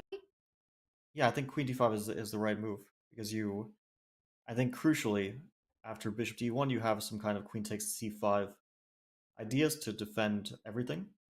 As bishop e1 becomes a threat, you maybe also just have queen e4, but I'm not sure if white. But yeah, queen c5 is super safe there, so we could just see bishop d4 here. A bit of a draw for there for sure. If black decides to go for that. Safest, right? Bishop e1, Yeah. your pieces are getting a little bit loose after queen takes c5. So if you don't want to risk anything, and at this point, Ding probably doesn't have much in the way of winning chances. So play bishop d4, trade the bishops. Now the attack is gone before it's parried, before it could even get going. So I think bishop d4 would be the right choice. And it looks like we are heading to a draw. So for the over 235,000 of you watching across the different platforms, we are likely to see a draw in this game heading to blitz tiebreaks for the World Championship title. Yeah, I think things shouldn't get super ambitious here. I mean, maybe he was feeling like queen e2, he's already better, but after queen e5, I think if you don't play bishop d4, you're going to be risking potentially, especially with 1 minute on your clock. So hey, he's going for it. Bishop to b4. He got ambitious.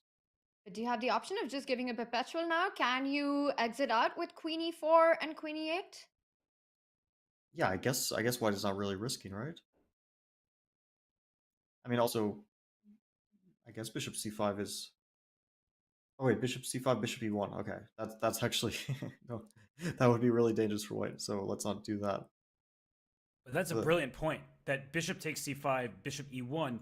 You filled the square. That's a different type of tactic, but the c5 square is filled by the bishop because the queen wanted to be there. If the bishop had gone to e1 right away, queen takes c5 would have been played. So that's really nasty trap set up by Ding Liren here. Yeah, so maybe queen e4 is the right response. King to g8. You can go back queen d5. I mean, it looks like a draw, yeah. But Jan hasn't been making the draw, so It's now the he first does it. check. I think it would have been very dangerous, Tanya, if he had not decided on queen e4. It was time. It was time for Jan to go for this idea. And now, of course, is the big question. Will he repeat with either queen e8 or queen d5, or at least offer a repetition for Ding? I don't see a way for black to hide. You can go back with your rook to f8 in case there's a check on e8, and then you will also have a check on e6. Jan simply goes queen d5, so not even allowing that option. Guys, we're going to see a draw here. This will be a perpetual. We've got blitz coming up. That's what's going to happen. This match is absolutely insane. And Fabi, you were the one to call it out first that we will have a blitz playoff. Yeah, yep. Draw. That's what this rapid playoff has been. It's been super close, and 4 draws. These players didn't really, there weren't even like huge chances, right? They exchanged some slightly better, slightly worse positions, maybe even clearly better in a game or two, but more or less all the games were balanced. I don't think we had a single position where it was even close to objectively winning. And this last game, I think, was quite excellently played overall. I mean, maybe some inaccuracies in the middle game, but it was super, super complex. So that's to be expected. And overall, just like really, really balanced. I mean, imbalanced, but also balanced in terms of the evaluation game. And Jan is considering, but it looks like he's going for it. Queen e4. Ding has nothing really to think about here. He shouldn't be avoiding the repetition. There's no reason to. Both players down on the clock, playing on their last minutes. We are expecting a repetition at this point with Ding falling back with the king to g8. Rook g6 is not a move that you consider here, right? It's the only move that I feel with black keeps the game going, but it looks like more like a losing move than a winning attempt. If rook g6 is not better for white, I'd be shocked. But it's not definitely. Oh my god. Oh! What? Is he playing for a win? Is Liren trying to win this game? Because this is a big moment. The bishop on e3 is pinned. The queens are looking at each other through that bishop. So if you can't take on c5, black is up a pawn, and Liren, I keep using this Hemingway expression. You know, he said, courage is grace under pressure. He's courageous, and queen f5 gives black the upper hand, apparently. Yeah, is he just pushing? But wait, why would white black be better here? You push with c4, yeah? That's actually c4. So. C4 is on the board. White's got to go h4, h5, right? That's the plan. But black stops it with h5. Or queen g4 as well. You could try to trade queens. You are up 2 queenside passers, and we keep talking about blitz. This is about to be a blitz game where Jan Nepomniachtchi, he's currently up almost a minute, but he is down a pawn, and those are some scary pawns to be down. I'm in absolute shock that Ding actually decided to continue the game with just a minute on the clock. He's refused a repetition going into blitz. Yeah, this is a pretty wild decision. Maybe it actually looks like a brilliant decision, but probably because this queen f5 was a mistake. And maybe he just missed c4. He thought he's picking up that pawn, but he's not picking up that pawn. So what does he do? Bishop to d4? I just want to stop c3. I really, queen really d3 want to there. stop queen d3, yeah? Yeah, queen d3. Oh my gosh. This is a position where Jan might have only one move to survive. I see the eval bar saying 0.3, but that is completely misleading everybody. There are 2 separate pass pawns. Most importantly, there's advanced c pawn, and you want to rush your pawn to h5. You do not get that. The queen steps to g4 after pawn to h4, offering a queen trade, and then the pawn goes up to c3. Fabi, Tanya, this is worrisome territory for Jan Nepomniachtchi, who's dipping to just about a minute, and that was a mistake. Oh, queen d3. Not even queen g4, queen d3. That's the best way. Yeah, that's really, really bad for white. Oh my goodness. The c3 is happening. That move, rook g6? Fabi, we were thinking that's not even a possibility. And such a brave decision, and it's paying off. Ding Liren, with that eval bar, it shows that he's clearly better here. But practically, Fabi, how easy is this with a minute on the clock? And Jan there keeps the queens on the board, which is absolutely crucial for any play with white. He has to get h5 in. Rook d1 coming Black is just pushing. Well, like, what does the h5 matter? Because you don't give checks on that diagonal anymore. Like, okay. c3. Rook f6. It doesn't seem to change a huge amount. Yeah, what are you doing here as white? Because the queen on d3 is so well positioned. And he goes rook d1. He wants to chase the queen off the diagonal. I think that's a good choice. But can't that queen just slide back to f5? and then queen c4. He has to engineer some sort of rook d8, rook d5, like something with activity.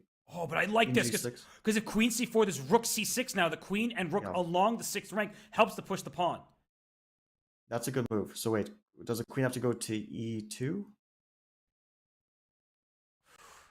But that's not what you want to do, because then rook c6 anyway, with the threat of c2, bishop to a3. And he's also has no time. Wow. So yeah, this is very, very close. Oh my goodness, we're stunned into silence. Maybe you need to play queen e2 quickly and just pray. I mean, obviously your position is bad, but at least keep some time on the clock. He's down to 35 seconds. Ding's the one with the time advantage, Fabi. Yeah, well, white has to keep some time on the clock, just in case it turns into a mess at some point. Wait, now rook c6? What is even the idea? Is he going to try to sacrifice a piece and go for an attack against this king? That should not pan out, but maybe this king is going to try to hide on h2. And in a scramble, if it gets into real time trouble for black, when you're under attack, that's when mistakes happen. Yeah, maybe a good practical shot. I mean, for sure, this piece sack is his idea. It doesn't work. Like, all these things are definitely true, but he wants to avoid it. So now rook to c1 at least. Or wait, can you trade? Maybe you could trade. Oh, and it's given a question mark. You can trade and then try to get your queen back to e4 at some point? Try to make a draw? You just try to, like, hold it move by move. Yeah, queen e4, queen c4. And it's not an immediate draw, but you're saying black cannot easily progress because the... And he finds it. Yeah, queen e4, queen g6, queen c4. Good try. And not only... c2... A good practical try. Sorry, Fabi, but look at the eval bar. It says minus 1.4. Is it nearly minus 4? So Jan may be fighting back in this game just when it looked like Ding Liren would be crowned world champion. Well, it's very difficult to advance that pawn because c2 is allowing h5 ideas. And if not c2, then maybe you play h5 with black here. Maybe you really need to get those light squares under control. Okay, you can give it a check. It probably doesn't change a whole lot. Does he want to start pushing Well, the it didn't achieve A-pawn? anything. Pushing the a pawn, maybe. But then bishop to somewhere, bishop d4 will get some counterplay. Maybe king goes to h2, not to allow queen e4 check, although probably doesn't change much. Oh my goodness, king h2 is played. And look at the eval bar. It's going near level. This could be dangerous for Ding. If he's all in for the win, he could find himself under pressure with his g7 pawn targeted by the bishop on d4 as well. Yeah, I mean, like bishop d4, c2, maybe you lose because of queen to f7. Yes. Something like that, obviously, you would never want to allow. But generally speaking, black does not risk here. But bishop d4, the point of the king on h2, queen e4 was not checked because queen takes b4, wins a piece. 17 seconds, Bishop he makes d4, a move. and that was correct one. Wait, a3 and... Oh, is he going back queen f7, queen b3? Or is it queen f7, queen c4? Yeah, queen g6 is available. I think that's what you... We're indicating the pawn is protected. He goes queen c7, which is a mistake. A huge mistake in time trouble from Jan Nepomniachtchi. The queen has to go back to g6. That's the good news for Ding Liren. He has only one move here, and Jan is the one down to 20 seconds and counting down. Wait, bishop c3? Oh, just a2 and queen b1 then. There's no checks. Yeah, that's... Yeah, I think this is over. Oh my god. Oh my He has gosh. to go queen c4 back. It's the only move. Will he find it? The only way to keep the game going is queen back to c4, going after the bishop. He plays just that. So a good find. c2 now. Yeah, this is Oh my gosh. so close to disaster. But he's holding on right now. Oh, is bishop c5? Oh no, it's not. I was trying to get too clever. Bishop d6. This h4 pawn may be hanging in some positions. He goes king g2, which keeps it at -3. So that's obviously an advantage for black. But maybe it's time, Fabi, for your h5 move, just because you don't want this king to be checked left and right, non-stop. So maybe h5 helps that king? Just to stop white, because white is threatening h5 now. White has a threat of h5. h5, queen f5, g4, and the queen has to lose contact with the c2 pawn. h5 might not be an easy decision because you feel like if my queen ever gets active, then white will target that h-pawn. Definitely a difficult decision, but might be the right move. If he plays h5, white will play queen to d5. h5, queen d5, then... Oh, I was going to say a2, but you can just take my pawn.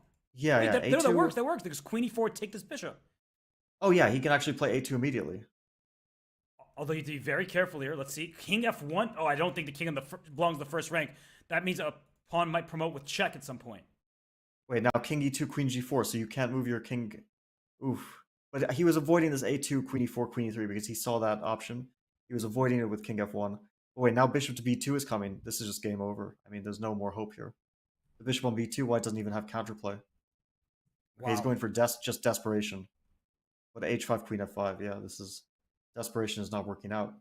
Ding is going to win this match. Unbelievable. The resilience from Ding Liren. He brings his queen up. Now it's on f5. There's a pass pawn c2 that's defended. You can't distract the queen anymore. Ding Liren, who is down a point in this match, is he about to become our world champion? Black can do anything here. I mean, he doesn't have to panic, but he can play a2. Queen d3 probably wins. g3 probably wins, yeah. And now a2. a2 is super, super winning. Not even hope is left after We're just a2. seconds away from Ding becoming the world champion. If he just plays the next few accurate moves, it's all over. Just one move, a2, and it's over. And it's on the board. Oh my goodness. And Jan Nepomniachtchi, he sits up in his chair, but he knows this might be the last few moves of his world championship. Oh my god. Robert. Oh, you see it. He gives knows. up. He knows it. Yeah, bishop takes f4 is easy. Heartbreaking. It's over. Ding Liren is the world chess champion. Wow. He has made history as the first Chinese player to win the world championship. We see handshakes there. Ding is overtaken by emotions. He isn't able to leave the board. And for Jan Nepomniachtchi, a heartbreaking moment there. He leaves the hall. This has been a fight of courage, of grit and determination. And all of that has paid off for Ding Liren. Take a moment and admire Ding right now. What a match this has been, and a deserving victory for Ding Liren. He is the 2023 world champion. He shouldn't even have been here, right? To get to the candidates, someone had to be removed. He then entered the fray by playing 30 games in a month. Then he goes to the candidates. He gets second place. Magnus Carlsen has to step aside, has to abdicate the throne. And then he gets into this match. We see the final score, 2.5, 1F in tiebreaks, but he was trailing in the match until game 12. I cannot believe it, but Ding Liren, a deserving world champion. Yeah, he got so justly rewarded by playing rook to g6. Not many people would have played rook g6 there. I think that's really the critical moment in the game. I mean, there's only one move that we have to talk about when we talk about this last game victory, and it almost feels unfair that Jan, when it was such an equal match, he just doesn't have any chances at the end. I'm sure he feels like I was so close and just like one move away from winning this match. But Ding, rook g6, it's a brilliant move, brilliant courage to play that move. And he played that with just a minute and 23 seconds on the clock. Ding Liren has not won a game with black against Jan Nepomniachtchi, and he does it in the most important moment of his life. Rook g6 was truly a moment of bravery and courage, and it really did. He really did get rewarded with this, playing it on a minute when he had the repetition, when he had the option to get into blitz. This was amazing, fantastic chess that we saw. I'm still getting over what we've just witnessed, the turnaround. And Robert, as you pointed out, for the majority of this match, Ding was the one who was trailing until game 12. Yeah, he was trailing, right? He lost game 2 with the white pieces. And when that happened, everyone's looking at this match like, what's going on here? Is Ding Liren going to be able to handle the pressure both on and off the board? And then he was able to bounce back by winning game 4. Then he lost game 5. Then he won game 6. Then he lost game 7 in just tragic fashion where he couldn't move. He was stuck in the mud. And then in game 8, he almost wins, but he doesn't take a rook when he can. And then finally in game 12, when he was losing, he was in bad shape, he was able to fight back, and you saw the emotion. I mean, this move, rook g6, I think that is a move that, you look at the eval bar to the side of the screen here, it says zeros. What did it say before rook g6? It says zeros. So easy to gloss over a game and say the eval bar didn't change, but this is why we play the game. This is why Ding Liren is the world champion. He makes this move, rook g6, and Fabi, what a move it was, because white was not in time to put pressure on the pin piece, and black has an extra pawn. Yeah, when you think about the position before, you think rook g6 is crazy to pin my rook. When you start to calculate what white might have here, and we see that probably white is equalizing, maybe in more than one way, but all of White's equalization attempts, like rook to c2, I see that they don't actually like trouble black. Like black always has a safety net of bringing the queen back, queen d1, followed by queen d6, followed by queen c6. And so Dink absolutely correctly saw that he's not really taking a huge risk with this whole rook g6 idea. And then it was just a brilliant decision. I mean, queen to f5 was the first mistake in the wrong direction. I think he just missed c4. Probably Jan didn't believe move rook g6, or he thought h4 is coming, and he missed this move, queen to d3. Maybe even queen g4 was also good, but queen d3 is the best move. And somehow Jan still had some really good drawing chances at some moment later on, but it was a time scramble. And very often these time scrambles, if you get like one drawing chance, you don't seize it because it's just, you know, one drawing chance out of like 20 moves. It's too difficult to spot exactly when your chance is. It was after he found like this bishop d4, and it was quite miraculous that White was getting counterplay, but he had to find one last move probably to make a draw in this position. And maybe the move was h5, I'm starting to think. You want to stop queen g6, and the queen can't leave without dropping the b4, the bishop on b4. Of course, black is not risking here, although it's not easy to find a move either. So, Bobby, could you imagine someone playing this move with like 20 seconds on their clock, h5, when they're two separate passed pawns? You can hardly blame Jan Nepomniachtchi for once the bishop's on d4 for playing queen c7. He's threatening checkmate in one move, and with the queen coming to g6, if the queen were on f7, well, that would have offered a queen trade. So I can't blame him for missing it. No time left. But I think it's earlier in the game where if there's a decision he would like to take back, forcing the draw when he had a chance. He didn't do it, and rook g6 was that courageous choice by Ding Liren, but Jan, he's going to be kicking himself for not forcing the draw.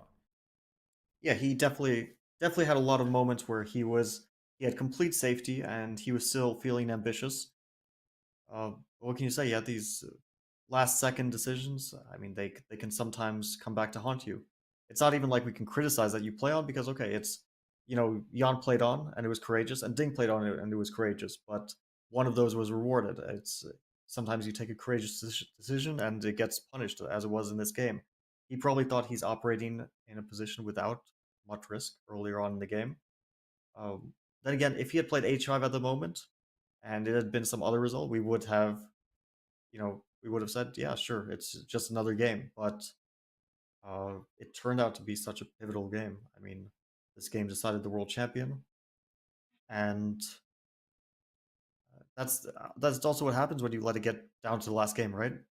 Like, it's a 4-game match, and tied, anything can happen after, you know.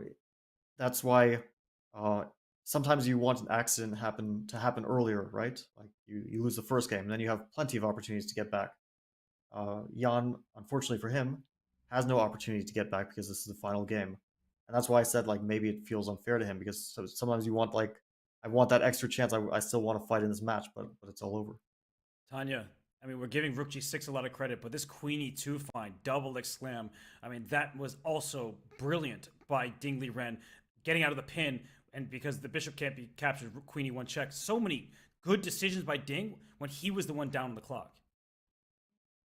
All around, excellent play there by Ding Liren, but it definitely comes down to that courageous decision of going rook g6, declining a repetition, forcing a blitz playoff. We expected it, Jan perhaps expected it for that repetition, and was completely thrown off by the move rook g6. And we saw Ding on seconds, under a minute, play one good move after the other, and that's exactly what you need to become world champion. And finally, in game 4, Ding does take the crown. 2.5 to 1.5. We saw 3 fighting draws. We saw 14 intense classical games. And finally, it was the 4th rapid game that crowns Ding Liren as the world champion. But also, one has to feel for his competitor, Jan Nepomniachtchi. What a match he played, kept his lead, took his chances, fought in every single game till the very end. Those long marathon end games. It was incredible to see his resourcefulness out of the openings, and just the way he kept things under control. And this move rook g6, it was too much. It was unbelievable what happened. But for Jan Nepomniachtchi, this was his second chance at the World Championship. And take a moment, because it has been a tough one for Jan. Ding Liren, well, he's the king of the world right now. Yeah, Jan needed to finish it off in classical. I mean, he had his big chance. Game 12. He was winning. He was up in the match. If he had won that game, I mean, it wouldn't have been over yet, but it would have been like, let's say 99% the job is done. And that was his big moment. After that, we said it's 50-50 going into the final two games. Going into the rapid, we said also it's as close as you can expect. These two guys are really evenly matched. But Jan had a huge chance in game 12. And Ding today, I mean, like, Ding had an amazing day. I mean, he barely made mistakes today, I have to say. He had a few slightly worse positions. He made a few inaccuracies, but to have 4 rapid games where you barely make mistakes is really, really impressive. I can only think of like game 1, he made one mistake. Yeah, that's all I can think of. I don't know. Maybe you guys remember some more mistakes, but I can't really think of many in this entire final 4 rapid games. I think it's a really good point that Ding played super precise chess. In that first game, he had an advantage. He did let Jan back in the game, but it wasn't major. I can't really think of moments where we were super worried about Ding's position that he might lose. And Fabi, just to add on to what you were saying, game 12, of course, is one that Jan Nepomniachtchi is going to regret. In game 14, he played that e5 move when he knew that he was borderline winning, and then Ding found that b6 idea. That was some brilliant stuff. So Jan had the World Championship in his hands, and you have to feel for him because it's his second time playing in the World Championship. Against Magnus Carlsen, he knew that was an uphill battle. Magnus was the heavy favorite, much higher rated. Against Ding Liren, they were even by rating. Jan was leading throughout many parts of this match as early as game 2 and as late as going into game 12. And then in rapid, I just think the proper summary is Ding Liren just gave the world a masterclass. That was such great technique. It was such fine precision. When he needed to find accurate moves, he did. I think that Ding Liren, you could see everything just coming at him. He was so emotional there, but he also left everything on the chessboard today. All of these brilliant ideas in that last game. Rook g6 to play on there when many people would just make a draw head into blitz. I think he really deserves so much credit, and he has a world championship title, but that was amazing stuff. When I had that interview with Ding in the last Champions Chess Tour event, right before he took his journey to Astana, he spoke about how his dream was that his photograph would hang in all these chess clubs across the world, and that would mean so much to him.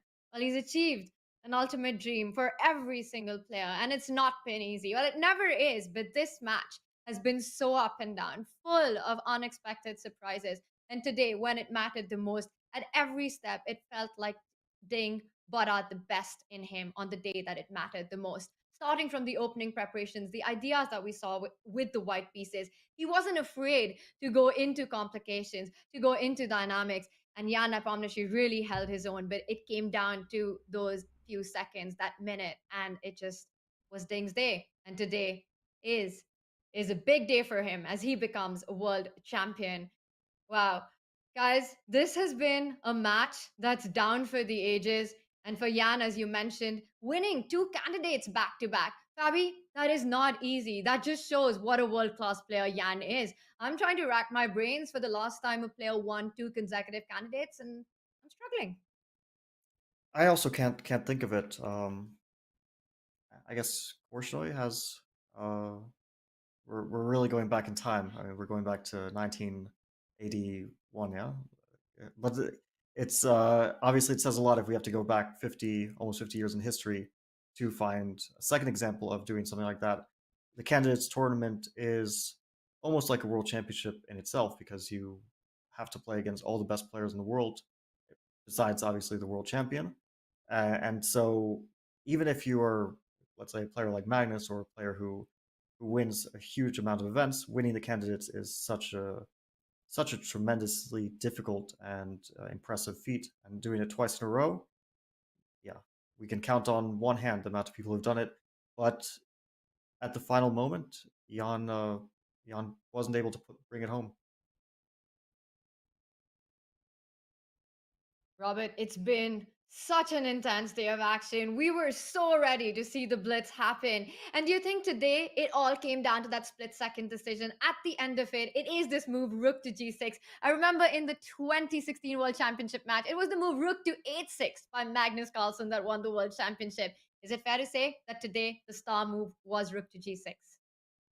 Absolutely. I mean, it was just a brilliant attempt from Ding Liren. The way he played this final game, at first it looked good for him, then it started to look iffy, but he held on. He did great, and we see Magnus Carlsen self-pinning for immortality. Congrats, Ding. And Ding deserves all the congratulations. I think finally he'll be able to relax a little bit. He has seemed quite stressed throughout the match, but as you said, Tanya, I was there when you interviewed him, and it was a great, heartfelt interview where he said, he wants his photo to be hanging in chess clubs. He's earned that, and he's earned so much more. I think he's gained so many fans that haven't seen him play in a long time because he was in China, and during COVID, he just couldn't get access to tournaments. So to see him become the world champion, I think for many people who are newer to the game, this is one of the stars of the game. No matter if Magnus Carlsen plays or not, you see the pinned tweet, he's congratulating Ding Liren as the world champion.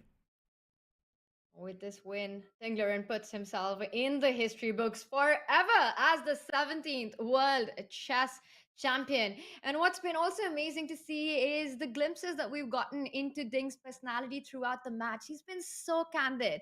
You've seen those emotional moments. You've seen his interaction with Richard Rappo after the games. It's all been very heartwarming. And then to see Ding bring out the best in him, the absolute best in him in this critical moment, it has paid off. What a day it is. And he is the first Chinese player ever to become world champion. It's definitely a moment for national pride as well, Fabi. Yeah, absolutely. I mean, I can't imagine how over the moon Ding is. I'm sure, I mean, he said as much, that it's always been a dream of his to be in the books as a world champion. He joins a list of some of the greatest players, well, not some of, I mean, all of the greatest players in history. And yeah, I mean, his name is definitely in the books now. Oh, and there we see Ding Liren with his fans and Richard Rappo there, who's been such a big part of the success of Ding's. We've seen these amazing clips of both of them, their interaction after the game. He's been a big support to Ding Liren in this match. He owes so much of these big opening ideas that we saw, and we see Ding Liren there celebrate with his core team in Astana. These are some heartwarming moments that I think we will remember forever. We will indeed. I mean, China has won numerous Olympiads. There have been many women's world champions from China. The current women's world champion and her challenger are from China, and the candidates finalists also from China. So they have such a successful team of players. They love the game. They've been working really hard. Ding Liren now with Richard Report. That was a really nice photo session there. You see the people clapping. But yeah, this is going to be a tough press conference for Jan Nepomniachtchi, but a moment of a lifetime for Ding Liren, and he really did earn it. They worked so hard, and Richard Report as his second, he gets a lot of credit as well. He came up with many good ideas. We see Jan there, a very difficult moment for Jan, and Ding Liren as well. Is there? Let's hear it from the new World Chess Champion. We are going over to Astana. Final press conference. We do have 17th World Champion. This is Ding Liren.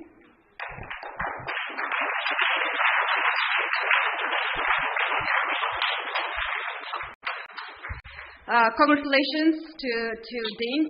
It has been a terrific match with so many decisive results and amazing chess games. What are your thoughts right now as you are the world champion? Well, quite relieved. The moment Jan resigned the game, it was a very emotional moment. I cannot control my moods, my feelings, and yes, I know myself. I will cry. I will burst into tears. Yes, and it's quite a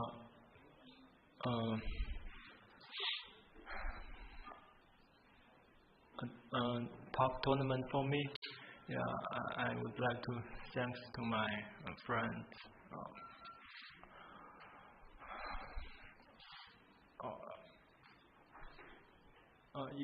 You ask my feeling? How do you feel right now? My feel.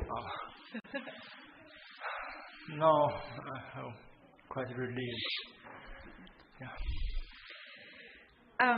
it must be very difficult from both players to talk right now. I appreciate, and all of us are appreciating that you are both here.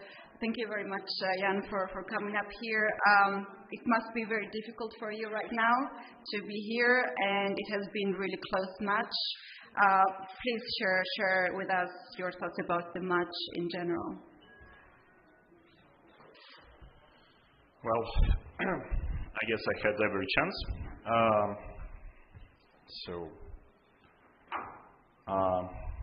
I mean, I had so many promising positions,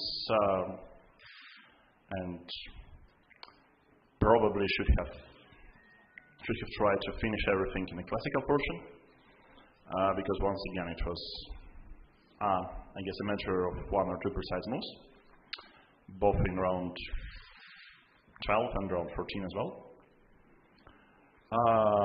But yeah, once it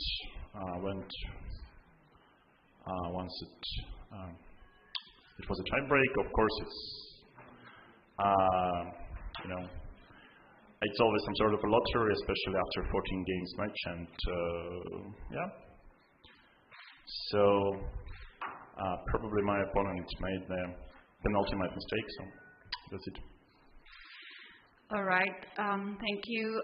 I would like to give the floor right away to press. I'm sure you have a lot of questions to players. I just don't see all of you, so let's go from this side. Hello, question to Liren. How do you feel about staying in Astana, and especially the weather conditions was quite tough in the beginning? What can you say about this? Did you have your walking in the beginning when it was cold, or no? How was it for you in Astana? Yeah, I enjoy my stay here. Actually, because I like to walk. Also, there's a river near the hotel. Also, there's a park. So I spend some time. I spend many rest days just to sit down on the ground of the park. And sometimes I bring just to spend some time here. And one day it was a heavy snow, and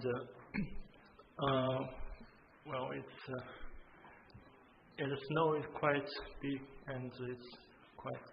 So I take a lot of photos here. I really enjoy my stay here. Thank you. Next question. Yes, please.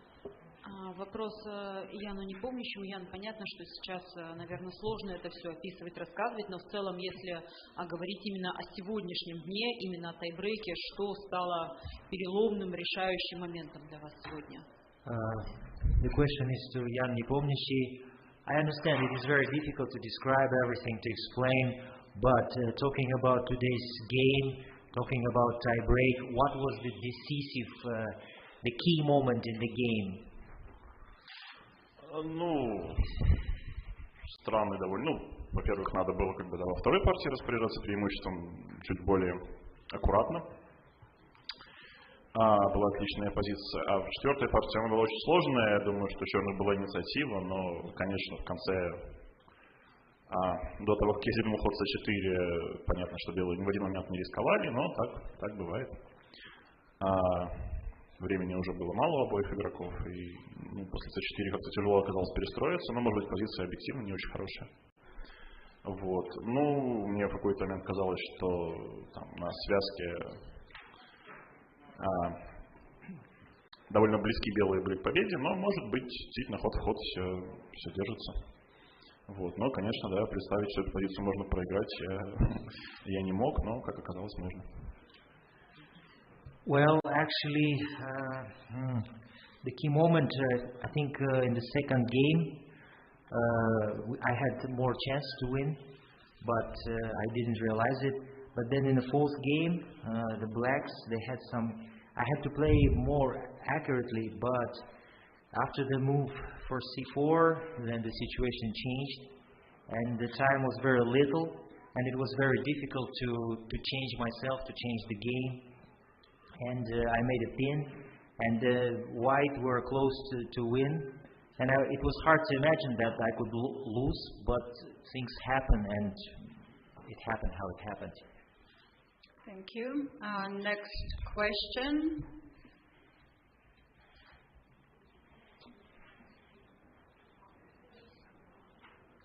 Chess Space India, please.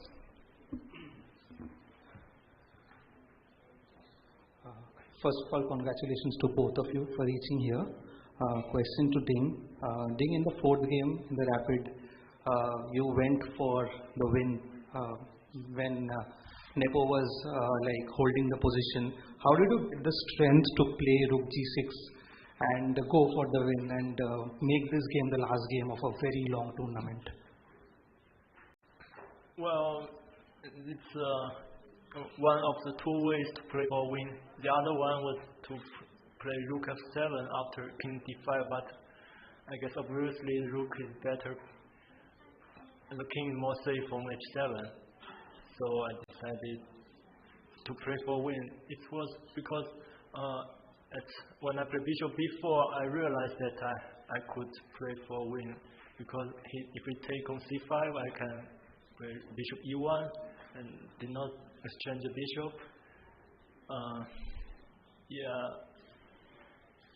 If you got the chance, I think you need to save it.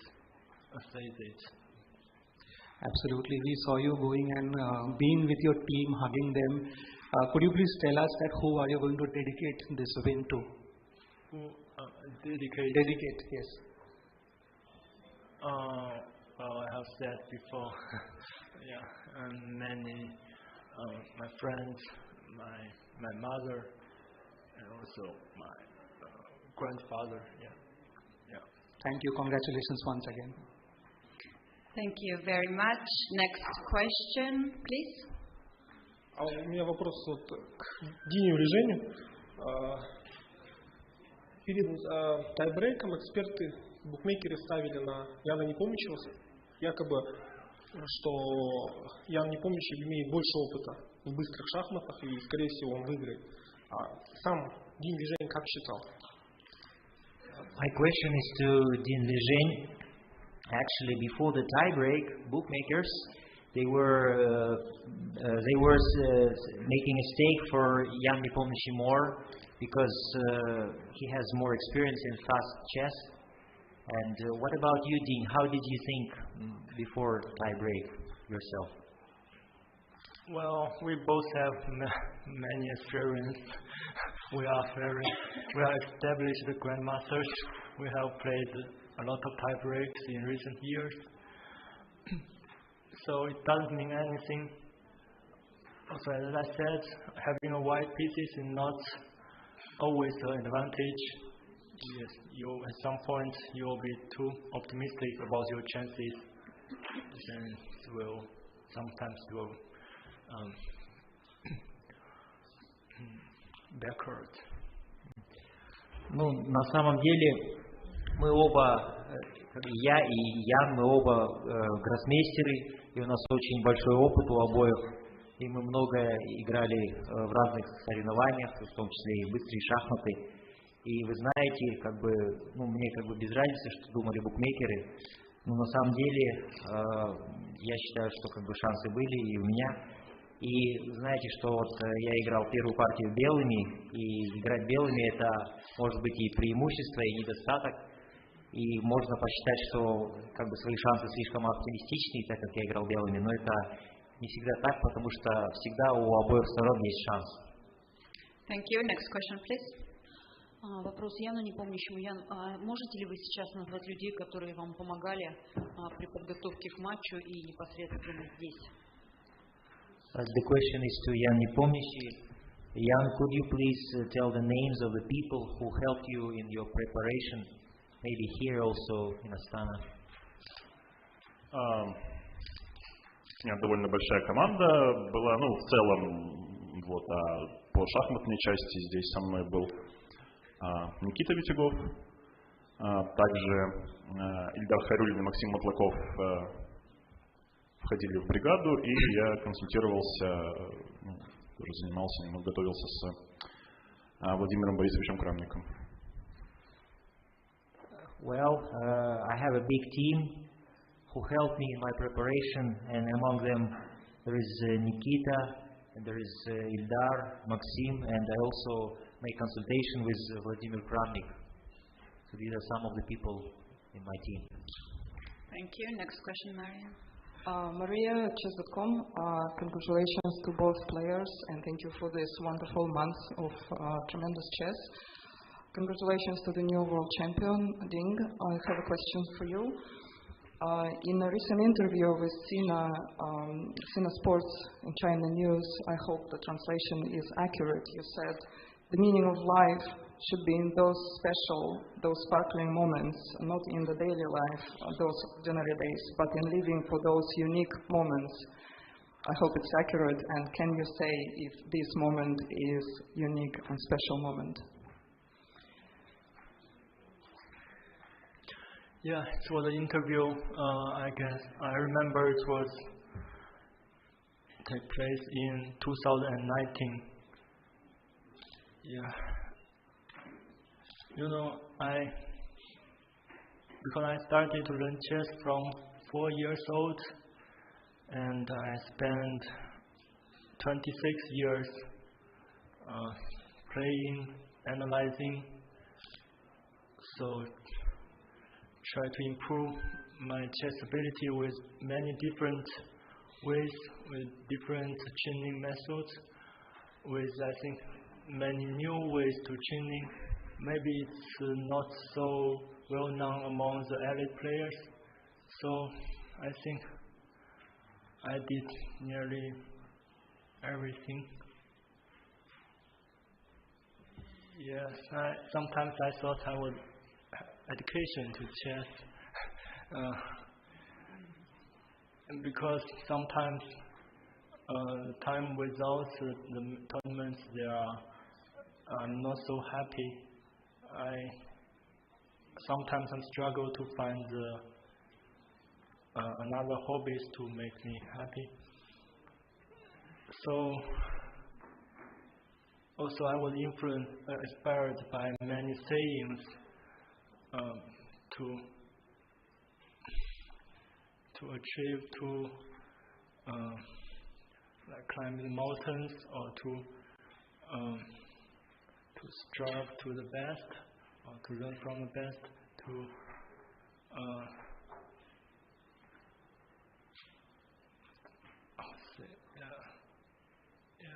I think this was the match. It reflects the deepest of my soul. Thank you. Thank you very much for the answer. Do we have more questions? Yes, please. У меня вопрос к двум игрокам. В целом про игровые, организационные условия, бытовые, как в целом организация матча. My question is to both players. So in general, how do you assess the game situation, organizational and domestic situation? How is organized everything? How can you assess it? This is the question to both players. I think we will go first with you. I'm sorry. How's the organizing things here for you? How do you feel? Oh, it's quite good. Yes, I follow the same routines every day, so I feel very comfortable here. Thank you. Yeah. Ну, Дин говорит, что на самом деле мне нравится организация на хорошем уровне, и я каждый день следую одной и той же рутине, то есть у меня определенный график, и я доволен этим. Thank you. Yeah. Нормально. It's normal. Next question, Leoncho. Leoncho Garcia from El País. First of all, thanks a lot, Jan, for being here now and answering our questions so well. My question today is for Liren. Why are you now the world champion? I mean, what are the key points, the key reasons for you to explain why you are the champion right now?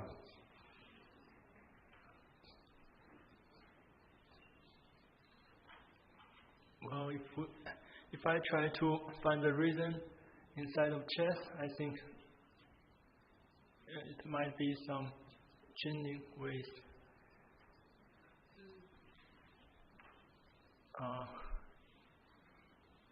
Yeah, maybe that's what makes me play a little bit different than other grandmasters.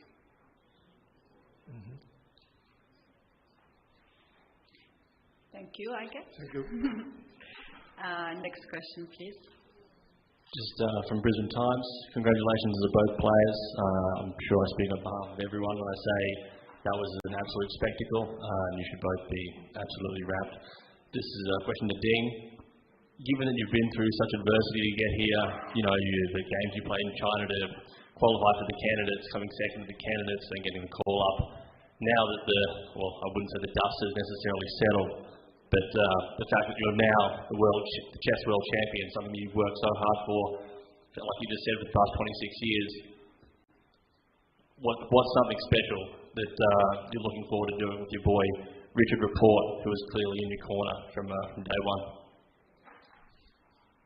I think you need to repeat this specific question. What are you looking forward to doing now that you're world champion, given that you and Richard have been in the trenches for the past month? Do you know? I think we need second time. A bit slow, please. I don't really catch it. What are you looking forward to doing now that you've won? What are you looking forward to do now as world champion? No, I'm answering the question. Yeah.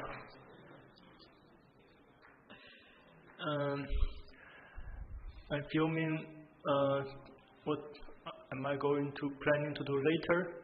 Exactly. Yes. With Richard, with the family. Just in general, not only chess. Well, as I said yesterday, I may go to travel if I have some spare time. Awesome. Thank you. I wanted to ask this question, as you mentioned earlier, about winning the prize. You said that you want to travel. What is your ideal holidays where you want to travel?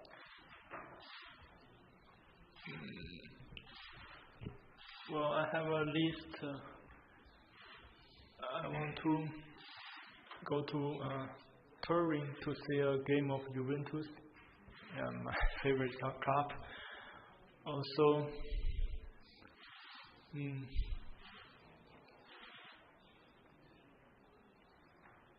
maybe to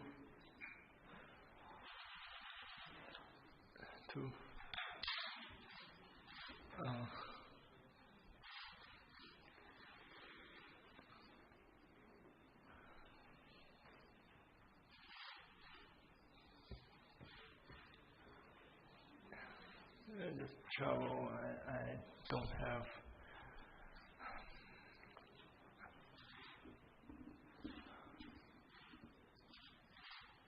Okay. I think you need a little bit more time to play. All right, next question, please. Добрый вечер. Вопрос Яну. Во-первых, спасибо за турнир. Лионель Месси проиграл в финале чемпионата мира, но нашел в себе силы вернуться потом. И вот можем ли мы верить, надеяться, надеетесь ли вы, что сумеете также повторить эту историю? My question is to Jan Nepomniachtchi. First of all, thank you for the tournament. Thank you for your game. And if we make the analogy, Lionel Messi, he lost his World Cup, and then he found the strength to come back and made another World Cup. So, can you do something like this in future?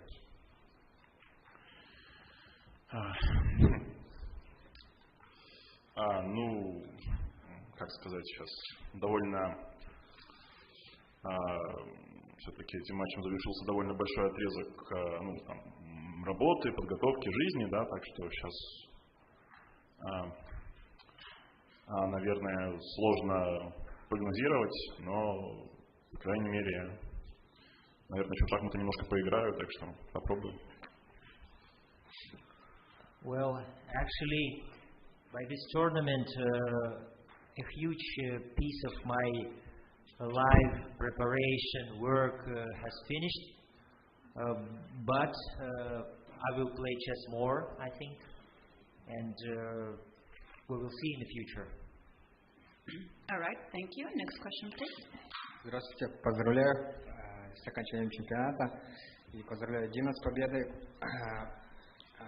Вопрос Дину, чем запомнилась Астана и будете ли вы чаще сюда приезжать? First of all, congratulations to both players and congratulations to Dean with being a champion. And the question is to Dean Liren. So what was Astana, how Astana got into your memory, and will you come back to Astana in future? What do you think? Yeah, it's my second time here. Yeah, there are many good memories, I think. I'd like to get back here if there is a tournament there.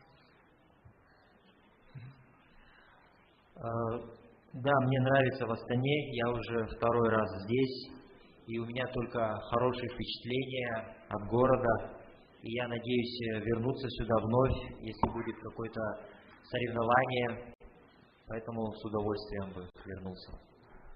И второй вопрос Дину. В каком возрасте вы мечтали стать чемпионом мира?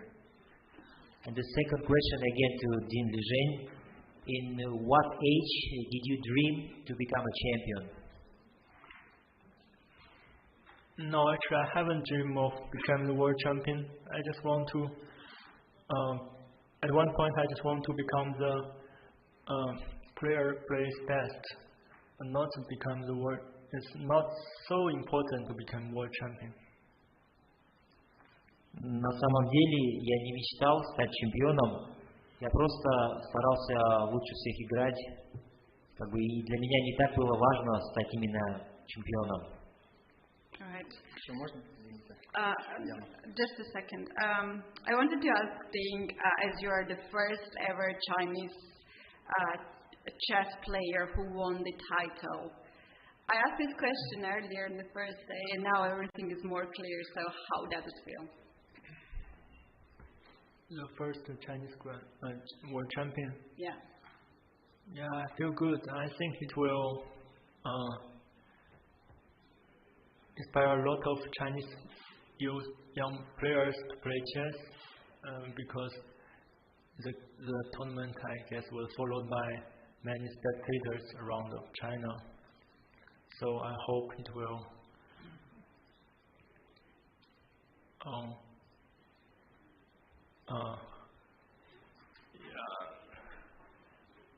influence a lot of people. Right. And right now I'll ask right away, who are the first people that you want to thank for this victory of yours? Family, your coaches, your team, your fans, maybe yourself? Yeah. I forgot to thank myself, yeah.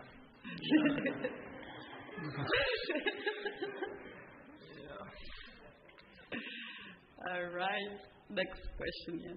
Вопрос Яну. Чувствовали ли давление, то, что многие эксперты давали вам больше предпочтения в этом чемпионате мира? И это оказало ли это влияние какое-то? The question is to Jan Nepomniachtchi. Jan, did you feel the pressure because many experts they gave preference to you, and did it influence you somehow? Мнение экспертов вряд ли на что-то влияли, да, то есть понятно, что сколько людей, столько и мнений, но все же, мне кажется, сопернику было чуть проще играть, поскольку он, в известной степени играл фри-ролл. Вот, так получилось. Но думаю, что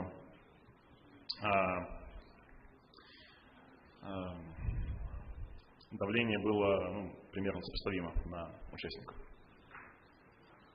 Well, the opinion of experts maybe didn't influence too much, but I think to my opponent it was a little bit easier to play, because he played kind of feral, like without less risk. But anyway, the pressure to both players was more or less measurable. Thank you. Do we have more questions in press? If there is anyone who wants to ask the question, now it's time to come forward and ask the question, please. Вопрос Яну Непомнящему. Примерно год назад вы подписали антивоенное письмо, и где сказали, что дорожите отношениями с коллегами из Украины. Как спустя год сейчас складываются эти отношения, и не было ли давления со стороны, условно говоря, российских властей или еще кого-то по поводу этой позиции? The question is to Jan Nepomniachtchi. About a year ago, you signed the anti-war letter about the war in Ukraine. And what is the situation now after a year? Is there any pressure from your Russian colleagues or authorities? Я бы не сказал, что какое-то есть давление. А касательно общения с украинскими шахматистами, мне кажется, с теми, с кем общался раньше, я продолжил общаться, с теми, с кем не общался и до этого, соответственно, не общаюсь.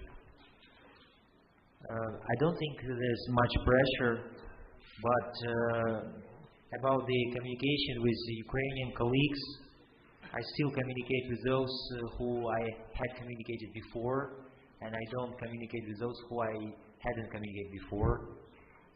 So it's like before situation, more or less. All right, thank you. Do we have more questions from press? I suppose no. So now I'll give time to Twitter segment. Jesse?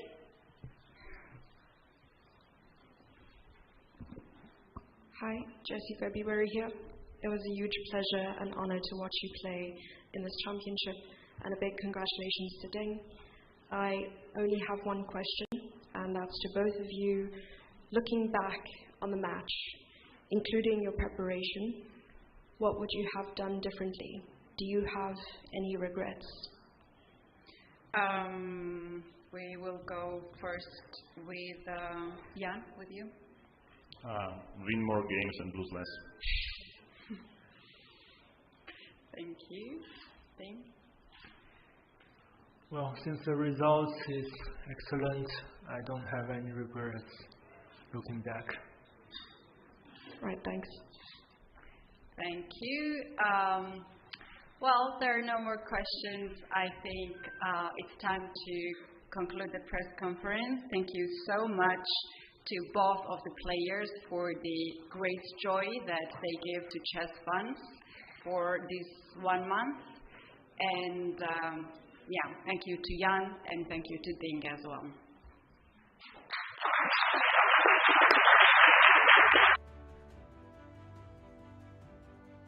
This was moments ago, a moment that will etch itself in chess history.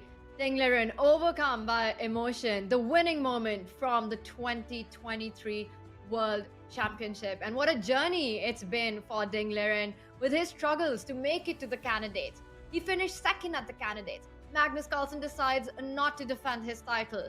That gives Ding Liren the opportunity to fight for his ultimate dream. And he found himself on this very board and then trailing the match for the most part. And finally, it was in game 4, a rapid day which saw the best in Ding. And now his name is forever amongst the greatest of the greats in the chess world. Ding Liren alongside Magnus Carlsen, alongside Viswanathan Anand and Vladimir Kramnik. Fabi, is this the biggest moment for a chess player? Yeah, absolutely. I think that it showed with Ding's emotions after the final moves of the final game that, this is a dream for every chess player, purely for Ding, and well-deserved. I mean, that final game was really clutch. Really, really clutch final day and final game for Ding. Yeah, Ding played a great match, and they asked him, was it a childhood dream of yours? You asked him in the pre-match interview. He earned this victory. It was the unlikeliest of circumstances for Ding Liren, just the way he even played in the candidates, and then making it to this championship match when Magnus said, "I don't want to play anymore," and then to win this match when he was down when he didn't lead until that very last game. He won the fourth and final rapid game, the first time, the only time, but the most important time that he led this World Championship match, because he didn't just lead, he won it. What a day it is for Ding Liren as the world congratulates Ding as he makes his name amongst the greatest of all times. He's also being congratulated by the greatest players of all time, 5-time former world champion Vishwanathan Anand there. And now, until the end of time, Ding's name will be written alongside Magnus, alongside Anand, alongside Vladimir Kramnik. And Anand there saying that it's impossible to praise both players enough. Even today, they went at it with full energy, and the fourth game was so draining. However, Ding survived so many setbacks and saves his best for the last. He also talks about the miraculous journey that Ding Liren has indeed had. And I think this really sums it up, what we saw today. And no matter what you say about these two players, it's just not enough. The amount of praise that we can give to Ding Liren, but also to Jan Nepomniachtchi. He was truly a gladiator in this fight, Robert. Yeah, I mean, he was. I think Jan Nepomniachtchi deserves a world of credit. The way he played in this match, he was not just taking peaceful games. Even in the game he lost at the end, he was playing a game where he could have liquidated at some point. He could have just forced the draw. And I know he'll be criticized for it because he ended up losing the game, but it was his fighting spirit that made this match so fun. As early as game 2, we saw a decisive game. That hasn't happened in previous World Chess Championship matches in recent years. And then we saw them trade off 4 wins in a row with the white pieces.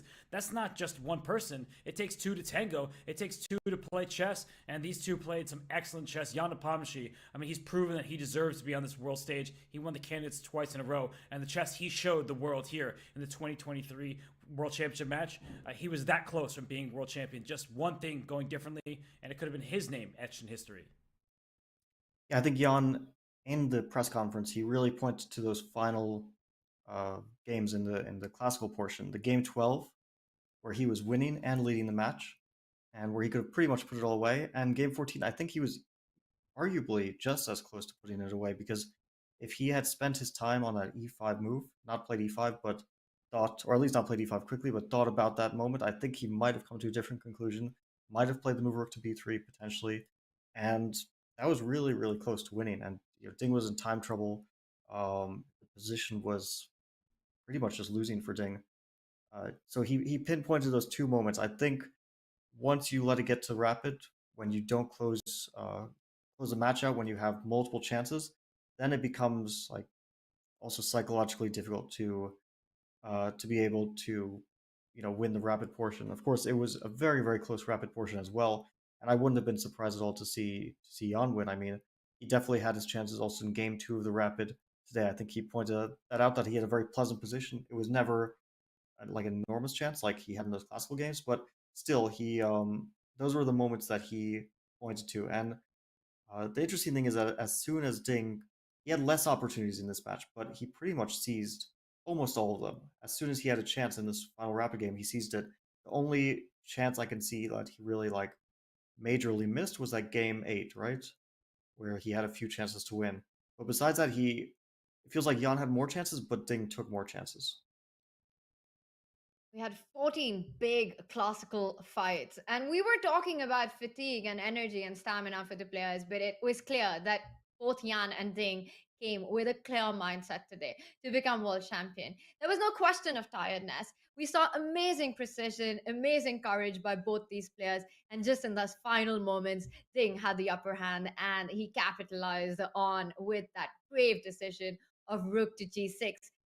A truly special, one of the biggest moments of Ding's entire life. And at the press conference, he was asked about what that meant to him and the moment that he realized that he is world champion. Here's what he said.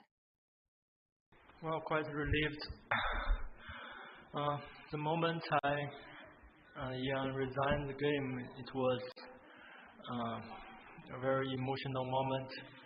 I cannot control my moods, my feelings, and yes, I know myself. I will cry. I will burst into tears. Top tournament for me. Yeah, I would like to thanks to my friends.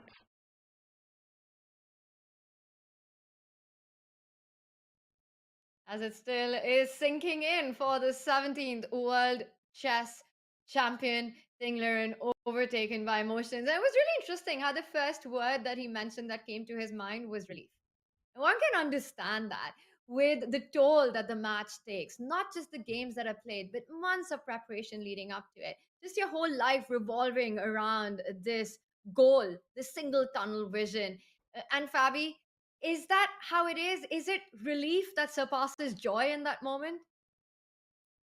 Yeah, I think the amount of tension that these guys had to deal with over the last 3 weeks is so intense that maybe relief even overtakes the joy that you feel. Although I think that on the other side of it, if you lose the match, then um, it's not even like the relief of exhaustion, but just the feeling of how many chances I had and all the regrets that come back, and you feel like, I mean, I'm sure that's the reason why Jan was like pointing to those moments in the press conference that he felt like I had those chances and I really let them slip.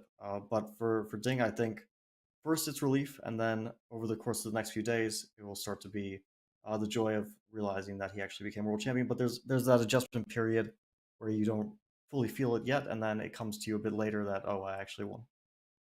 Doesn't Ding barely have any time to adjust because he's playing in a tournament in just a few days, if I'm not mistaken? So no rest for the weary. I think, Fabi, he'll join you for that event.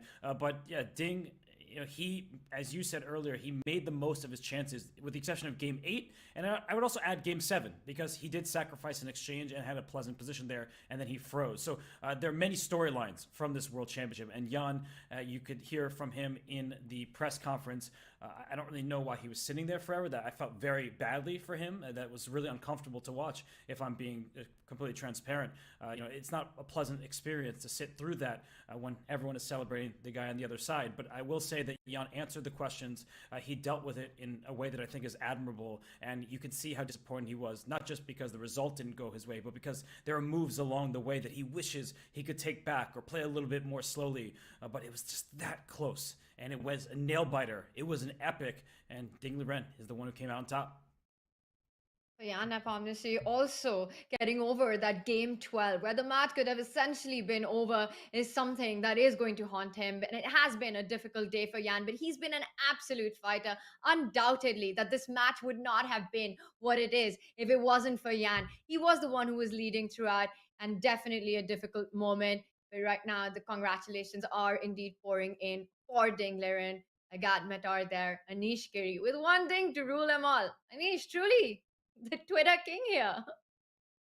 Yeah. Anish is on his game for sure. And yeah, all I can say is congratulations to Ding Liren. He had a difficult journey, but at the last moment he had what it took. Massive congratulations to Ding Liren. I mean, the way he played today, it was exemplary. He is a role model on and off the chessboard for so many of his new fans, but also those of you who have been around for a while, loving his chess. He famously beat Magnus Carlsen in the Sinquefield Cup tiebreaks way back when, and people were looking at him, whoa, he did that? That's really impressive. He's been around for a long time. He's been a little bit quiet.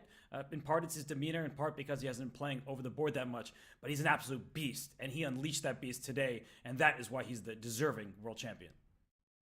Yeah, it was a match full of a lot of content as well.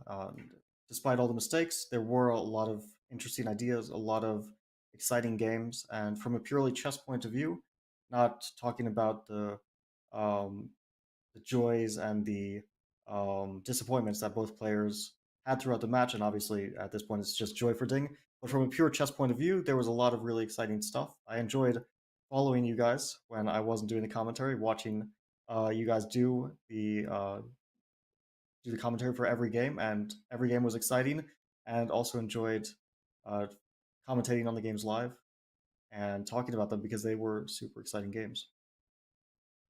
Fabi, it was amazing to have you with us.